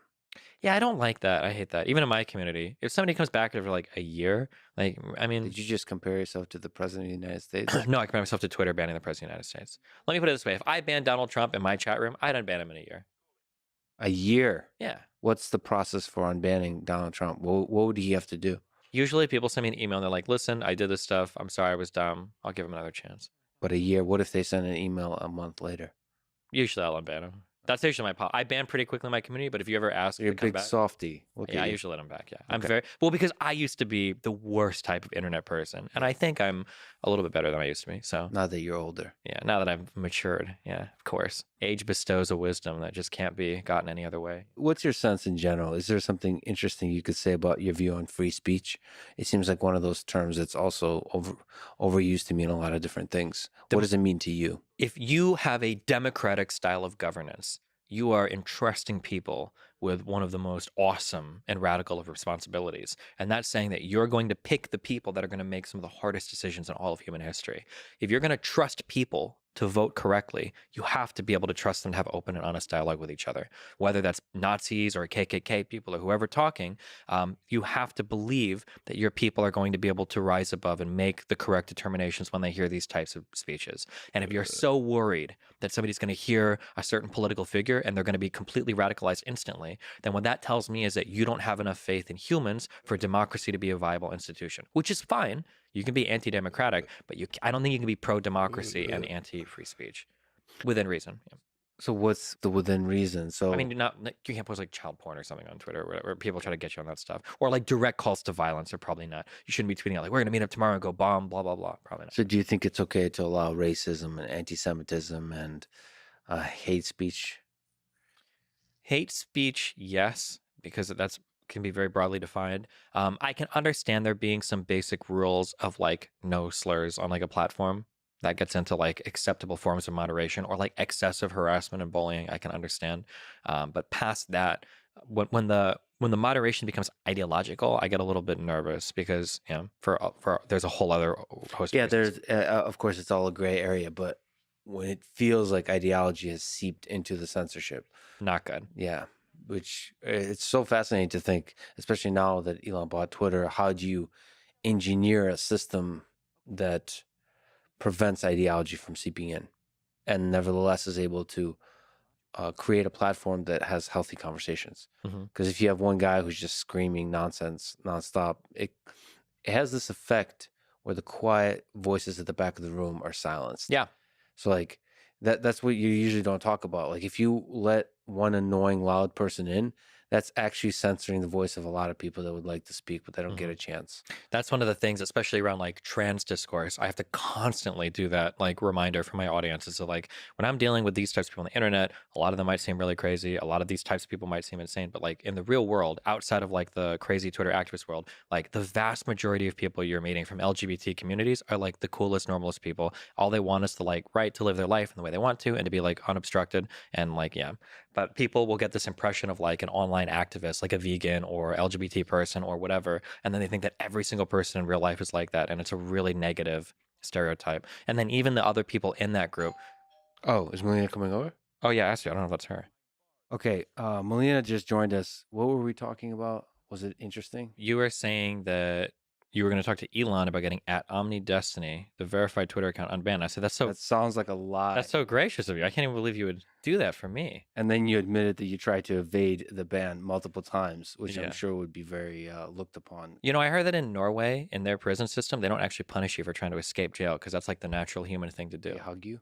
What do they do? I don't know if but they don't punish you because of course you're trying to be free. That's all I'm trying to be on Twitter. I'm just trying to be free. Oh, that's the natural human Yeah, that's instinct. the is natural. freedom. Of course, is to ban anyway. You're not a destructive force. You're just No, I'm a positive. I'm a force for good. That's why all my accounts only get banned for bad and banning. They don't Trying get banned to for doing bad things. break And I'm a out. progressive shill. I'm like far left. I love like progressive I causes. thought this is what you criticize Hassan for being. I show them from a place of first principles, not from a mindless AI echoing kind of thing. You know. Okay, so you're a free thinking bot. I got Yeah, it. exactly. All right, cool. Well, I'm sure we'll return to some politics. That was beautiful.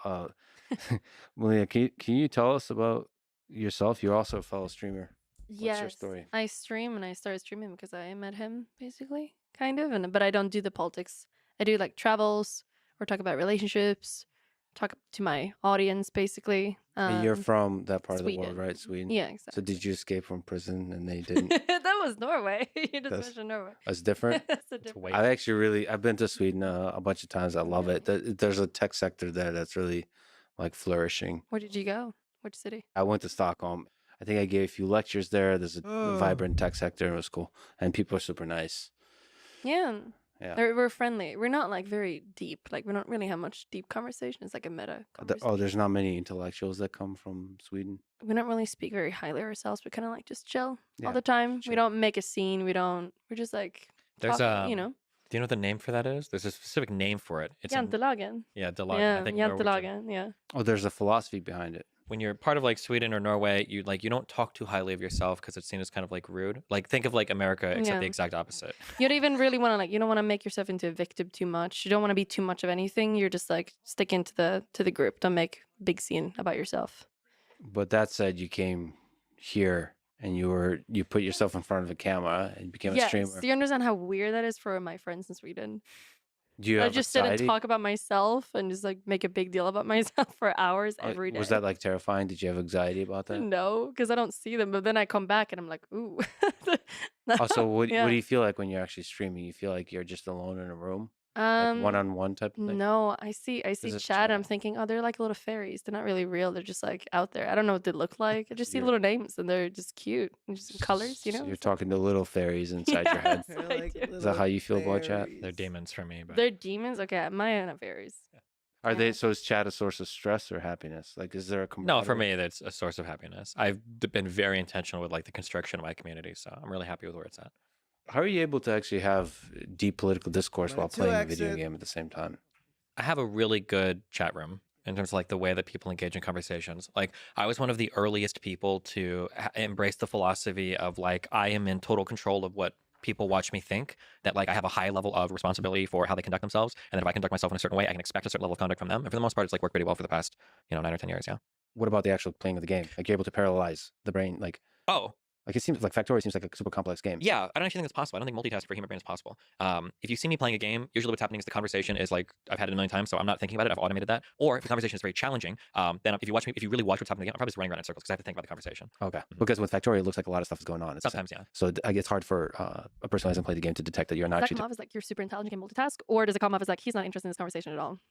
Yeah, there's a coolness to it. Like when you're not paying Yeah. attention, like if, Yeah. if you're looking elsewhere, like you're checking your phone, you're too cool for this conversation. There's a sense like that. Yeah, the reality is though, is if you watch, it was easier to see in Minecraft because in Minecraft when there was a challenging conversation, if you watch me play, I'm literally just running around and jumping in circles because I have to think about the conversation 100%. I can't do a complicated task and think about the conversation. Or like the people always joke in my chat, like, oh no, the notepad came out. If it's a really challenging conversation, I'll get rid of the game and I'll bring out a notepad and I'll start writing stuff down to keep track of what's going on. Yeah. So what kind of stuff do you stream? So advice, you talk about. Yeah, like relationships. either I talk to chat or I travel around, basically. Like we just have a conversations or we like go to countries. I've been to like Italy. I was in Italy for like 1.5 months, just like traveling around alone, going to cities, like having like my camera with me and like streaming for hours. Where's much. the coolest place you've been to?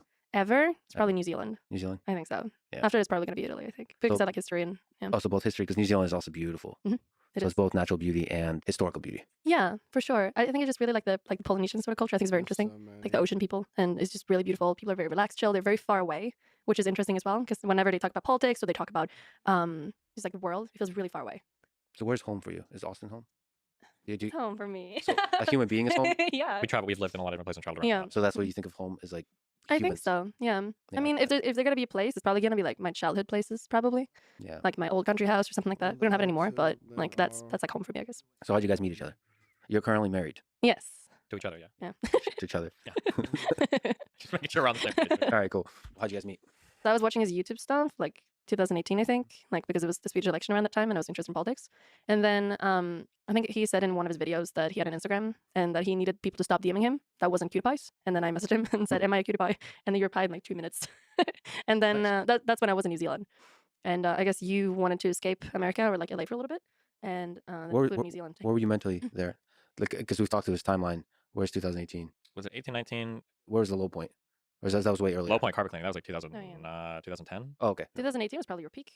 What do you, Like, every when it day comes now to is my peak. What do you mean? That was my peak. Why would you You say guys that? know No, that, no, okay? nobody ever admits being past their prime. Just so Well, I mean, my prime is Okay, it was around. It was probably around the time where you were getting a lot of lefties to your community, and you were really like thinking about that they would go too far. Maybe that was. I think Yeah. that was still when Hassan and Vosh were both in my community. Exactly. So I would say it feels like there was not really like much issues when it comes to like to your stuff or like your work stuff back then. Oh, something we didn't talk about is that like there were no politics on Twitch. I exclusively inhabited that place for like 2 years because nobody else did it because it was a really toxic environment for politics. So for a couple of years as it grew, like I kind of grew the whole space because it wasn't nobody was doing it yet. what did that look like? You're having like political debates, political discourse. Yeah, mainly like going into YouTube people to try to argue with them or just doing politics on stream, like reading stories, researching stuff, talking about stuff. But there's not like other people on Twitch to debate about politics because there was no politics. It was, yeah. Was there a debate in the space of communism, socialism, Democrats, kind of like this? Are you trying to outline your own position during that time? I think it was mainly me fighting against conservatives because there was like Trump stuff. And then it was coming off the back of like, there was this movement called Gamergate and there was all this anti-SJW stuff on the internet. And I was like the SJW, like the progressive that was fighting on the progressive side of things. I think that's what I was known for. But I was fighting with people off of Twitch because on Twitch there weren't very many political discussions happening. So you were holding the SJW Oh my flag. God, Yeah. it's hard. To what degree do you still hold it? Like, what's the steelman case for SJW? I mean, like, I'm still very much that SJW from 2018, 2019, but the positions have moved so much farther left that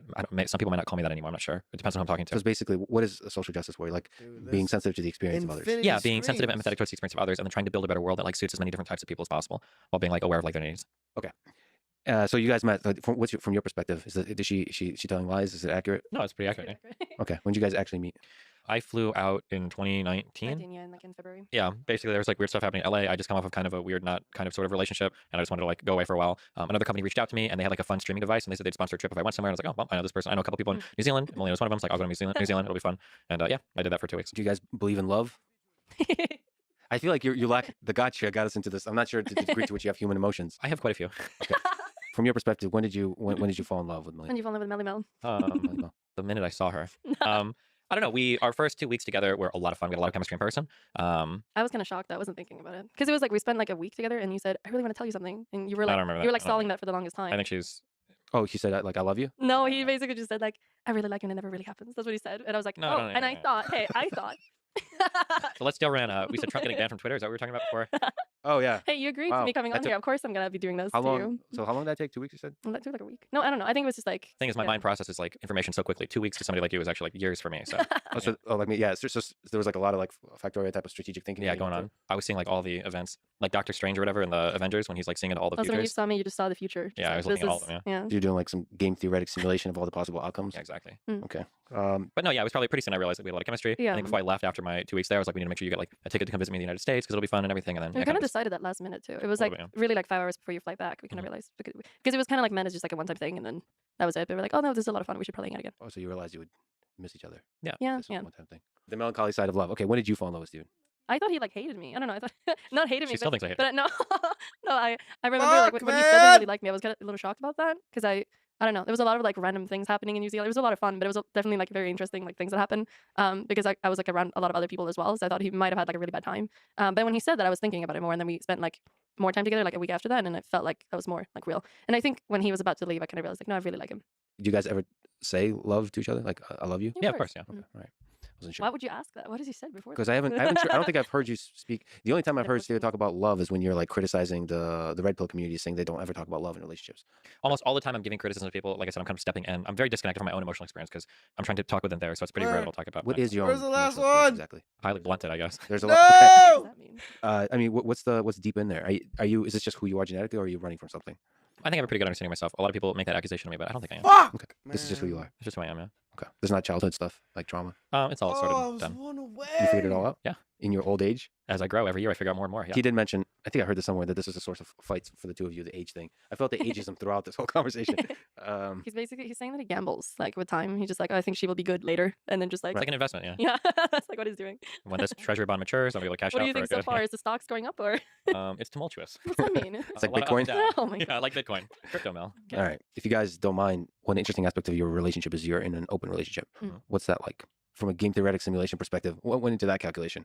And like, how does that, Like how that started, or yeah, how did that start? Sure. the only relationships I've ever done has been open relationships since I was like in high school because I didn't really understand like why wouldn't you be able to like do other things with other people, but then just like have your main partner basically. So what is an open relationship, generally speaking? That means you have one like main a partner non-monogamous relationship. Like you're somehow allowed like in different ways. You can see other people sexually. sexually, but Mhm. like there's one main. Yeah, or it doesn't have station? to be there for some people, but like I Okay. think it's probably easier, and we probably don't really have time or the energy for like more than like one person to like really like. What focus about on. like emotional? It's really Physically? complicated. There's a lot of complicated stuff going on under the hood there. Yeah. I think broadly speaking, you've got like polyamorous relationships and you've got like open relationships where polyamorous is like, oh, I've got like 3 different girlfriends and we all hang out or sometimes even live together or 3 boyfriends, whatever. And then you've got like open relationships, which is like, oh, you know, like you can basically hook up with other people and then you've got like your main relationship and that's it. I think ours is probably somewhere in the middle In the of middle, that, to where like we've got like long-term friends, some of them we hook up with, and that's kind of how we, yeah, it's a delicate dance that explodes every 6 months on itself. So it does explode. You guys fight over it. We fight over some things, yeah. Things I think happen, yeah. I think it's mostly because a lot of people can't handle it, and they agree to something and then they realize that they're way too cool, and then they get really obsessed and they think that they can like get in there and it gets really dramatic. Have you So- figured it out? Like, it seems like a I complicated feel like dance. we figure out things more and more, like when it comes to like what's a good person for us to hang out and what's not a good person for us to hang out with, or like I probably have more opinions on like who he hangs out with because he likes the fucking psychos. Yeah. So you like to surround. He likes the not like the crazy ones, like the baby trap sort of women. Yeah. That's the ones, and I don't Crazier. like that because that affects me. That affects your game theoretic Yeah, calculation. obviously, yeah. Right. You like to surround yourself, like in general, you've talked about with crazy people. I say crazy, and I really shouldn't. It's a like just more- humorous way. It's like, yeah, They're it's very unstable. Very can be unstable, Yeah. but people that are very unique. Like when I meet this person, that's like, Not boring. yeah, Yeah. not boring. Yeah. And you said that you're progressively becoming not boring Oh yourself. my No, I God, think I'm pretty dude. stable. I don't let them affect me much, but So you don't think they affect your. no. If I've said that, I said it jokingly. I think I've got my stuff like really well figured out. It's what allows me to engage with people like this so easily because I can engage, I can make them feel seen and heard, and then if it gets insane, I can cut off and I can be chill. Like very few things affect me in the long term. You guys experience jealousy? Usually, like whenever I feel like he's not spending the amount of time that I'm asking for, and he spends it on his video games or his stream, or like he sees someone else like more than he sees me or something like that, that would like not be good because then it affects like our relationship.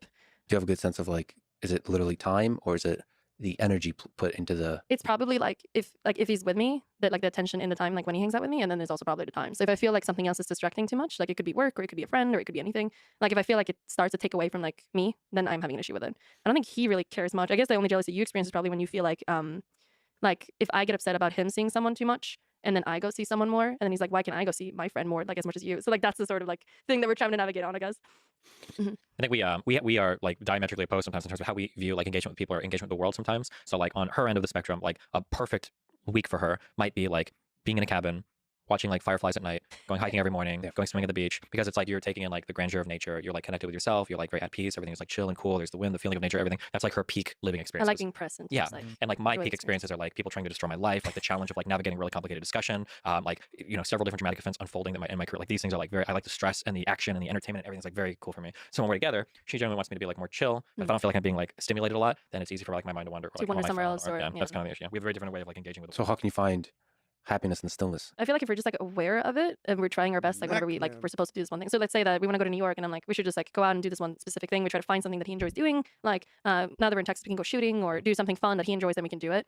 And then I think like just like for me also to be aware that like when he spends lots of time on crazy people, it's not because he like loves them or wants to be with them. It's just because he likes being like having his life destroyed, like you said, which I don't really do. It's a completely different thing. So like for me to like understand more like how he's thinking, because it's so different from mine, and for him to understand how I'm thinking about things and like what I prioritize in my life, I think that's like how we navigate. But I think it's good. I think the differences can be good, like when we're finding a way. Yeah. Well, I think you're relatable. More of a No, human. I'm definitely very difficult to get along with. Like I always tell people that like if you're dating me for like more than a few years, like you get like an award. It's like a for that. war zone that you've survived. Absolutely. You're like a veteran. You get medals and stuff. And it's always like I think there's probably been like 6 different. I don't think she says it anymore, but there are like 6 different times in our relationship where she's like, "Is it always like this? Is this actually?" Yeah, And like every next you year, lied it's at the like, beginning about like you were lying about that. well, actually. it got Wait, more. You were not. You were like, no, it's just like right now I'm having a huge argument online about saying the N-word in private. And it's just gonna be like this, and I'm gonna be streaming 24 hours a day. It's just there's And a I'm lot like, of- we're like, when are you gonna go to bed? It's been a week. Yeah. What is this? Did playing League come into this? a little bit. But Oh, I'm yeah, it clean. does. I'm clean of league like Yeah. 6 months right now. Yeah. so What do you hate about League of Legends? I never the got. humans. Well, speaking of which, I my participation in League involved on the robot side. Good. Because That's an improvement. because both with StarCraft 2 and League of Legends, because OpenAI and DeepMind both participate in creating bots in those. I was a professional StarCraft 2 player, so I remember when the AI started to play. It's interesting the types of restrictions that you have to put on like a gaming robot to make it like functional and not totally unfair to the other side. Yeah, to make it human-like. Yeah, was that interesting to you to see AI be able to play those video games? I think in some ways people think things are more complicated than they actually are, and I think video games is one of those things where like, oh my god, there's like a million possibilities at every second, and who knows? And it's like, no, there's like 3 or 4 things going on at any point in time, and I'm willing to bet that like an AI could probably solve some of these games like pretty easily, especially if there are no constraints on how they can learn. Yeah, Can I talk to you about relationships? yeah we already have. So Yeah, I know, but more generally speaking, we didn't get a chance to talk Mhm. about the red pill community. oh sure, Well, first of all, what is the red pill community, the manosphere in general? I'd love to get both of your opinions on this. sure. I know you're probably not as opinionated on I that whole. say, what do you think I am? Like probably not as you, like as much as you, but I do have opinions. and You, stuff. you do? Okay. I usually don't like speak out too much on it because I feel like there's like a language barrier. That's why I don't really do politics because this is my second language. Yeah, That's right. You, Mhm. you have to know a little bit like you know that. how to have to use derogatory terms every other sentence, Yeah. so they understand you, right? Exactly. And As- like, I as don't know anything about that. but Steven also, and I you need like talked a about- good, like you need to be able to like speak really well for people to take you seriously. I think, and like that's the thing. Like if I don't have like the words and I don't have the like I can't pronounce things correctly, Yeah. then And people are a not gonna say. person searching for words looks stupid. Yeah. Essentially, that's how people view it. Yeah. Yeah. Tell me about it. I have a And I'm a god, too. podcast that a bunch of people listen to, and I mumble and they Wait, what's your first language? Russian. Oh, okay. But I speak both languages horribly. I'm just not. I'm not like there's definitely a big disconnect between my brain and my mouth module. Like I'm not able to generate the thoughts efficiently. Like the things you're able to do, like speak like that. I'm not. Mhm. It's very, very tough. Plus, there's a huge amount of anxiety and social interaction that I have, which makes speaking even harder. Gotcha. Yeah, it's tough. I understand it. Gotcha. I can, Makes sense. yeah, the gotcha is both a symbol of compassion and derision at once. I'm just letting you know I understand what you said. I'm just gonna sit there and stare at you. And sound. confirm. No, you can Echo. just say like, yeah, I get it. Like, Yeah, I yeah, get it. I get it. Yeah, Gotcha. yeah, I no, no, got you. I got gotcha you. I sounds. gotcha. No, it's so short. It's I like got you. say Gotcha. say a longer sentence, but that means the same thing. I understand you. Yeah, good. That's good. That's like Okay. not chills. Okay. You know, you get chills. So Yeah. you understand me. Yeah, it feels good. Yeah. I hear you. I hear you. And like if you just like hold the other person's hand, that's even Like, better. you gotta put in some emotion there. Okay, Yeah. show that you have some. I understand. All right, what do you think about? Gotcha. What do you think about red pill? What is it first of all for people who don't know? Yeah, the red pill community, obviously it's the Matrix reference. The red pill that you take is when you realize what dating standards and norms really are in the world, that men are providers and have to become some great thing to hunt and attract, the women who are just kind of there floating around looking for people to give them the most resources. And it's like coming to a realization of what the world of dating really is, broken away from the Hollywood standards and the romantic stuff that they try to sell you in stores. So there was kind of, maybe you can kind of educate me on this, but red pill used to be associated with just maybe anti-establishment views. I don't know. Maybe Republican conservative viewpoints. People Maybe use alt-right. they use red pill a lot in like different communities. Like when you say the red pill community, Yeah, that then usually means dating. the dating thing. But a lot of people say, oh, Trump voters, they're red pilled. Are you red pilled on like politics or whatever? People say stuff like that. Yeah. Okay, cool. And then there's like the manosphere. That's all the similar type of stuff. Mhm. And Andrew Tate is somebody that represents kind of the figurehead. Of the manosphere, like the red pill stuff. Yeah, I would say so. I'm pretty sure. Yeah. Okay. All right, cool. So what are some ideas that they represent, and what do you think about them? I think they do a good job at speaking to disaffected young men who feel like the rest of the world has kind of left them behind or isn't willing to speak to them. And they do identify some true and real problems. Feels like on the left, we have a really hard time doing like self-improvement or telling people how to better themselves. We focus too much on like structural or systemic issues rather than what can an individual do to uplift or empower themselves. And it also feels like they do a good job at speaking to some of the positive aspects of masculinity, that it's okay to be like strong and brave and a soldier and a warrior and provide for your family and blah, blah, blah. So I would say like those are like positive messages, like self-improvement and everything that come from the red pill community. What's the negative? I think the analysis on how men and women interact is way too transactional. All of like the romanticism and love and chemistry is totally sucked out of it. Everything is very like sex based. Like how do you basically have sex with the most amount of women possible, and that's going to make you happy. And then I think people's motivations sometimes are just spoken about in such a shallow, derogatory way that I don't think is always reflective of reality. Like a woman only wants you because you make 6 figures and you're tall, and a guy only wants you because he wants to have sex with you, and blah, blah. Like it feels like there's a lot of that going on a lot. Yeah, and that misses some fundamental aspect about relationships, Yeah. about meaningful relationships and so on. I don't think I've never heard red pill people ever talk about like meaningful relationships. It's always just how to get in one or how to have sex, really. Well, what bothers you about some of that philosophy? I feel like the people that are like the red pill people, I feel like their solution is something that doesn't actually work out. It works out for some people that makes a lot of money, is like really successful in that sort of way, but it's not going to help most men out there. So I feel like it's just like a pointless like speech to give to these like really lost guys, and they really do believe that they can become successful, they can get money, and and when they get all these things, they can get girls. But most of them is not going to achieve that ever. To get So- the money part or become successful? Just become a billionaire, like, and you'll get all the girls, and which is true, but not everyone can do that. So I feel like when these guys are speaking to these men, and there's like, we just care about these men out there, they need to hear this. It doesn't really help a lot of them. And it doesn't inspire them to develop compassion towards the opposite sex, which is probably something required to have a That as meaningful well. relationship. And also, like, they seem to complain a lot about women, like only wanting men that have money and that's tall and that's muscular, whatever, all those things. But they complain about that, but that's like also kind of what they're trying to make the men try to do for themselves. So they kind of like fall into the same sort of behavior, and it seems like they're kind of unaware of that as well. They're just playing a part of the game instead of trying to find a woman that doesn't look for those things and they're looking for not those things. Yeah. I actually would love to have like straight up data on people in that world versus not in that world, how often they get laid. Yeah. Like literally, so I think for sure people in that world have fewer meaningful long-term relationships that are fulfilling, that actually help them succeed in life, that help them be happy and content and all that kind of stuff. But just even the straight up, the shallow goal of getting laid, I wonder. Because it's very possible that like just the roughness with which they treat intellectually women, that might lead to lower success, not higher success. It's very adversarial, which I think is always disappointing. Anything that talks about men and women, I think it's good to acknowledge differences, but when it becomes like adversarial, especially when you talk about sex is something that men are getting and it's something that women are giving, and that type of like trade-off and the way they talk about it is like, yeah, it sets people against each other in a really toxic way, I think. How do you talk to people from that world, from the red pill world? Like, would you ever talk to like somebody like Andrew Tate? Oh yeah, if I had the chance to. I've been on the Fresh and Fit podcast a few times, and then I've got a friend Sneeko who's like very red pill, that stuff. If I'm trying to talk to them, usually it's kind of like approaching it like a scared cat. The first thing you have to do is like be very gentle and say like, I understand your issues, I understand your complaints, I know that I'm scary because you think I'm going to say like toxic masculinity and feminism and all these scary words at you. So the first thing is always to recognize that like a lot of what they talk about, there are like true aspects to what they're talking about that people on the left won't recognize. So I think it's good to acknowledge those things, that like men and women are kind of different. We do look for different things in general when it comes to relationships. It's okay to say that. There's nothing bad there. And then it'll usually be like, once I've got your trust and I'm in your bubble, like let's talk about the things that you want, and maybe like some of the strategies that you're employing aren't necessarily going to get you some of the things that you want. So for instance, if you're really worried about like shallow girls like ruining your life, like Melina said, it's probably not best to build your entire worldview around trying to get shallow girls that are going to ruin your life. Like if your way of attracting a girl is to go to the gym, get a whole bunch of money, and try to like flaunt your wealth as much as possible, you're going to be attracting the very same type of women that you're here like decrying on your stream. Yeah, I think we talked about that on the podcast. Like, you probably want to have a woman that's going to be there if you lose your job, but still there, like that cares about the things that's not just your job. Yeah, it's more stable. And also, I don't help you become a great man or a great like grow. Like I feel like a great friendship and a partnership. Like it helps you make you a better person. Some of the most successful people I know, I mean, they have families, and there's clearly a dynamic there that's like that makes them. They wouldn't be that without. They're not an island, yeah. Yeah, and the kids actually are a big part of that too. Like for most people, if you're like a good parent, they make you step up somehow in life. You have to take responsibility for getting your shit together and excelling in ways that I guess the philosophy of the red pill does not quite get to. That's always interesting. I think I've asked it a couple times where it's like, would you let your daughter date Andrew Tate? And it's always funny to watch them kind of like squirm around those answers sometimes. Yeah. But see, if they don't have a daughter, like I don't have a daughter. I think your whole philosophy changes once you have a daughter. Sure. Like you well, can but even at that, like they know that what they're answering, they feel a little bit weird about it. It's funny to watch them. Like they know it's like, ah, fuck, you know. Well, they might say like, I want my daughter to date like a high value male, to the degree that he's a high value male. Yes, but like I don't think you'll feel that way. The definition of high value changes completely. For sure. Yeah. Certainly, the stereotypical measures of value contribute to the calculation, but it's so much more than that. I think the chemistry of the whole thing is bigger. You've also mentioned about body count. You guys both have a high body count. Does body count matter? Or it depends. Like you said, it's low in some people's eyes. It's high in other people's eyes. Does body count matter in relationships? Does the past matter? Well, the past matters. I don't think body count. Not to me. I don't really care. Not just as it is, no. Yeah.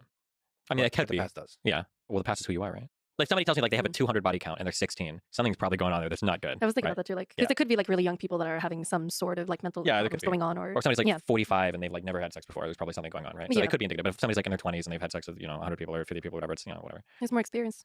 It can be good. Sure. Okay, so that just represents you're like sexually open, and so it doesn't really necessarily mean any kind of. Not necessarily. It could though. The number alone doesn't mean anything. Yeah. Okay. Well, you could meet a guy that's like, I just really, really like want to fuck a lot of people because it makes me so cool. Like you can meet someone like that, which is like so the body count doesn't matter, but like where it comes from. Like like why have you slept with the people you slept with? Yes. Does it hurt like the romantic aspect of the relationship, knowing that there's a lot of people in the past? I don't. Not for us. No. Is a part of the relationship fundamentally romantic? For us, yeah, for I'd us, say so. Yeah. For us, yeah. Okay. What? You come off as such a cold person. No, I was just in my head thinking I wanted to just say gotcha right there. Oh, nice. It's so judgmental. I think when it comes to the sex thing, there's always like the way that I explain it is, and I understand like I have to say this because I don't advocate for what I do for everybody or what she does for everybody, because obviously there's a whole bunch of natural feelings of jealousy that pop up for a lot of people. When people ask me, it's always like, oh, like isn't this like horrible that you guys are doing this and you don't love each other? From my perspective, I can have sex with like any person and it can be sex. Like that's not like a special thing between two people. In my eyes, it's like anybody can have sex. But there are like certain activities and ways you can spend time with each other where you're like carving out these like precious little moments in time with a certain person that can do things that are special to that person, and those are the kind of like events that I remember more than anything else. So like the idea of like oh wow, I had sex with a person that was so special doesn't mean as much as like us traveling to like New Zealand or sharing some special moment, doing like some really fun activity or event or whatever. That's usually how I look at it. So a shared intimate moment. Yeah. I kind of agree, but I can definitely connect the romance with sex. Boring. I'm curious why she's you a woman. can't See, that's what the red pill's right. That's exactly. We also talked about misogyny, which is clearly the embodiment of that. What were you saying? So there's a connection between romance and yeah, I think it is, because I think sex could be a lot of things, right? It's some sort of bonding, I'd say, in some way. Let's say that you really like BDSM, you kind of like you become submissive to someone or you take control over someone. It's like a very bonding, like intimate moment, I'd say. And that's romantic. The intimacy is romantic. I think it is. If you can show yourself as really submissive or like weak, or you have like absolutely no control over yourself and you let someone else do it, or you are the one being that, like you are the dominant for someone, I think that's a really like intimate thing, because you show like the weakest part of yourself, kind of. I just feel like I personally, to me, some component of romantic, but to me, this is not judging to others. To me, maybe it's how I was brought up. The romance increases if the number of intimate interactions are limited to one person. Like for me, for some reason, spreading it out decreases like exponentially the feeling of romance you feel. But I don't know what that could be. Just like sort of having grown up in the Soviet Union. There's the fairy tale stories, and you're kind of maybe living through them. Yeah, I mean, I think Yeah, what you're saying is like makes really sense. normal. Like Yeah. most people probably feel that way. Yeah. But because you guys are able to successfully not do that, I just want to question my own understanding of it. Like Like, why is that? why is that? Why am I being very jealous for no reason? Like maybe you can maximize the number of intimate experiences if you just open up and let go of jealousy, essentially. I think I feel like in Sweden, like in Scandinavia, we're extremely just sexually open. Mm. Like in general, we're not like super religious either. We're very like relaxed. We don't feel bad about ourselves. Like it's just like a different sort of thing. And I would say like we're more progressive when it comes to feminism and stuff.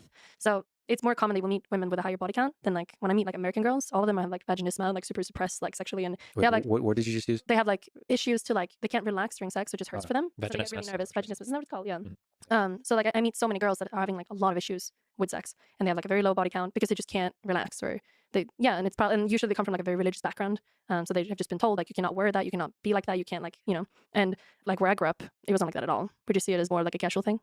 So then you can just maximize the I don't have awesomeness of the to- experience. Yeah, I guess I You don't, don't like have have trauma like over it. exactly. Yeah. I think the important thing I think for everybody to realize is there's always pros and cons to everything. Like my lifestyle, like obviously I get to have a lot of fun experiences. That's like a huge pro, and that's super cool. And if you're like a more monogamy brain person, you're not gonna get those experiences. But if you're a monogamy brain person, like when you're sharing that special moment in time with somebody else, like that moment can be really, really, really special because now it's the thing that you're showing yourself and opening yourself up to another person, and they're only trusting you to do that. And that's like a really special thing that only the two of you are sharing with each other. So I mean, like there's always like pros and cons to everything. Like I think we both would say like doing an open relationship is probably not like we would not recommend it. I Yeah, no, don't of think course we not. would. No.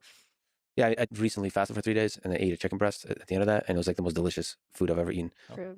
So like, there's some aspect of fasting and scarcity and so on that like, and you have to figure out what for your own psyche what works the best. It's good to be a little bored or like not do something or like See, I work don't- because you can just enjoy the time when you're doing something really fun. It's more fun. Otherwise, you're just gonna get numb in general with everything. Yeah. Yeah, I personally just never get bored. Like, I guess the boring thing is exciting to me.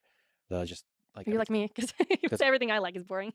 I got to ask you. We talked about misogyny Mhm. he's trying to battle it out on the internet. Mhm. What's your sense as a woman about the level of misogyny on the internet and the streaming community and how to fight it?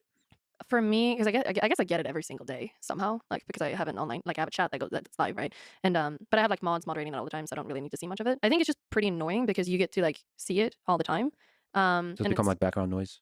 yeah, a little bit, and it's like the same comments over and over again. But it's usually for me, I don't personally care that much. I understand that other people do, especially when it comes into like when there's like a lot of sexism and stuff, and when there's a lot of like men not taking women seriously. Like I definitely get that, and I used to get that even more like a few years ago with my accent and everything, and like I used to be blonde as well like a few months ago. So I feel like people wouldn't take me seriously because of that. That's a bit annoying, but I feel like it's pretty easy to like see through when someone acts that way. And for me personally, I don't really care. But it's a bit annoying like being online and like getting stuff every single day. I would say like probably the worst thing is when you feel like you put in a lot of effort into some sort of work, everyone is just going to say, you just got that because you're a woman and you're attractive. And that's probably like the worst thing. Is there a way to fight that, you think? Yeah, I don't think you can. I think it just comes up all the time. It's just like, it is what it is, I guess. You just got to keep doing whatever you do and like not let it like emotionally control you somehow. I think guess. having more women in those spaces is always good. It's probably good, yeah. Like a lot of the guys you can tell online that Yeah, they don't have bring power. on the worst ones then, Stop, Steven. see, on your see, she just did it. She did the misogyny thing by having some bad women on. She's saying all women. See? Well, you know it's true, right? See, but I disagree with you, and I'm older than both of you, and therefore wiser, right? So Well, combined, we're older than you. I think so we're- careful. We're one Combined holy wisdom. matrimony. Yeah, we've got combined age. Or it could be the same thing as like also the age thing and like the woman thing. A lot of people think that I'm just copying every single thing that he says, which I think is a bit annoying as well. So I can never really like. Hassan accused her of that one. Yeah, which is a Guy bit that you like so annoying. much, you know? It was about the defunding police. Like I my dad is a like cop. friendship, camaraderie, and love and respect, which you both have had for a time and have lost it, and I would like you to regain it. Let's try to increase, not decrease, the amount of love in the space. What do you think about some of the harshness of his language, which we talked about? R word in the past when he used N word, all of that kind of stuff. What he used to do. I mean, No, like, what do you think about it? Like, do you give him advice? to not speak a certain way. No, like a little more civility. I'm just trying to get a second opinion on this. Second opinion about. Normie people, non-internet people, are way more extreme than. Yeah, She's yeah. way more extreme. No, that's not true. Okay, so here's the thing for me. Okay, Uh-huh. I was not online until 3 years ago at all. Like I would watch YouTube. That's pretty much all I would do. I wouldn't do anything else. Really, I didn't grow up playing video games or anything. So I'm like extremely new to everything. So when I came into this world and I started seeing clips from him in the past, I don't think I really had much of an opinion because it just sounded like it was just a different like words they were using, but it didn't mean anything. That's what it feels like. It was just like if you're saying the R word, it's because you just want to call someone stupid, but you want to like do it a little bit more. Like, but it's not like it didn't feel like it was like a. Yeah. It's not like racist, more like Yeah, but I'm not you know, getting it's not. agreement on this side. All right.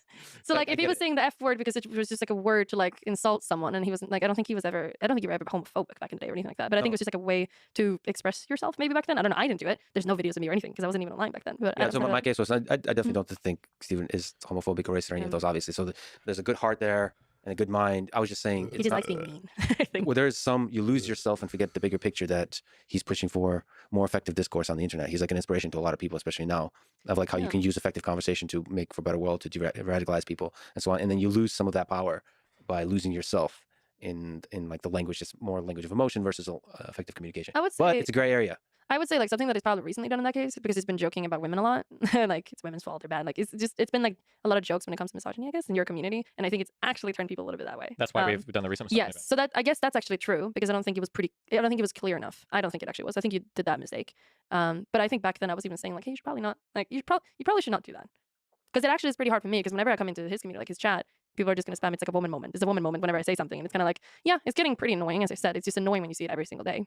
Yeah. There you go. Wisdom from somebody younger than you. Wow, wisdom can come from All many kinds people. Yeah, of course. Just sometimes Keep it's very open limited mind. quantities. Depends on the age. Boy. You can learn something from anybody. What advice would you give to young people, the both of you, that you have both audiences where young people look up to you in general? If you were to give advice to somebody in high school, like how to create a life they can be proud of, what would you say?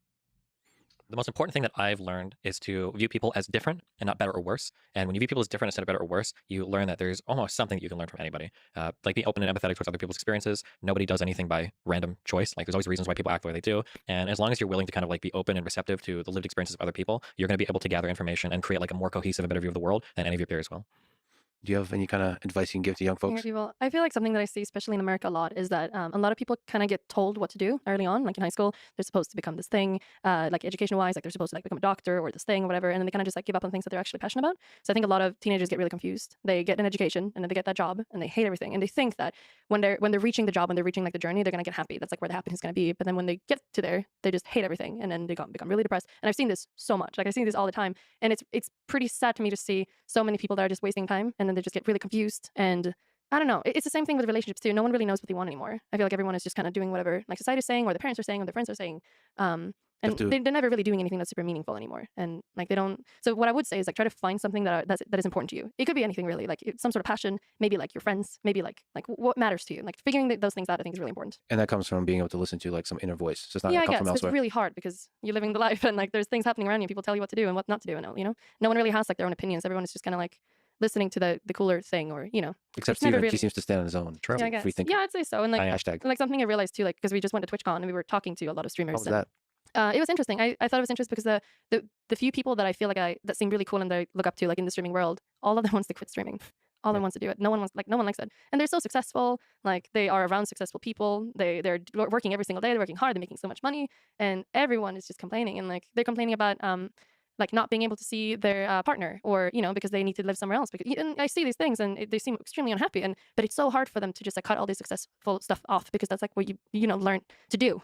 And that's like supposed to be like your happiness, but it isn't. Everyone is really unhappy. Yeah, there's something about maybe streaming is different, but YouTube folks too. I've interacted with a few, and even in podcasting space, people become obsessed about the views and numbers and subscribers and stuff like that.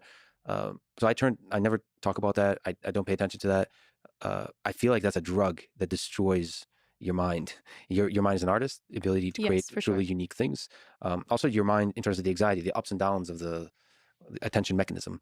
And then also being just if something that you make is not popular but it meant a lot to you, you will think of it less because it's not popular. Yeah, that's a really dangerous thing. And because everyone around you is reinforcing, like I'll get messages like, "Wow, this thing got this many views or something. Great job." It's like, no, you don't get it. Like that's not.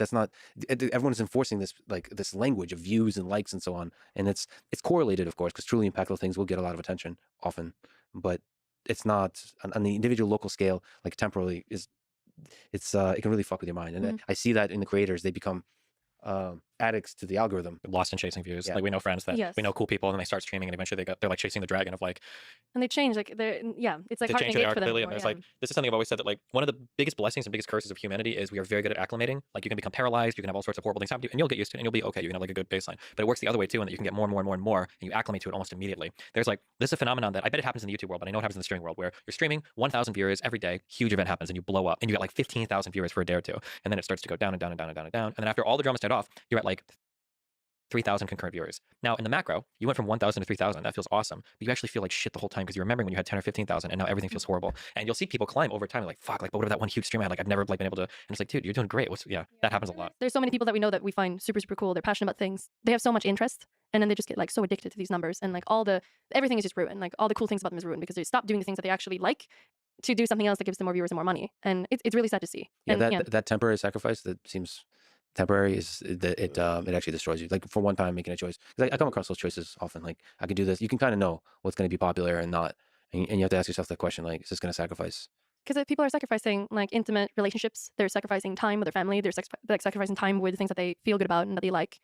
And that's something I kind of realized last year because I was working so much and I was just grinding because it was kind of new for me. And then New Year's came by and I was like, wait, what did I even do like the entire year? Like I traveled to a bunch of places, but nothing actually really meant anything to me because I felt like I was just working the entire time. I felt like I was just numb through the entire year. And it was really scary. Like I rented like a super pretty house like for a week with my dad and my sister because I wanted to spend time with them. But the entire time I was just streaming. And I actually didn't ever like calm down and just like chill with them. And I like that's like time I'll never get back. I don't give a shit about the money that I made that week, but I lost the time. And like that is really important to me. And and a lot of people are doing that. And I feel like you, as you said, like you can definitely see that in like artists for sure. I feel like if you look at like artists like back in the 60s or 70s, I feel like things were just so much better back then. And it feels like they were actually making music that meant something to them. They were actually making art. And I feel like today everything is just kind of like whatever is cool, whatever sells, whatever, you know, sounds in a certain way. Everything is kind of the same thing. And everything that is very artistic and very cool is actually not that popular at all. And that's kind of sad, I think. Yeah, of course, there's now bigger mechanisms and platforms to spread stuff, music. So as long as you can be content with not being popular, I think you can still create great art. But not like when people get a little popular, they get addicted to that so fast. Yeah, it's weird. Yeah. You have been somewhat good, at least from my outsider perspective, because I think I can at least imagine you making choices that could make you more popular, and you don't seem to make those choices. I sabotaged my career like playing League. But it is very intentional, like you said. Like, and I made that choice at every single stage of my life. One is because from the perspective of being a carpet cleaner, my life is way better than that was or ever would have been. So I'm already doing way better than I ever thought somebody like me ever could be. But then two, I super love my job. Every time I wake up, every time I fly to a place to do a podcast, every time I get to talk to really cool people, like every single part of my job, I super like. If there's something I don't like, I just cut it off because I don't care. Because I'm already making plenty of money doing what I do. And why would I ever wake up and not like what I'm doing when I can like what I'm doing? How do you guys find through that, given that you love it and you sometimes maybe lose yourself in the drug of it? How do you find like work-life balance together inside a relationship? Like time for each other? I don't at all, so I'm not a good person to ask. What do you love more, Mel or Factor? Factor is a really good game. That's like not a fair comparison, okay? You're talking about one of the best, cleanest games, best support ever made, cleanest code base. Like, yeah, this is it's more Factor time for me. Starting to understand where the misogyny comes from. By the way, is Factor legit a really good game? Yeah, of course. Yeah. Okay. If you're like, do you enjoy programming?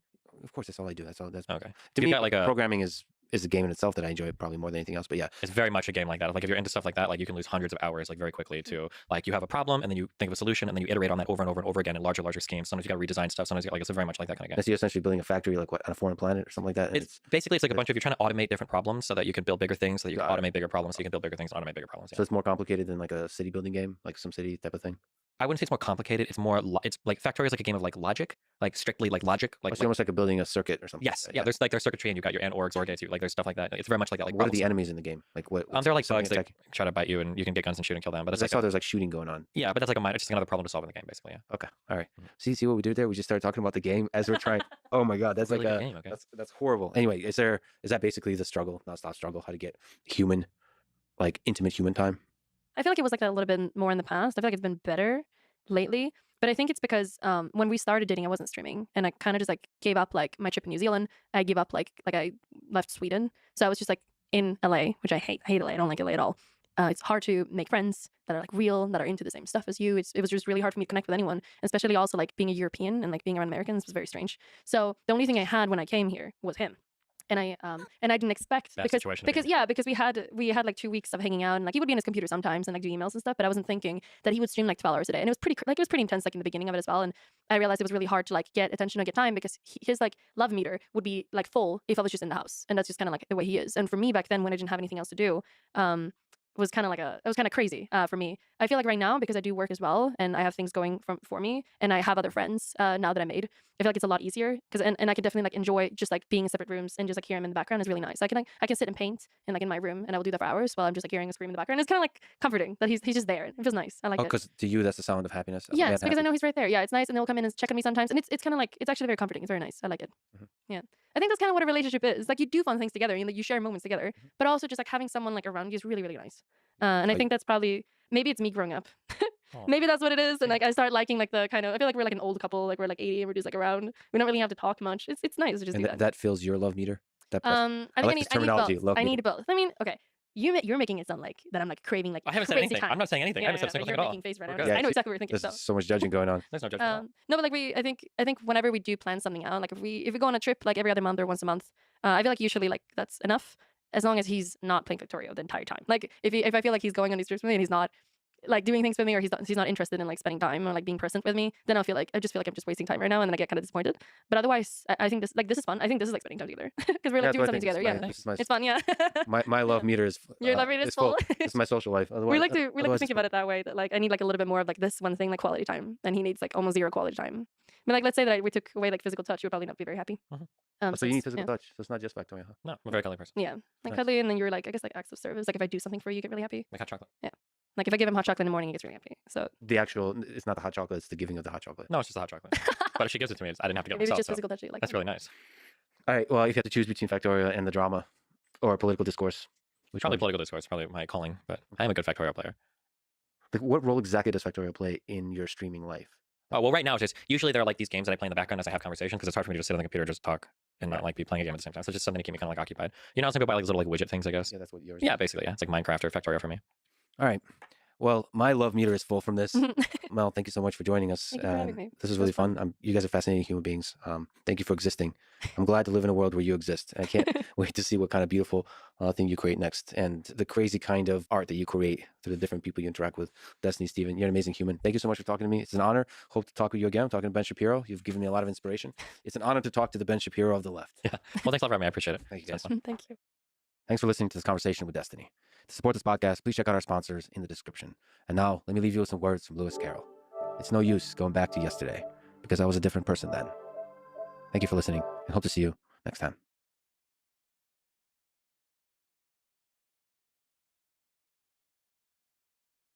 Fucking did it. The video